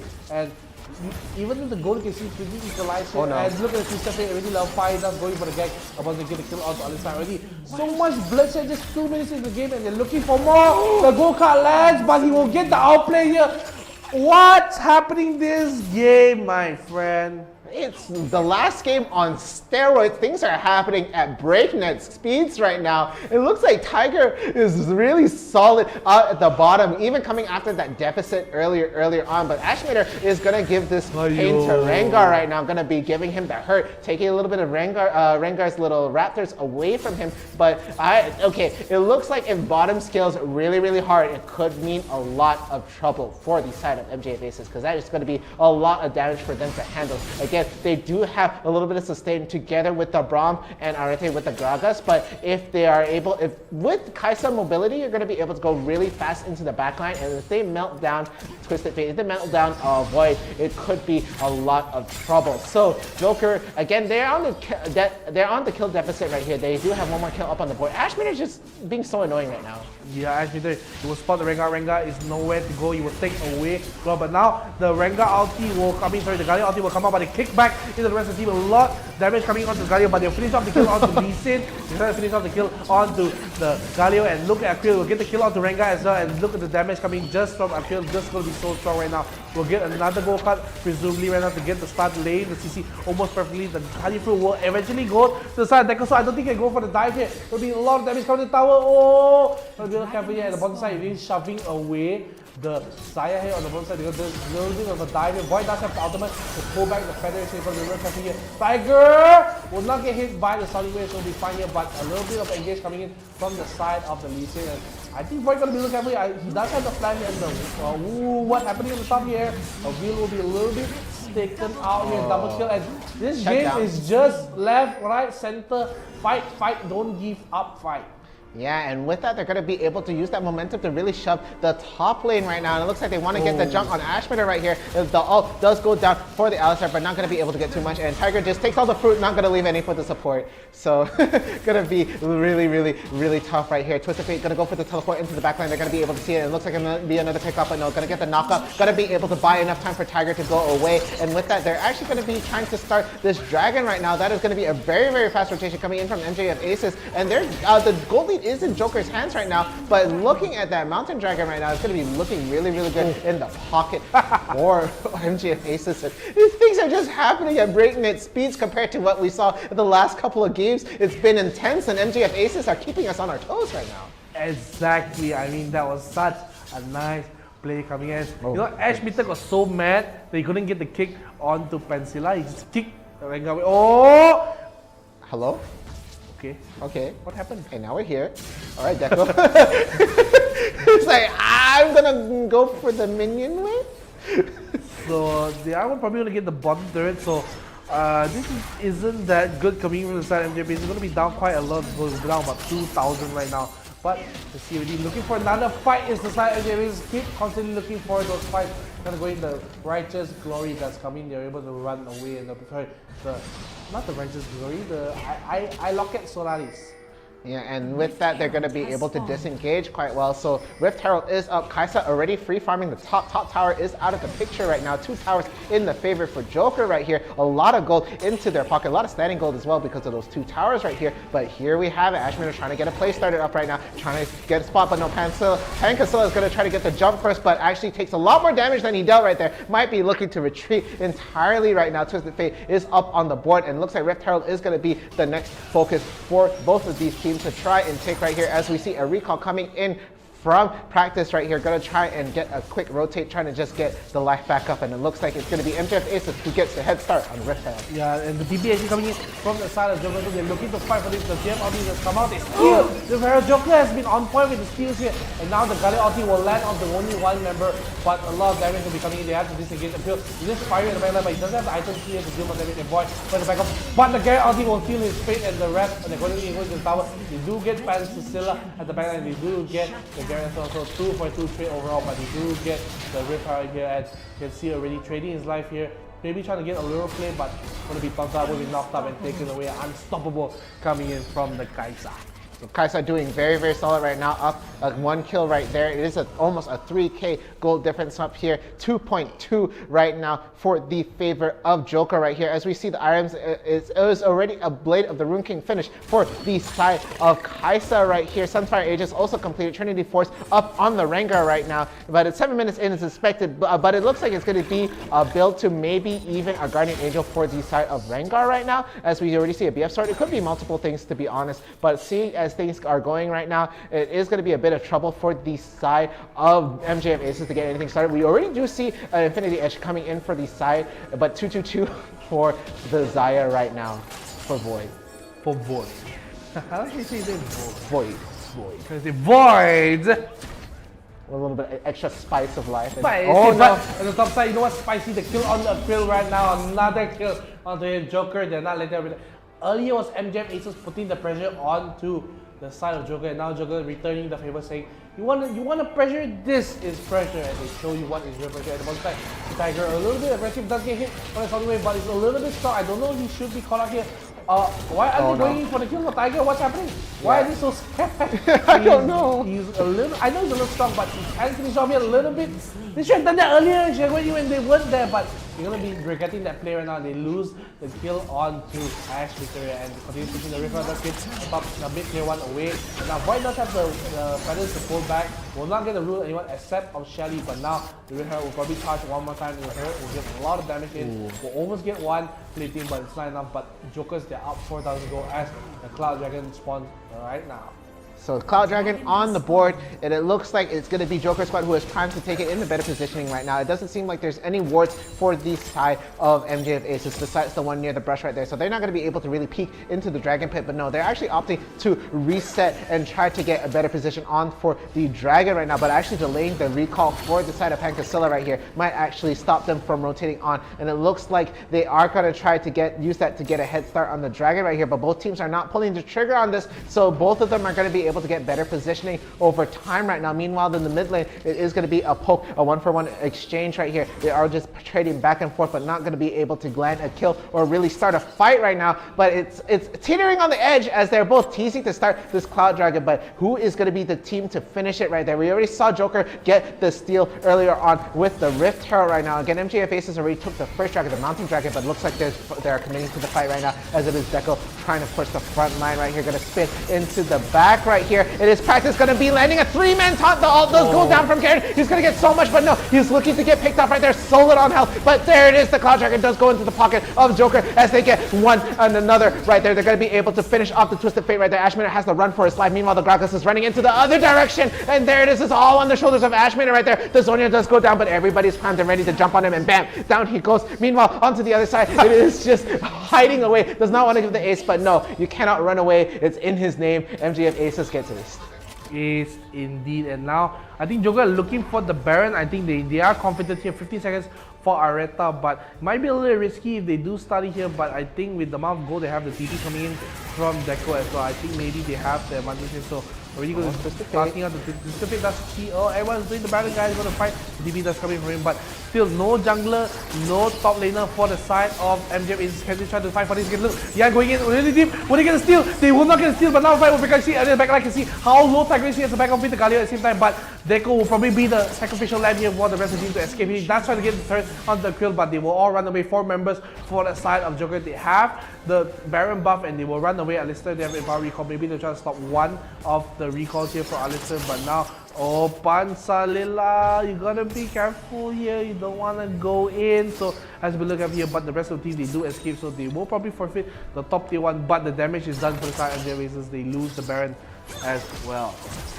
37 to 45,000 gold coming in from the side. Joker with the big lead. They do give up the top tower right now, but they're going to be able to catch up right there. Tiger is going to be able to land the Void Seeker. He does use the ult to try and go in. They're trying to get the pick up right there. Tiger is going to get stunned right there, but not going to be enough damage to take him out of the picture. Void running for his life. 2 picks already happening right there. They're looking for another one, and there goes the Justice Punch. They're going to be able to land another knockup right there, and they take out the team who pushed out the top tower right now. 3 of them down right here. All that's left is Ashmaner and Arete, and they're going to be able to use this Baron buff to potentially just finish things off right now. Meanwhile, Gragas is getting the split push right there, but might have to go for a recall knowing that they just have to defend their inhibitor. But he could stop it. It looks like they're going to be able to stop one, but it is going to be Ashmaner who is going to be returning back. And with that, they look like they might try to end the game right now. They are trying to push it all the way past the inhibitor, but no, they're going to retreat and they're going to be taking their time back. Meanwhile, Twisted Fate is going to just trying to figure out where everybody is and might just try to get the jump on somebody, but no, is going to just try and just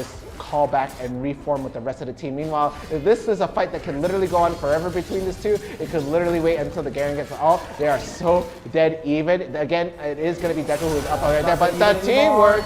Oh, here it is. Is the ult ready up right there? But no, it looks like it's going to be Deku who's going to go down. The flash does go down right there. He is spinning, escaping, and no. 3 members. Nice try from Deco to escape there, but he's not able to, so it will be very, very difficult for it. And now, like you said, oh no, look at the damage just from the 𝐿𝐲. It's a mid lane guy, so a lot of damage here.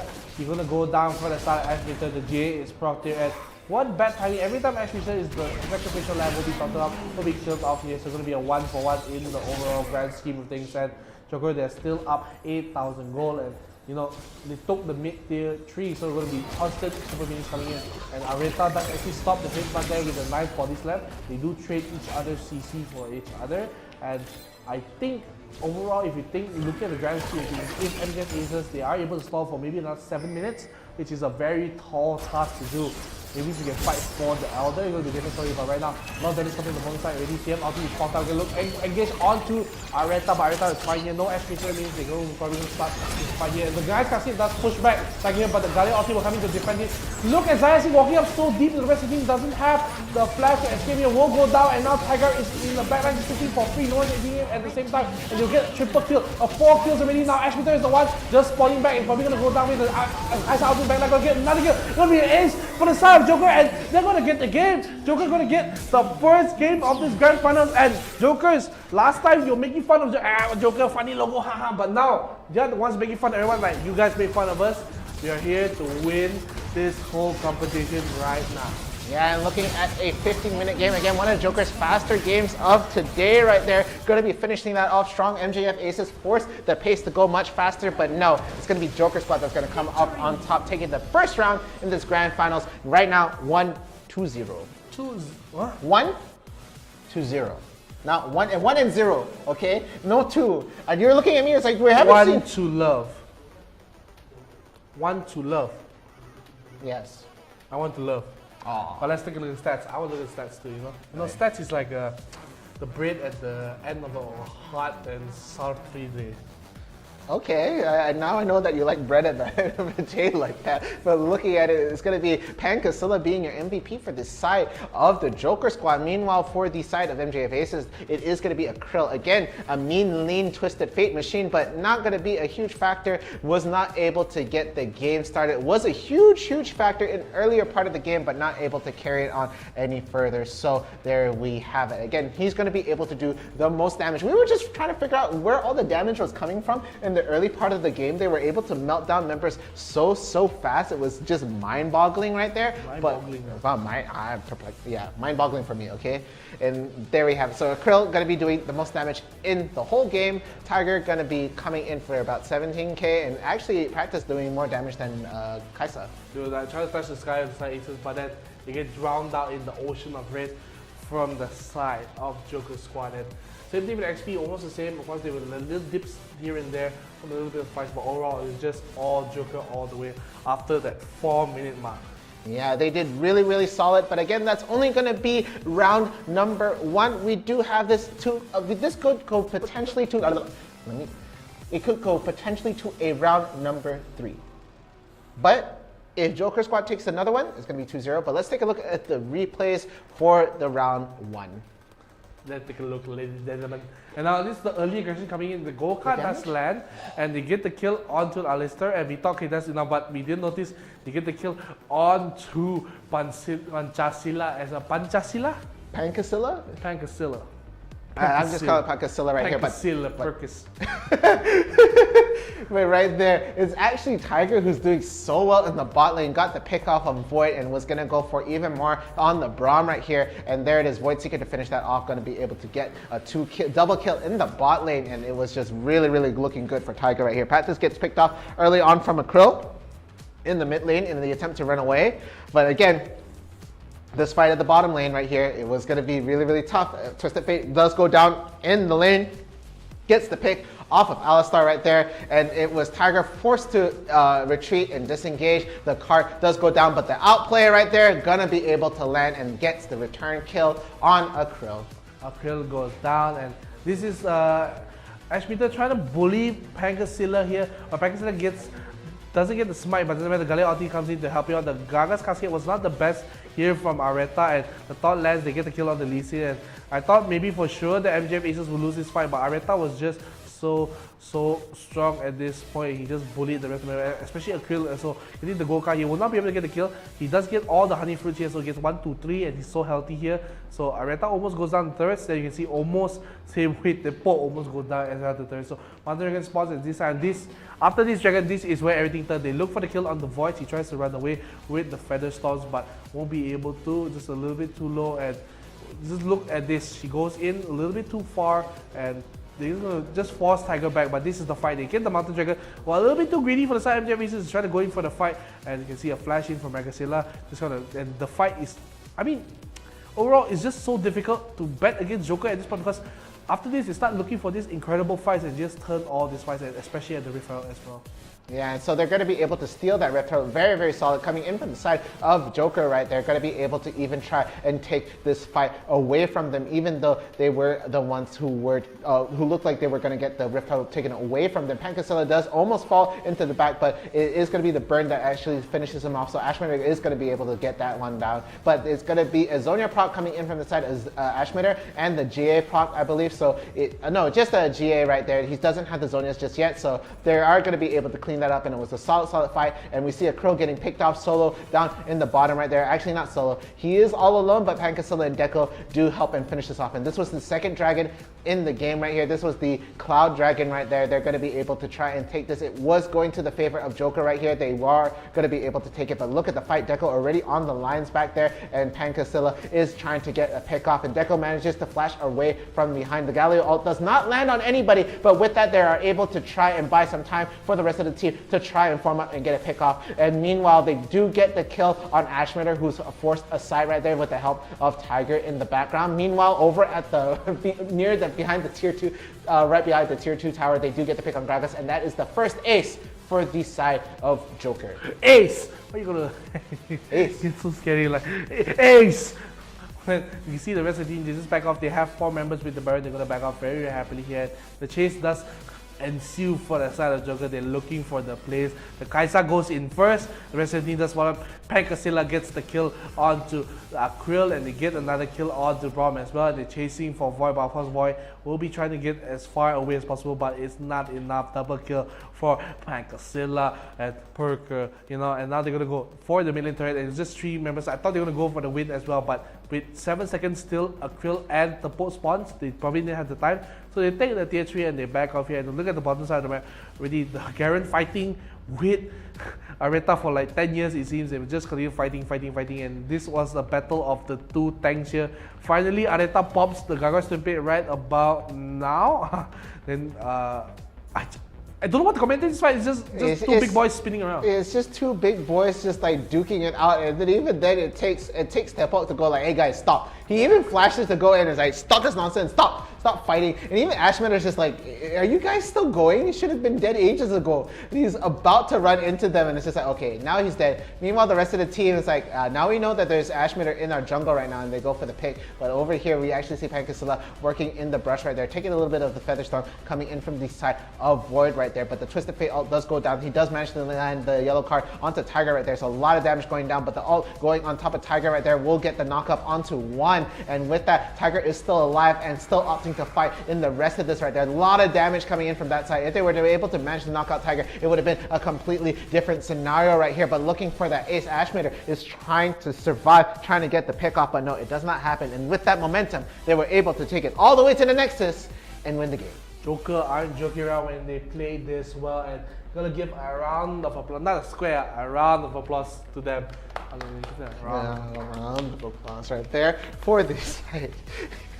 Just literally a round. It's gonna be a perfect round. It's gonna be an over. Okay. I did it, man. You did it for me. Thank you. So, congratulations to Joker. While we're waiting for the second game, why don't you guys head over to IRL, get us to 10,000 followers, and if you want to support us even more, some more, get a supporters badge over there in the bottom of the chat. You can get access to exclusive content, especially you can go to the group. I heard 𝐼𝐍𝐻 inside the group, so chatty with the 𝐼𝐍𝐻, the hero, the idola, the king. And also we have and one more thing, if you send us some stars, like just now City Aisha sent us some stars. Oh yeah. Gonna get very nice promo videos playing for you guys, so make sure you get that up and started, ready to go.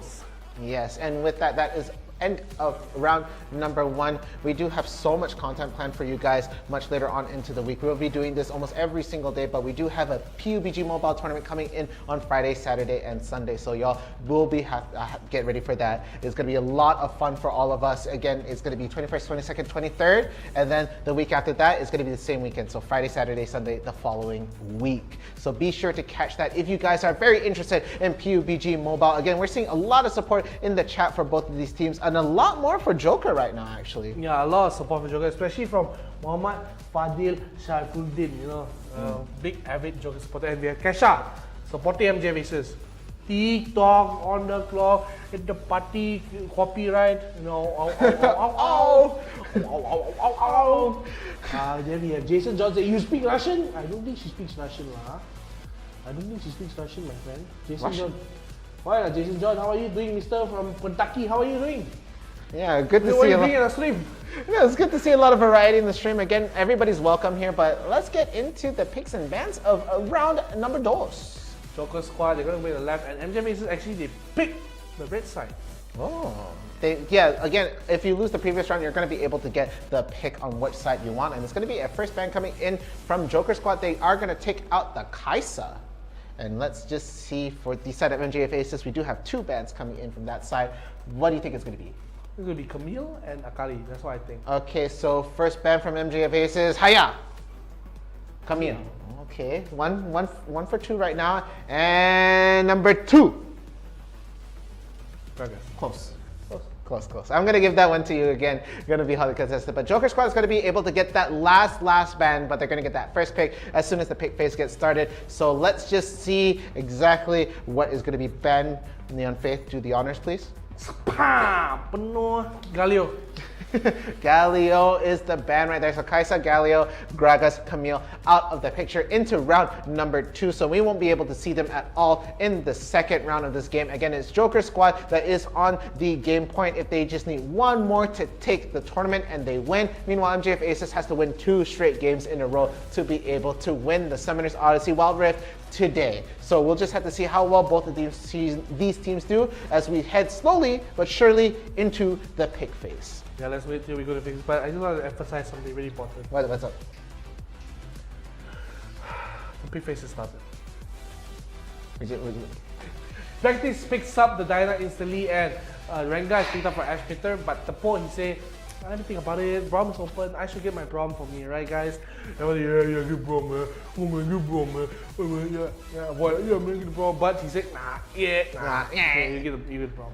And there we have 𝐒𝐿𝐴 being hovered over for the side of Joker squad right now. So it's actually going to be the, again, they managed to take the Rengar away from the side of Joker squad. So that's not in the picture right now. 𝐿𝐴 might have to opt to play a different jungler right now, but it is going to be an 𝐿𝐴 pick coming in from the side of Tiger. Again, we've seen a lot of 𝐻𝐿𝐴 from him, but not going to be the 𝐻𝐿𝐴 anymore, banned in this phase right here. So it is going to be the 𝐿𝐴, not going to be Tristana. And for Void, it looks like he might want to pick up the core key right now. Going to be pretty good in this composition. Yeah, let's see what they do pick up here. And I think we still have a very, very strong pick here, not picked up for both teams yet. Ooh. 𝐿𝐴. Yeah, so again, I think they're not going to rush that pick for the side of Joker because they don't really have to contest for a jungler pick right now. But they're actually hovering over the Jarvan. I think Jarvan makes a lot of sense. They have the Diana, they have the 𝐿𝐴, they have, they're going with Alistar as well. There'll be a lot of composition synergy there in the composition. Let's see what they do go and double AD mid 𝐿𝐴.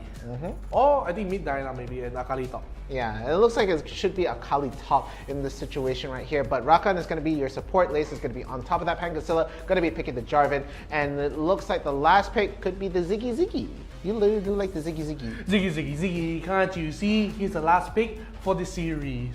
So there we have it. So 2 solid, all those picks coming in for the side of either team right now. Practice, of course, going to be your mid laner. Deco going to be your top laner. So no Garen actually going to be seeing a 𝐿𝐴 from him instead. Meanwhile, Tiger going to be on the 𝐿𝐴 since the 𝐻𝐿𝐴 got banned. I'm going to pretend I didn't see that. It's all good. You are a beautiful dancer right there. And Aces, I like their composition a lot. They're going to be doing a lot more with that Ziggs pick right there. But 𝐿𝐴 could be a lot of a factor if they do get that pick off in the backline. Going to be doing a lot of damage.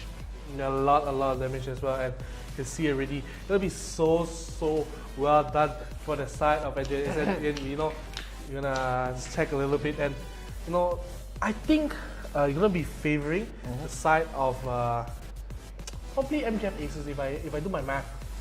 Yeah, it looks like it could be MJF Aces in this round. Again, we won't know for sure until the game starts and we get to see a lot of these trades. We saw MJF Aces really take to the aggressive sort of phase in the earlier parts of games. We saw like nearly a triple kill in 2 minutes right there.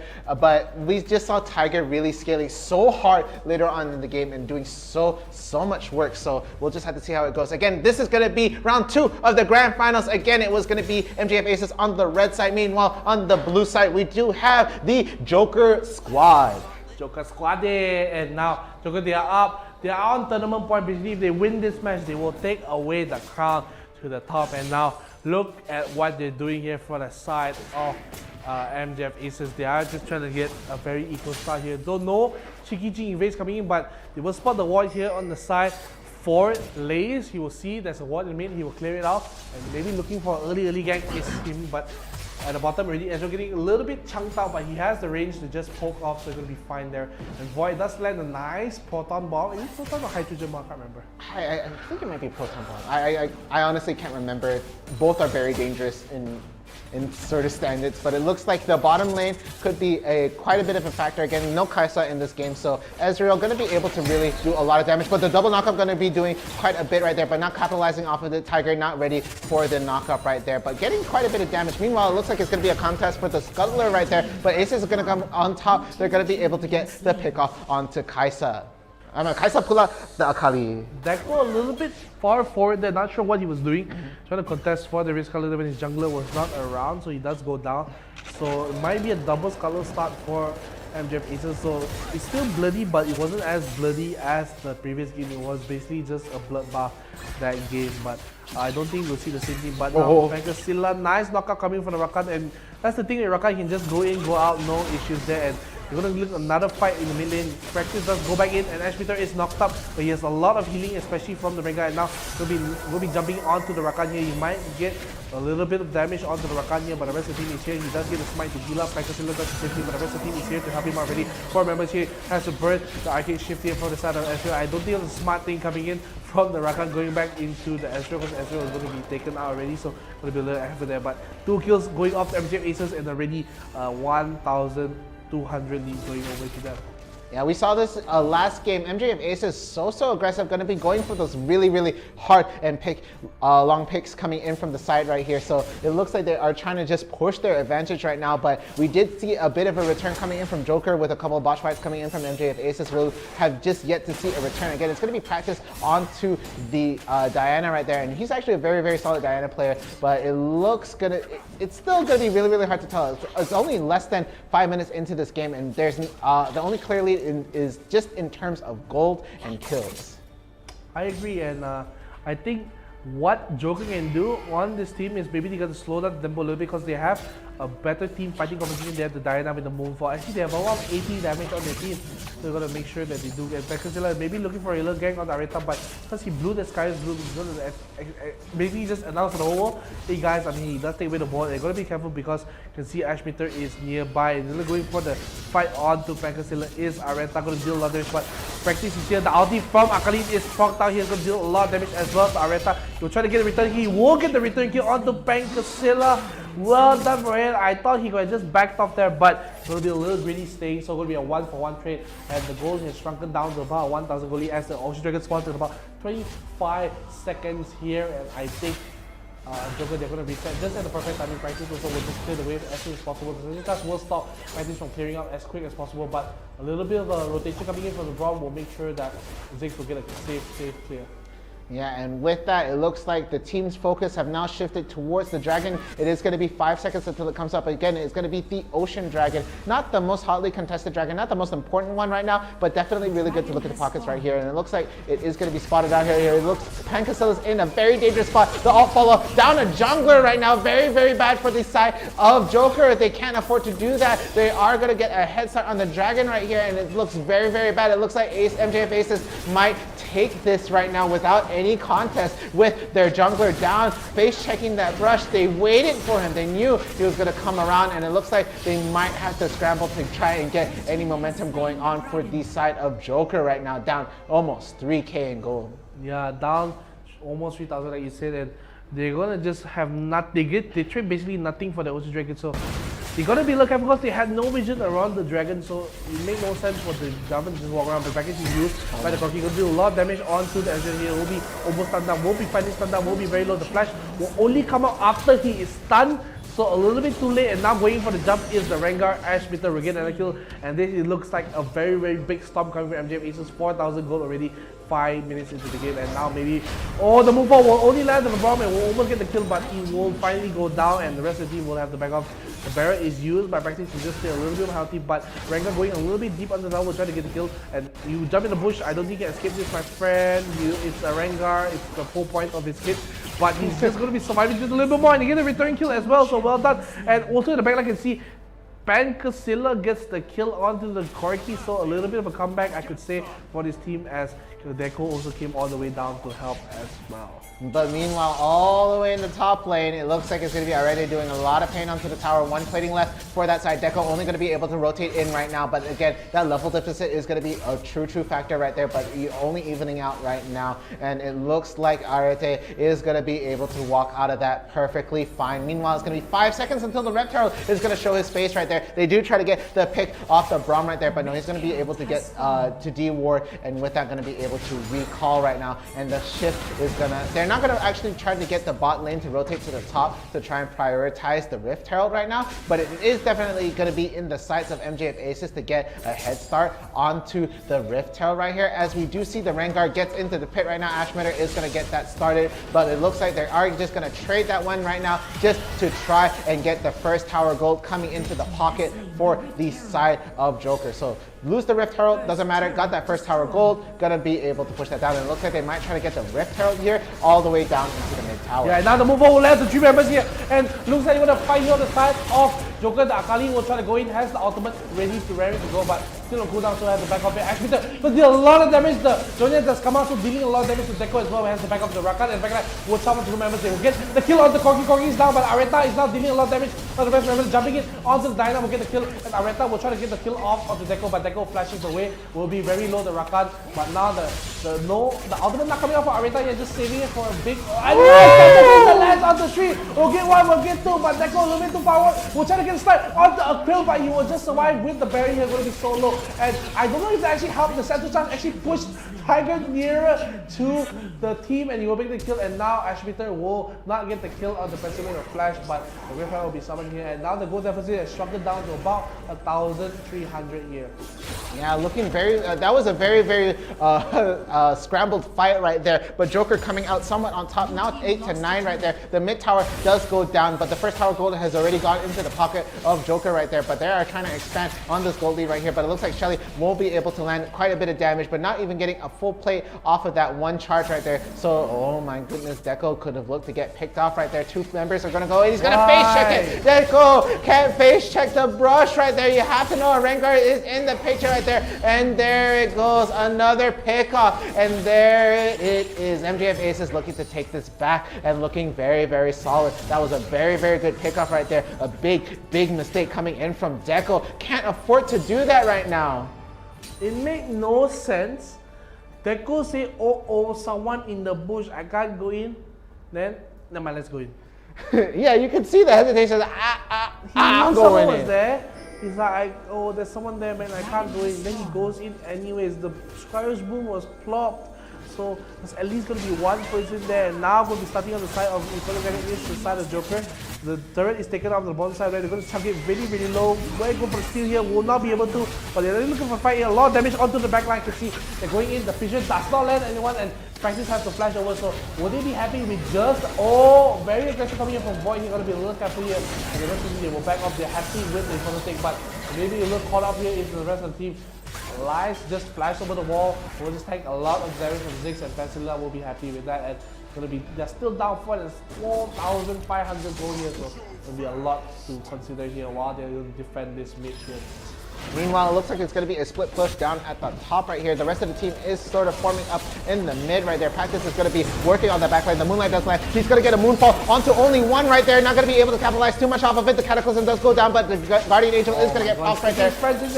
Oh my goodness, and he's going to actually get pulled off away right there. Going to be really, really low on health. 𝐷𝐄 has to run away right now, and the rest of the team knows this. They're going to be actually hiding back towards the team as they try to get a formation going on them. The 𝐒𝐿𝐲 does get picked off by the 𝐒𝐮𝐬 in the back right there, so it is going to be really, really bad looking for Joker right now as they are on the deficit clearly, but they're trying to go for a kill. 𝐻𝐼dr is just but no, overextended again. Practice goes down, and with that, MJF Aces looking to solidify their lead. Yeah, and I mean, falling apart at the seams is Joker. I'm not sure they forced the fight again. They felt like, okay, be happy with that, but they decide to stick around for some reason. Of course, they wanted to defend the mid lane, but when 𝐷𝐄 was solo, he ulted out. He sticked around with barely like 50 HP in his pool. He stuck around. And what could he have done as an Akali in that fight, because he doesn't have the wave clear, because he has to walk up, so you have to be careful, especially against 𝐒𝐿𝐲 as well. Against Rengar, they can just jump at you anytime, and Corki, they can just a stray rocket could just burst in your face and you can die. So a lot of mistakes coming from Joker. I think they're getting a little, like, as usual, I don't know why these teams, when they win a game, they start getting very, very confident and they start making all these simple mistakes. And something you really can't afford to do, because if you bring this all the way to a game 3, that's a lot of mental pressure coming in from both sides, honestly, and it's just not worth it at this point. But it looks like it is going to be MJF Aces who's actually going to be trying to get into the third game pretty much confidently if it ever does go to it. Again, it's not quite down and over yet, but if Joker keeps doing these mistakes, it could very well look over. Meanwhile, the Baron is actually alive and on the board right now for the team, and it looks like it might be a jump in. 𝐻𝐼dr are going to get the jump on Pankasilla, but the ult gonna go for the follow-up. The redemption does go down to try to get 𝐻𝐼dr live jar. Finn is gonna get the Cataclysm. There's gonna go the pick. 𝐻𝐼dr does fall for that side, and look at the disengage coming in from 𝐿 right there. Gonna have to use the flash right there, and look at 𝐷𝐄 trying to go in, trying to get damage in right now. The Moonfall will land on both of them, and this is the reverse. This is the flip that they want. They're gonna be able to get a really, really solid pick off right now, and with that lead, they look like they're gonna go for more. Might try to go for a push down the mid lane and bring it down right now, but looking at it, there are only 2 members left alive for the side of MJF Aces. I thought they were maybe priming for a Baron thing, but I don't think they have the damage to finish off so quickly, so they decided to go for the mid tier 1 right now.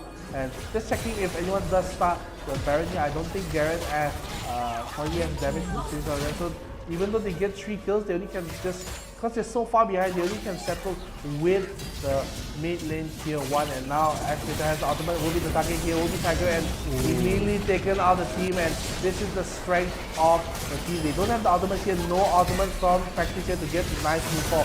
They will go in for the kill. He does get the moonfall finally, but it will not be enough, and the rest of the team does go down. His does come out, but he'll be 3 members dead on the side of Joker, and they will even get 1 kill. Of course, they do get Void, but they're going to start the Baron here probably for the side of MJF Aces. Okay, but it looks like 𝐷𝐄 might try to go for something right here, and it looks like they know that, and they're going to retreat knowing that they're low on health, but it's actually the Mountain Dragon that just spawned, and they know that's going to be a bit of a more important objective right here, as that is a nice perma buff in their pocket right there, a little bit more sustained, and they could definitely use that right now. So there it is. It's going to be the Mountain Dragon being started for the side of MJF Aces, and it doesn't look like it's going to be on their contest, as the rest of the team won't be able to make it. So with that, it looks like the shift is going to be real right there. Joker looked like they had a lead, but right now MJF Aces looking to take that right back. It is now 43,000 gold to 48,000 in the favor of MJF Aces. I don't know what to say, man. I mean, I'm just disappointed in Joker, you know, because they all played extremely well, and as a big fan, they made a new fan in me today. I mean, Joker just made a new fan in me, and I don't know, man. But you know, the one great thing about this, Joker Power, you get to see 3 games, you get to see all 3 games. It's going to be the best thing ever. You get to see all the flavors and all the powers of both teams, but still, can't count Joker out. It's not over yet. There's just 5,000 gold down. They have the Infernal Dragon, and it's going to be an Elder Cloud Dragon. We knew last time what happened. They won the fight as the Elder, so might still call out till that time. So, I mean, Ezra is doing fine in terms of gold. He's just maybe 1,000, maybe 500 gold behind the Corki, which is not too bad at this point. And look at the Rengar. Yeah, Rengar as well. Look at how much gold he has, but look at that's going to be just so farmed out. He has the Trinity, has the Yomu, has the Death done. Yeah, so looking pretty stacked right there, but actually gonna get the jump on right there. They are trying to get the jump onto either one of these. The flash is forced right there. It is gonna be the Rapid who just is gonna try to get the game started right now, and they are trying to get the jump on right there, but the blast one is gonna go in. They're gonna get the knock up in the Dragon Pit right there, and they're gonna just try to go for a chase, but these are two very, very elusive people right here. Meanwhile, it is gonna be a head start onto the Baron right now. They're gonna see the teleport. Deco is gonna go down. It's gonna try to go in, trying to get as much damage going in right now, and he's gonna, oh my goodness, it looks so close to a takeoff right there, but no, it is gonna be a lot of damage coming in right now, and the rest of the team is duking it out, trying to get the pick off. Deco looking so low on health, gonna get killed from the Garen right there, and the rest of the team is falling apart. All that's left is Tiger. Tiger's not gonna be able to do it, and with that, they managed to get the dragon buff, and with that lead, they look like they're gonna be trying to take this all the way to the Nexus. All that's left is the mid inhibitor tower, and the respawn timers are set to at least 20 seconds until they come back. Plenty of time for them to be able to storm the Nexus with this, and with that, game number 2, MGF Aces, and with that, we are gonna see a round number 3 of the grand final. So we are gonna game 3. Yes, a game 3. It's all gonna be decided in this very next game. But before we get into that, let's take a look at the stats for game number 2. So here we have MVP going to be Ash Mitter on that side, and on the other side is going to be 𝐿𝐴𝐿𝐴 as well. So both junglers going to be in the MVP status on either side of the team right there. And I thought it was going to be actually Tiger, but it does make sense, but it just felt like they forgot how Rengar worked. They were trying to run into the brush and into the bushes, and then it was just like, you know, that's gonna be a little bit bad because he's gonna lunge at you while you're retreating into the brush. But you know, stuff like that happens, and here we are. We're gonna be able to go into the grand finals, into the best of 3, into the final round right here. So look at the damage coming in from Ash Mitter. Damage coming in from Ash Mitter on the Rengar. That's why you go Rengar jungle, kids. You don't go Rengar top, and that is the living proof why I do that. Look, I'm going to take a look at the goal graph here, just fully MJ basis from the start to the finish. I mean, after domination for them, they weren't happy. It was XP a little bit, but overall it was just MJ Aces all the way to the end, and they just played incredibly well. Yeah, and so with that being said, MJF Aces managed to really secure with that aggressiveness play that they kept into the round number 1, but they really managed to snowball it and take it all the way and just held on to that lead. Let's take a look at the replay and see exactly how it all went down. Let's take a look. Let's see. Right now, just early on, a lot of aggression, and Deco just out of position, gets caught out for absolutely no reason at all. Gets killed here, and one more time, Benson thought he was basically under what earlier, so you do know they know you're here, so not paying attention, he gets caught out a little bit too far forward, and practice does come to back up Areta, so it'll be nice, but I just thought it was a little bit careless for Pencilla to die for a 3-1 right here, so he does go down, a 1-for-1 trade for MGF Aces. It'll be rapid, and they do start up the objective. No one from the side of Joker was here because earlier 𝐿𝐴𝐿𝐴 died, so no jungler means no contest. And at the same time, look at the nice stun they land onto the Azure. The package flies him all the way to him. One more hit will stun him, and this flash is a little too late. He flashes when he's gonna die, so he should have flashed when he had the stun, but he just burns it a little too late. And Ash Mitter comes in for the cleanup onto the Rakan, and you get 2 kills at the bottom side of the map. And with that, they're cementing their lead. Ash Mitter definitely a force to be reckoned with right there. Gets picked off though for that side, and it did look like it, again, there was a little bit of a back and forth. Joker looked like they could try and take back these games, but really good moonfall will land onto 3, but the rest of the team won't be able to follow up. The stun does land, and with that, Deco is only going to be able to come in a little bit later than he could, than he should have really, and not going to be a huge factor. Again, just hovering around the bush, which is what you don't want to do against a Rengar, but it is going to be 𝐿𝐴𝐿𝐴 who's going to be trying to do cleanup in the back. But as we say that, Ash Mitter does a lot of work onto practice, going to be able to jet the finish onto him right there, but is ultimately forced to retreat to try and survive. And look at this, a 3-man Cataclysm and the cleanup right here, but a little too much damage. Deco going way too far in, trying to get a lot of that kills going on, but not going to work out. As we see, it is a solid pick-off coming in for the side of Joker. Yeah, and the rest of the team, they're just trying to defend as much as possible, but I don't even talk about this, man. Deco, he knew someone was there, he still walk up, let me walk up here, and he just gets punished by Ash Mitter and Areta. He's a little bit of a misstep here, and Already this was the point of where they really can't fight. They try to go in for a 3v4 at this point. Doesn't go in their favor because they just can't able to fight here. Of course, they have maybe 𝐷𝐄𝐄 coming from the backline, but what is he going to be able to do here? He does go in, he's alone in the backline. He does almost get the kill onto Tango here, but he almost solo. And he just back here, he ultis to run away, and he just doesn't go back here. So 𝐬𝐧𝐞 chose the ultimate here, gets the kill onto him. And he should have just backed off here instead of just waiting around, and the 𝐻𝐼𝐸 ulti comes in, looking for a play, and 𝐿𝐴𝐻𝐼𝐸, he should have noticed this much earlier. He was able to survive, but he was just a little too low, and now walking into the bush here, 𝐿𝐴𝐻𝐼𝐸, a little bit too aggressive. 𝐻𝐼𝐸 was trying to get in, but he gets caught out by the rest of the members. He will get taken out here. So, I mean, overall, it was just a lot of mistakes from both teams, but 𝐿𝐴𝐻𝐼𝐸 making the more impactful mistakes right now.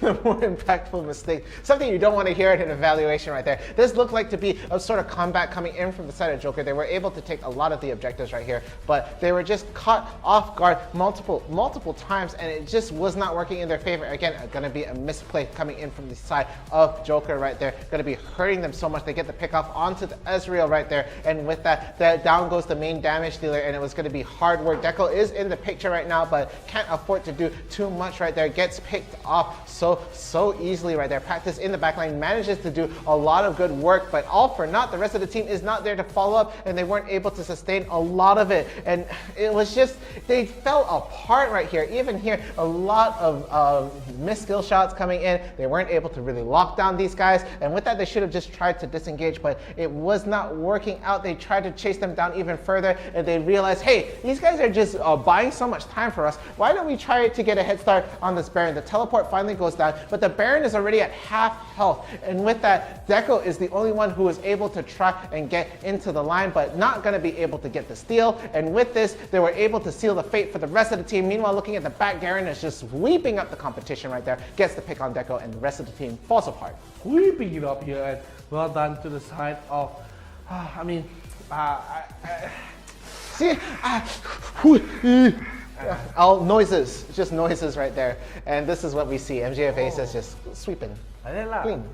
And it's just they all managed to pull the game to a game 3. So, like I said, I'm just full of excitement here for the third game. Because we get to see these teams, they have another chance to show us what brilliantness they have in their back pocket. So, I'm excited. Are you excited? Oh yeah, we haven't seen like it go to a final game in a long time. This will be the absolute final game. This is the one to take it all. Whoever wins this wins the Summoners Odyssey for today and will be your champions. And with that, let's go into the final pick and bans for today.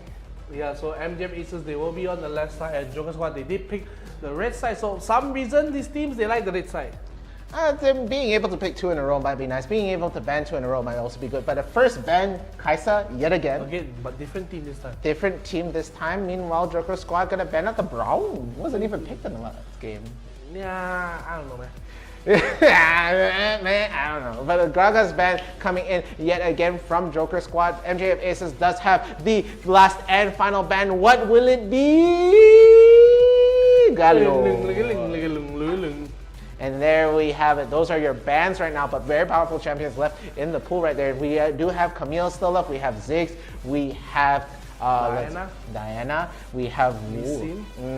And we just need to see exactly who these guys pick out. Again, I feel like it's going to be either a 𝐬𝐧𝐶 or 𝐼𝐸. No, 𝐼𝐸 first pick. 𝐼𝐸 first pick. Still left in the pool. No, going to be Rengar right there. Okay. And there we have it. It's going to be 𝐼𝐸 straight away with the 𝐬𝐧𝐶 right there for the side of Joker Squad. So Hextech Ultimatum with the 𝐬𝐧𝐶 bomb follow-up might be really nice. 𝐻𝐼𝐸 really has to play incredibly well because he put so much emphasis on the Rengar pick. He better prove to us why the Rengar pick was good, because they just gave away 𝐼𝐸 and 𝐬𝐧𝐶. Yeah, 𝐼𝐸 𝐬𝐧𝐶 straight away, no hesitation coming from Joker Squad. They were like, we can do this right there. They managed to pick that up right now, and it's gonna be the Alistar Xayah coming in for the side of MJF Aces right there. So let's see exactly. They're gonna leave the Ezreal pick coming in from the side of Joker Squad. That could be pretty good, and they don't need to rush to pick it right now because they can try and solidify their other picks. But it looks like it's gonna be Laze on the Janna, and I like it a lot. But Seraphine actually being hovered over by a Krill, so we might see a mid lane Seraphine together with the top lane Darius. I think it's gonna be an Ezreal to round out the comp for the side of Joker Squad because he's gonna have a very good poke comp. Quirky as well could be done. Undercourt here as well is the only two picks that make sense in this composition. And I like what MJF Aces play. They're playing a very team fight comp. They have the Darius. We're going to send them to go in, and Darius will try to get the stacks up, and Seraphine will just taunt them out. For the side of Joker, they just want to avoid the fight. They want to go back. Yeah, and here we have it. It is going to be the 𝐿𝐴𝐿 that's going to be the final pick. Tiger is going to be your ADC. Deku going to be on the top lane right there. But Lace is also going to be together with the bot lane. Practice going to be playing mid lane. And Pankasilla going to be the jungler 𝐿𝐴𝐿 for the side of Joker squad right there. Again, going to be on the red. And Ashmeter, again on the Rengar. Going to be really seeing how well that works out in the game so far. We've seen a lot of Rengar today. So much Rengar. A lot of Rengar. A lot of Rengar. That's super nice. Rengar, because Rengar is one of the most strongest picks in the Wild Rift Model seats. Okay. So with that being said, only in jungle, right? Yeah. You're not going to talk about top lane? Nah. No. Things to annoy NeonFaith. Pick Rengar, go top lane, have Ignite. He's not looking at me anymore. He doesn't want to talk to me because I said that. That's fine. I'm sorry I mentioned it, okay? Yes. Sorry. Yes. Well, let's look at the comments here. Muhammad Faizal not giving up hope on his team.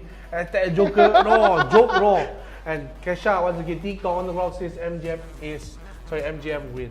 MJF win. Again, we do love to see you guys comment and support your team, so please feel free to drop even more hashtags like these two did in the chat right there. We will be going into round number 3. This is the final round of the grand finals for today. Again, on the blue side, we do have MJF Aces. On the red side, we have Joker Squad. And now both teams are on tournament points, so any mistakes here will be detrimental for either team. So let's just see how they do play out already. It's going to be a red start for the Rengar here. Going to be very, very standard for almost all junglers here. And I like MJF Aces comp a lot. The more I look at it, I think I like it a little bit more, but it's going to be harder to execute than the Joker Squad, because Joker Squad is just a poke-comp. You just stay away and shoot far, far away. Shoot far away. There's going to be a lot of trouble for getting the Darius to get started up, because he's going to actually have to walk in, and he's going to be the main front line in a lot of this besides the Alistar right there. So it could also be on the shoulders of Arete to try and get things started as he tries to walk into the rest of the team. Meanwhile, Tiger's going to be on that 𝐿𝐴𝐿, going to be able to poke him out if he tries to go in. But looking at the rest of the squad, it is going to be pretty difficult, and it looks like they're going to be able to see that they want to take the blue away from them. Meanwhile, we see on the blue front there's a little bit of a fight right there. They are going to get the first blood onto the 𝐿𝐴𝐿 right there. Seraphine is going to finish the job. They're going to get the pick off on the Janna, and with that aggression, MJF Aces loves to steal the blue, and with that, 2 kills in their pocket. Out of the blue comes... Oh my goodness gracious. 2 kills for MJF Aces. They go in now. They have about a 1,500 gold lead, just stopping as of one. But what's happening at the top here, Areta has to burn the barrier here, has already eaten his fruit, so we thought that this matchup will go to the favor of Areta here, but Deco is just bullying a little bit, and Deco is thinking, but should I flash kill, maybe get a kill? It could have been possible, but of course Areta has his own flash as well, so could have been these last here. But one more time, as Mitter will go in for another fight, we'll get a jump against on through. Don't walk into a brush. Ziggs here, and don't walk into the brush. He has the ultimate already here, so we'll be stopping for his free, which is gonna be the Ziggs. Good night, my friend. Practice and the rest of the team just trying to get the kill on the Seraphine. So we'll try to get the slow. We'll finally get the kill on the Garen, but now 1v1 Ashmeter. It's gonna be so strong, especially in the bushes here. Don't get kited. Oh please, I'm so done getting kited to the brush. I see it so much this game. It hurts so much when you're like, I'm running away. Nah, you're dead. I'm running away, and the guys just get repeatedly pounced on. And Practice was the victim right there. So 4 kills to 1 in favor of MJF Aces. It looks like they want to take this aggression and really finish this game and be not just returning champions, just 2-time winners now, 3-time winners. MJF is, I think it's more than once, I think. More than once. Okay, so a lot of times right there. So really strong team coming in from the side. Meanwhile, Joker, again on the back foot, but really too early to call who exactly is going to be able to win this game. I think I know who's going to win this game. A Southeast Asian region team. NeonFaith.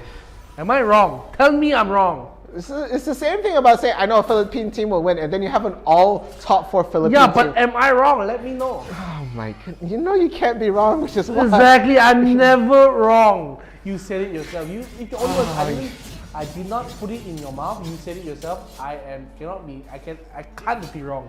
Okay, alright NeonFaith. But meanwhile, it looks like it's going to be a jump and a quick disengage right there. The ult does come down from Jana, but it's going to be rest of the team coming in. The encore, even insult to injury doesn't, lands on a dead body. Already dead. No chance. It looks like they're going to be trying to take down the bot tower right now. So much damage going down, and it looks like 𝐿𝐴𝐻 might get caught out from a crow right there. A little bit overextended, has to bring the flash, and with that, it's only one plate left. Meanwhile, 𝐷𝐄 looks like he's the only one doing pretty solid in the top lane right now. He does have the level advantage, and 𝐿𝐴𝐻 is coming around, but his opponent has already recalled right now. So they're not going to get a kill, but they're at least looking to try and get a return tower destroyed. Return tower destroyed is the correct answer here, as like the momentum switching, and Areta actually, damn fast, he come back. He's just gone for a second now. Pull back both members, is going to do a lot of damage on the thing. You might actually get the kill here, but be look careful here if you're not on the side of Joker here. They have to back off here if he gets the guillotine here, but they will get the Mountain Dragon here. A little bit of a tornado coming in to maybe stop them, but they do get a 3,000 gold lead coming in from the side of MGF already, and now going to steal the blue buff again. This is where all ran raw. He's just going to try to do it again. So it's going again and again. 𝐻𝐻 are going to be trying to go for that blue buff steal right there. Blue Sentinel might go down in favor for the side of MGF Aces. Their Joker is going to not have that blue buff right now. It could look really, really bad, but I thought they already got the bot tower destroyed, but it's actually still standing right now. It's so low on health, so is the top tower right now. 𝐻𝐻, that's not his house, that's not his home. Oh, but look at that. They're going to just focus down on this tower, but 𝐷𝐄 taking a lot of damage right there. There's a 5 stacks. It could be really bad. And they almost exchange out. Both of them jump up, but Guillotine beats Justice. So the Guillotine could actually be part of Justice. But anyway, there's a pick. Are you okay? Oh my goodness. Oh, Encore does land onto the Ziggs. He will have to flash away, but the nice headbutt will land, but then the headbutt pulverize will now finish him off, and the All-Star ulti does come out to keep him a little bit tanky, and now they're CG onto the tier 1, a lot of damage here. The barrage has landed the 4 members, but it's not enough to stop them. And now 8-1, almost a 6,000 gold lead here for the side MGF Aces, and they're looking for more at the top. There is being seized out by Areta here. I'm sorry, I'm okay. It's just, it's been tough, you know, and it looks like 𝐷𝐄 is getting picked off right now. 3 people on top, and he's just gonna get killed right there. He did look like he tried to get a return ult kill onto Arete, but not gonna be able to do that. They lose their top tower right now, and the ult from 𝐿𝐴𝐻, so low on Arete. Oh my goodness, so low, but not gonna get the kill. Was really, really close. I don't know if you guys watch Ben 10. That's from Ben 10. Oh, I think I know what you're talking about. But River will be starting here by the side of MGF Aces. They have overwhelming lead 8,000 in the bank here, and Joker, they are just trying to look for ways to come back in this match, because very hard when you are in the pro competition and you're behind, you can just get forced engaged on over and over again by MGF Aces. So gotta be careful, especially 𝐻𝐻. That's why we see he putting the priority onto his Vanguard so early on, so strong right now, and just literally still farming up. He has gold in the back pocket, but not spending it so far. And I think it's going to be so awesome watching him just play over and over and over and over and over and over again. And with that, it's still MGF Aces' game to win right here. There are 8 kills up on top of Joker right now, and Joker is struggling to find an answer to try and take this. Meanwhile, it does look like they are trying to get some good vision down into, 𝐷𝐄 is gonna get a lot of hurt. He's gonna go down again. There's 3 people on top. You're not tanky enough to take them all out, and down he goes. Down he goes.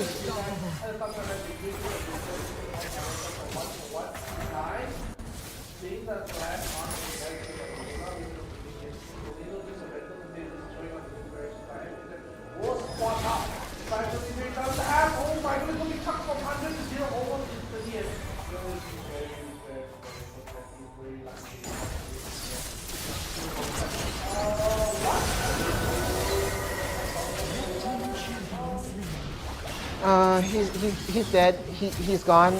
Was there a hex that ultimatum to? Oh my goodness gracious! Bye, Jana. Oh, but a return kill coming in. 𝐷𝐄 is gonna try to get one up on the board, but he's running in the wrong way. Oh, I don't think he is going to be fine there, but going to be picture for the side, and I'm going to be just done there. So 11,000 goldie coming from MGF Aces, and I don't think there's much that Joker can do at this point. No, honestly, no. They're not going to be even able to fight for this dragon. Again, the 𝐿𝐲 pick, not a factor at all. Haven't seen some game-winning Hexa ultimatums right here. They do get the pick off onto 𝐅𝐑𝐻 right there, but there we go. Finally, Hexa ultimatum is going to land on 𝐻𝐼𝐷𝐻. 𝐻𝐼𝐷𝐻 does go down, the ult lands from 𝐬𝐽𝐺, and they are going to try to take a lot of momentum right there. They are going to return kills. There are 2 on the board right now, but look at this. It is going to be a lot of damage going onto Tiger right now, and he's still in the picture, knowing that he has to be in the fight to try and take this Cloud Dragon away, and it looks like the rest of the team is not going to contest because no jungler is on the field right now. So Cloud Dragon into the pocket of Joker, nice and comfortable. Nice, comfortable, and look at the goalie already. I mean, Joker, of course, they got the Cloud Dragon, going to be wahoo, wahoo, celebrating yahoo about that, but it's not enough. And now going to see, I mean, there's not much. Oh, look who's getting caught up by 𝐿𝐻𝐼𝐷𝐻 here. Was trying to get the cross here. Flash in front. ISTAR will get the stun here. Will he be able to get the finish off the kill here? Does get the shield, and I don't think they have the chase to finish off the kill on 𝐿𝐻𝐼𝐷𝐻, so we'll be very, very safe here. And now 12 seconds still, the Baron spawns, and already 9,000 lead. Like I said, 9,000 gold here. Oh, 𝐼𝐷𝐻 gonna be looking for you. I know he's a little strong, but 𝐷𝐻𝐻 is a Garen, so he still has the damage to kill, so it's gonna be looking for here. But of course, the rest of the teammate is nearby, and they're gonna be fine there.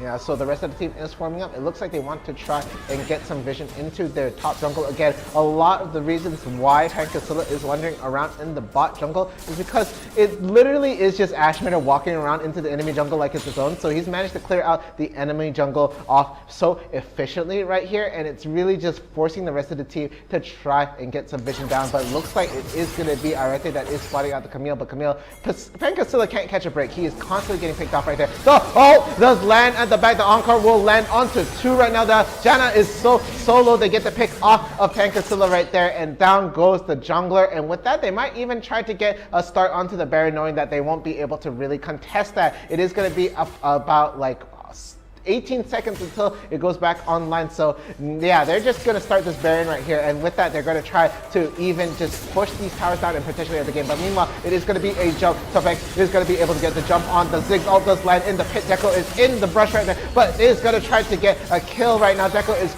trying his best. He's in between 3 people right now. Did get the Rengar down, and Tiger is actually working a lot to try and get these return kills. And it's just been bad trades, 2 for 2s, but they lose the Baron, and it's just not working out right now. And 𝐿𝐻𝐼𝐷𝐻 is just really lagging behind, and he can't afford to do that right now. He needs to keep this Rengar in check, and is not doing any justice to it. Yeah, and that is why we see, even 𝐻𝐼𝐷𝐻, I know he just died, but that is why we see the importance they put on the 𝐻𝐼𝐷𝐻 on the Rengar. That's why he's so important to use. So that is why I would say, hey, you better have a good reason why you pick this Rengar over 𝐿𝐻𝐼𝐷𝐻, over anyone else, but you're going to be fine right now. So I think it's going to be pretty okay. Now 10,000 gold in the lead. Of course, they have the Baron as well, and I think going to be very, very strong in this fight. So I think going to be very, very difficult to come back if you're a Joker. But we have seen worse games where people in even deeper troubles, but they managed to come back from that. So let's just see what they're going to do here for the start of Joker, what they can do to stop this. I personally think they have to set maybe a death rush to catch out maybe 𝐻𝐼𝐷𝐻 or 𝐼𝐷𝐻, because they're playing a little aggressive. You can see they just play up the map here. If they are going to force a fire, they could catch out, and that's what I said. They might get a catch out here, but they're not. They're too afraid to actually engage a fight. There was ultimate from 𝐿𝐻𝐼𝐷𝐻, but he didn't know where the rest of the team of MGF Aces was, so he didn't want to go into a blind fight. Yeah, so a little bit of hesitation right there. Not going to be able to pull the trigger right now, and it's going to be a 9-kill lead for the side of MGF Aces, and it's a big uphill battle right there. They're going to be fighting Baron buff minions on top of these people right there. It's going to be a missed tactical sweep coming in from 𝐻𝐼𝐷𝐻. Can't catch a break, not working out at all. Meanwhile, it is a split push right there, so they're even going to try to break the bottom inhibitor tower right now. And all that's left is the mid and bottom inhibitor. The 𝐿𝐻𝐼𝐷𝐻 ult right there just to try and stop the minions from pushing in right now, but the mid lane minions are in, so backdown protection is off. The slowdown does happen, but oh my goodness, the ult coming in from Xayah is going to stop the 𝐻𝐼𝐷𝐻 ultimatum from landing, and with that stops that momentum altogether. But look at that charm, the encore, going to be so solid right now. 𝐿𝐸 actually so low on health, has to retreat. They do trade that 1-for-1, but it is looking very shaky for the side of Joker to get anything started as they are hiding behind the inhibitor tower right now. It is looking very tough, and it's just any sort of momentum that they can have is not working out, and I don't know what they could do. Yeah, and I mean, going to be very difficult. And now Ocean Dragon is going to be spawning here on the river. I see spawn, then gone already. Spawn gone. How fast does Ash Meter take? The dragon is going to be so quick, and I mean it's going to be so difficult to do that. And now mid lane can see already started here that they take. I mean all center charge will take the turret really quickly here, so it's going to be very difficult. And I think it's going to be very difficult. Even though Joker they get that mid turret, I don't think they're going to do much here, because even though they got an incredibly nice fight in the void, it caught him out of position. They still lost the fight technically because they lost the bottom turret as well. It was a 4v4 in that fight. And Ashmeter looking for Mr. 𝐻𝐸𝐿 knocked up, stunned up, will be at the 𝐑𝐢𝐴𝐴 here. And Baron, the timing is so perfect. Baron just spawned for the side of NJ Aces, and now they say, zero chance for a steal. Let's go fight for the Baron here, ladies and gentlemen.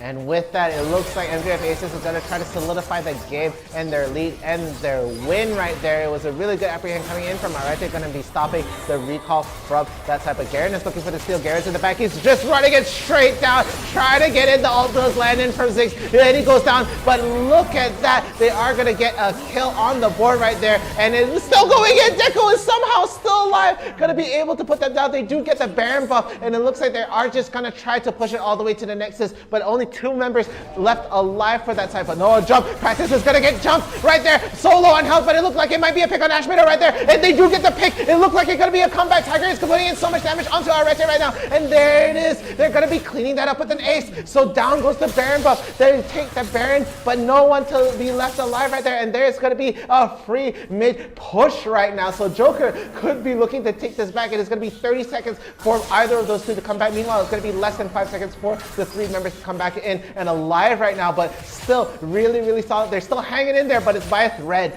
for the side of Joker. My goodness. I mean, look at how well Joker played that fight, but it's not enough. They're still down 7,000 gold. They're still down, and they have to win this next fight. And if they manage to get the dragon that comes out in about tomorrow, they're going to be the Elder Inferno. Maybe that's the way to come back, but it's just a big waste for MJF Aces. They get the Baron, they lose 2 members, and they should just be okay, let's just back off, but they decide to go for the fight, and they lose all of their Baron buffs. But they don't even keep one, they lose all. So basically it was just giving 3 gold, and maybe you could say that, okay, we get some gold to Joker, but we're gonna use the Baron buff to get it back, but you lose every single player of your Baron buff, so you have 0 usage of it right now, so it's gonna be very difficult for them, and I'm very, you know, this is the ping pong animation. Ping pong, ping pong. But right now, with the super minions over at the bot lane, that's going to be a constant form of pressure right there. 2 towers also still standing left. 3 of them, all 3 of them at the bot tower actually. And it's going to be so hard for them to keep this bot lane in check right there, because any moment in time where they're going to get a pickup of 2 or 3 more, they're going to literally be able to just shove it all the way back in and maybe even try to take the Nexus. So no more slip-ups available for the side of Joker. They all have to really stay in this fight and keep their heads up, because if they lose a lot of members, it could be really bad. And 𝐻𝐸𝐿, again, a lot of mobility on that side, but you can only run so far, and it's a Rengar that's going to chase you. It's going to be super difficult to try and get that lane shoved in. Super difficult, and you can see already. Still, even though they lost a little bit, the 5 seconds still, the Elder comes out here. It's going to be a little bit dangerous for either team, but they're pushing up the wave, making sure, of course, still they have the tower at the bottom side taken away, so it's forever going to be super minions coming in, so we'll be benefiting to the side of MJF Aces, but it's going to be towards the dragon, so will be pulled away from the pressure here, and top side is pushing in as well. So this is do or die for either team. If MJF Aces loses this fight, they will lose the game, but they have a huge advantage. They have 8,000 gold in the pocket extra for the damage. Joker, they are the ones trying to fulfill this miracle comeback, but it's going to be very difficult. Of course, they have the poke to do it, they have the Ziggs, they have the 𝐻𝐸𝐿, they have the 𝐻𝐸𝐿 on the back with the 𝐒𝐿 to lock anyone up, and of course, 𝐸𝐸 the frontline will be getting a lot of disengage, so they do spot that it started off, but they know it's a little bit of the rules coming in, and 𝐻𝐸𝐿 has to back off. But Barrett is spawning in 13 seconds, so it's going to be like a A puzzle for both teams. What do I go for? Do I go? Oh, 𝐿𝐸 caught out here. Thunder pull back. He is going to heal up a lot of damage, but there's so much damage coming. The 𝐒𝐮 ulti will land, and he'll be healed up by the Janna. But it's going to be already so much damage to 𝐿𝐸. And now the bullet for Areta pulls in 2 members. Does he get the guillotine smash on the one? Almost gets the kill, but he will trade his life away. Janna will live with a liver of HP, but they will get the GA off of 𝐿𝐸. He's going to get the GA off and the 𝐿𝐸, but he will go down double kill. For Void, they're looking for more. They get another kill. Now, ∞ goes in, but as 𝐿𝐸 comes out, he will barely live as well. And there's so much little things going right for the start of MJ Aces. And now, do they look? I don't think they even want to go for the objective. I think this one ends game. Look at the damage on the lanes just a little bit more. The super beam is coming to the bottom lane. They're pushing out the mid tier 3, and they're looking for the edge. They're TPing in ∞. They're looking for the end 3 members. Then only the Ezreal and the Janna. He's doing his best, but he's not enough. As MJ Aces, they take the championship 2-1. And there we have it. Returning champion, strong as ever. Joker squad not going to be able to make the cut. And it's all MJF Aces. 2-1. 2-1. My goodness, MJF Aces. Last time they came back from the brink of defeat. Last time they kept losing, but they persevered and they come back, they get the win. Well done to the side of MJF Aces. And nice try to Joker squad. I mean, in a long time since we've seen the Indonesian in even the top 4, but they made it all the way to the grand finals and they surprised us really well.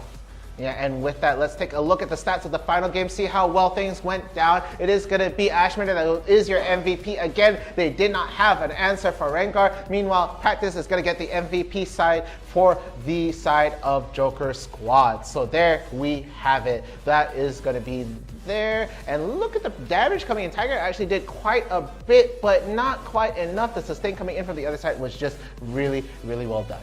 Yeah, and look, I mean, like I said, the poke comp will have a lot of damage onto the 2 pokes, Ezreal and 𝐒𝐮, but it's just not enough because 𝐻𝐸 got the important damage. Look at the graphs here. Whoa. Just look at the massive mountain of blue there is for the side. And look at has a nice lake.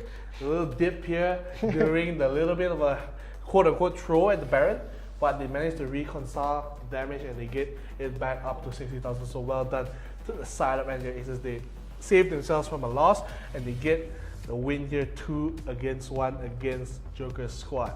Again, really well played from Joker squad. Let's take a look at the replays though for the final game. Let's see exactly how things ran down in the game. Again, this was they love to take the blue buff and they will fight tooth and nail for it. 4 members going in just to try and seal the deal on the blue buff. Managed to get 2 kills in that single exchange, and even here again catching the mid laner off guard. This rotation from 𝐻𝐸 very consistent. Again, Practice is like, I'm gonna run into the bush. They're not chasing me, I'll go back in the bush. But 𝐻𝐸 caught the hesitation, had the ult, went onto Practice right there, and even though they are gonna get the pick onto the Seraphine right now, it is not gonna be worth it. And look at the 𝐿𝐸 is just like, hey, he's running away, I should chase after him, but you're running into a brush with the Rengar. You have to know something's up. Fierce is getting real mad at people running in the bushes when there's Rengar here. So if you guys are playing next time on stream and there's a Rengar enemy team, don't run in the bush. Even though it's the right thing to do, don't run in the bush, you're gonna make him mad. You're gonna flash in for Areta trying to get the kill. And the funniest stuff in the world, the 2 top laners jump up, they try to get the kill, but they don't get it. And look at this 𝐻𝐸 jumping in, out, gets the kill on the 𝐿𝐸. And I mean, honestly, it was the 𝐻𝐸 show, landing the anchor from max range, getting the nice. I mean, it was a nice charge, but he saves the pulverize to get the CC and gets the kill as well, and the Alistar ulti just to make sure he's tanky enough to survive everything. And MJF Aces, they played so well early on, but later they took the pedal off the gas, and they wanted to slow things down in the later matches. Yeah, and you can really see it work later on. Again, with that lead, they didn't really need to play super aggressive right there, but they managed to get the pick off on 𝐿𝐸. 3 of them going to be rotating on top and finishing the job over at the top tower right there. Again, they didn't get that first tower gold. It did go to the side of Joker. The 𝐒𝐮 almost does kill Arete right there, but not going to be able to do a lot. The ult coming in from Rengar going to be getting a lot of damage down on 𝐿𝐸. 𝐿𝐸 could not catch a break earlier on in this game, but 𝐿𝐸 was also a little bit of a misplay coming in from this side because because he was not able to get a really good play in with the Hexen Ultimatum, not going to be able to lock anybody down, and it was just a big struggle for him to get his game started. So they do lose a lot right here. Again, Ashmeter working around this bush, gets 𝐿 at that point, going to be able to get the long jump in there. Then again, the heal, they try to get something going on, and they don't try and go for the Rengar yet again, and they tried to get a jump onto Void, and they do land the tactical sweep, but 𝐿 gets immediately melted down from that side, but it's going to be Tepek that is going to land the last hit. Yeah, and early on you can see already the slowdown coming. I mean, this is still a lot of action coming in, just 8 minutes in the game, and MJF Aces wanted to push the pressure in deeper and deeper and deeper in everything, and you know it's going to be so strong, and the turret just barely able to survive, but the minion just gets the last hit onto it. Yeah. Oh, but yeah, it was just a big struggle for the side of Joker to try and get anything started right now. And as we see it right here, it was gonna be pretty much free dragon coming to the side of Joker. They did manage to get a pickoff earlier right there. The ult coming in from Ashmeter, gonna get that long jump all the way to the Janna at the back line. They do get the encore to land on multiple members right there. And with that, they actually forced the team to retreat, and they knew with that pick, they could try to go for the Baron, and that's exactly what they do. Meanwhile, 𝐿𝐼𝐷 is actually gonna get an apprehend on that side, gonna get so much damage coming in. A quick clean kill onto the Janna right there, but it is gonna be 𝐿𝐼𝐷 who is actually gonna clean up the backline right now, getting a lot of damage, but not gonna be working out. 𝐿𝐼𝐷 will ultimately fall. Yeah, and honestly, like I thought, okay, you know, you got the Baron here, you're gonna be happy here. I thought we were gonna end the game here. It was so strong, but nice wave clears coming from the side of Jokers. They have, of course, like I say, Astra and Ziggs very good at wave clear, and this is the fight where they go 4v5. They look at the catch on the Void. Nice recall to just get the stuns, but all the healing and the world will not save him from the damage here. The anchor lands on the basically 4 members of Joker. They have the back, going to be a 1-for-1 trade, but at the same time, Ashmeter, he did take the bottom tier 3 away. So it was a 4v5. It was the best possible engage as well for Joker. They couldn't convert. And Ashmeter here, they get the pick of the Penciler just before the Baron spawns. Talk about lucky and good timing here for them. They get it and they finish off the kill, and this is the throw. I mean, a mini throw, I would say. They finish off the Baron here. Look at them. Nothing that the side of Joker did. They send the Garen here to deal a little bit of damage. The 6 ulti does come. A lot of damage. They do finish off the Void. They get 2 kills for the side. They do finish off the Garen. So I say, okay, you have 3 members alive. You have 2 members alive. You don't finish off the Garen. Let's go back. And here we go. And they get the jumper practice, but then it doesn't work because it's gonna flash away and jump away, and then he dies. Yeah, 𝐿𝐼𝐷, for some reason, 𝐿𝐼𝐷 thought he could do some work as well. Hey guys, I'm here. I'm dead. Yeah, but then after this, MJF, they were able to recuperate and they force a fight in the middle lane. They do catch out the Garen still a little bit. He'll be a little bit too low. He flashes out, gets healed up for the rest of the team, but a lot of damage is already done. And even though 𝐿𝐼𝐷 tries to go in, nice flash pull in for 𝐼𝐷 here, gets 2 members. The ulti does not immediately kill off the Janna, but it's enough to deter the team. Jay is pro on the side of 𝐿𝐼𝐷. They finish him off with the Zhonya just to buy a little bit more time, but it's not enough, as it basically just baits the rest of the team to come in. And Ashmeter does try to go in for the kill. I thought for sure that he was dead, but the nice Janna tornado just stops the engage for him, and he has to back off. But already 3 members dead for the side of Joker, and it was just all over for them. MJF Aces, they have 4 members. They're gonna back.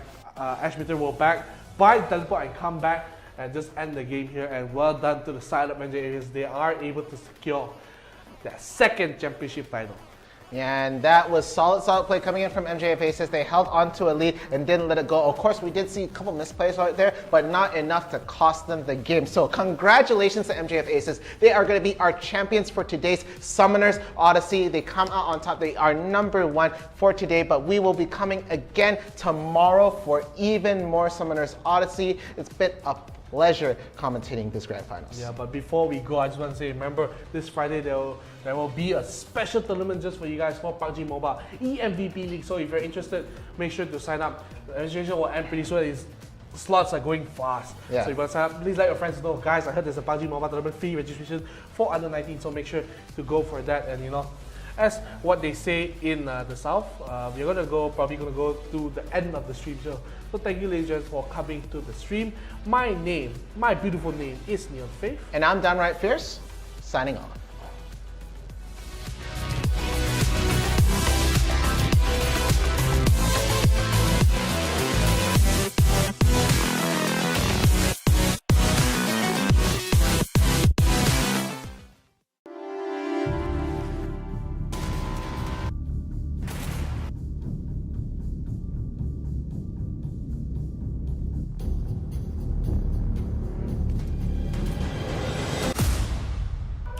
don't get it twisted.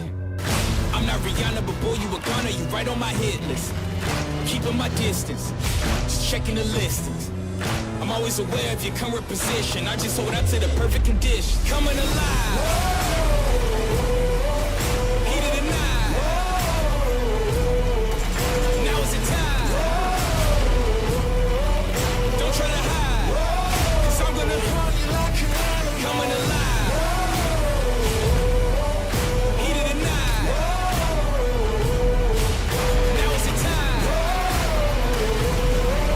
Don't try to hide, 'cause I'm gonna haunt you like an animal.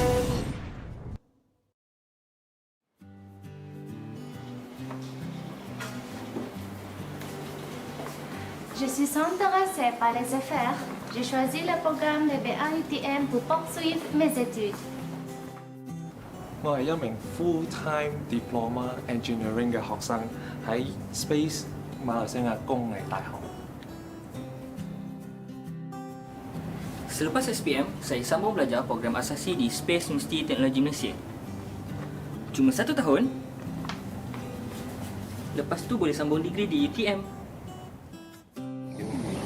நான் space university technology Malaysia என்ற bachelor of general study BGS பட்டப்படிப்பை மேற்கொள்ளும் மாணவி நான் விரும்பும் துறையை நானே தேர்வு செய்யலாம்.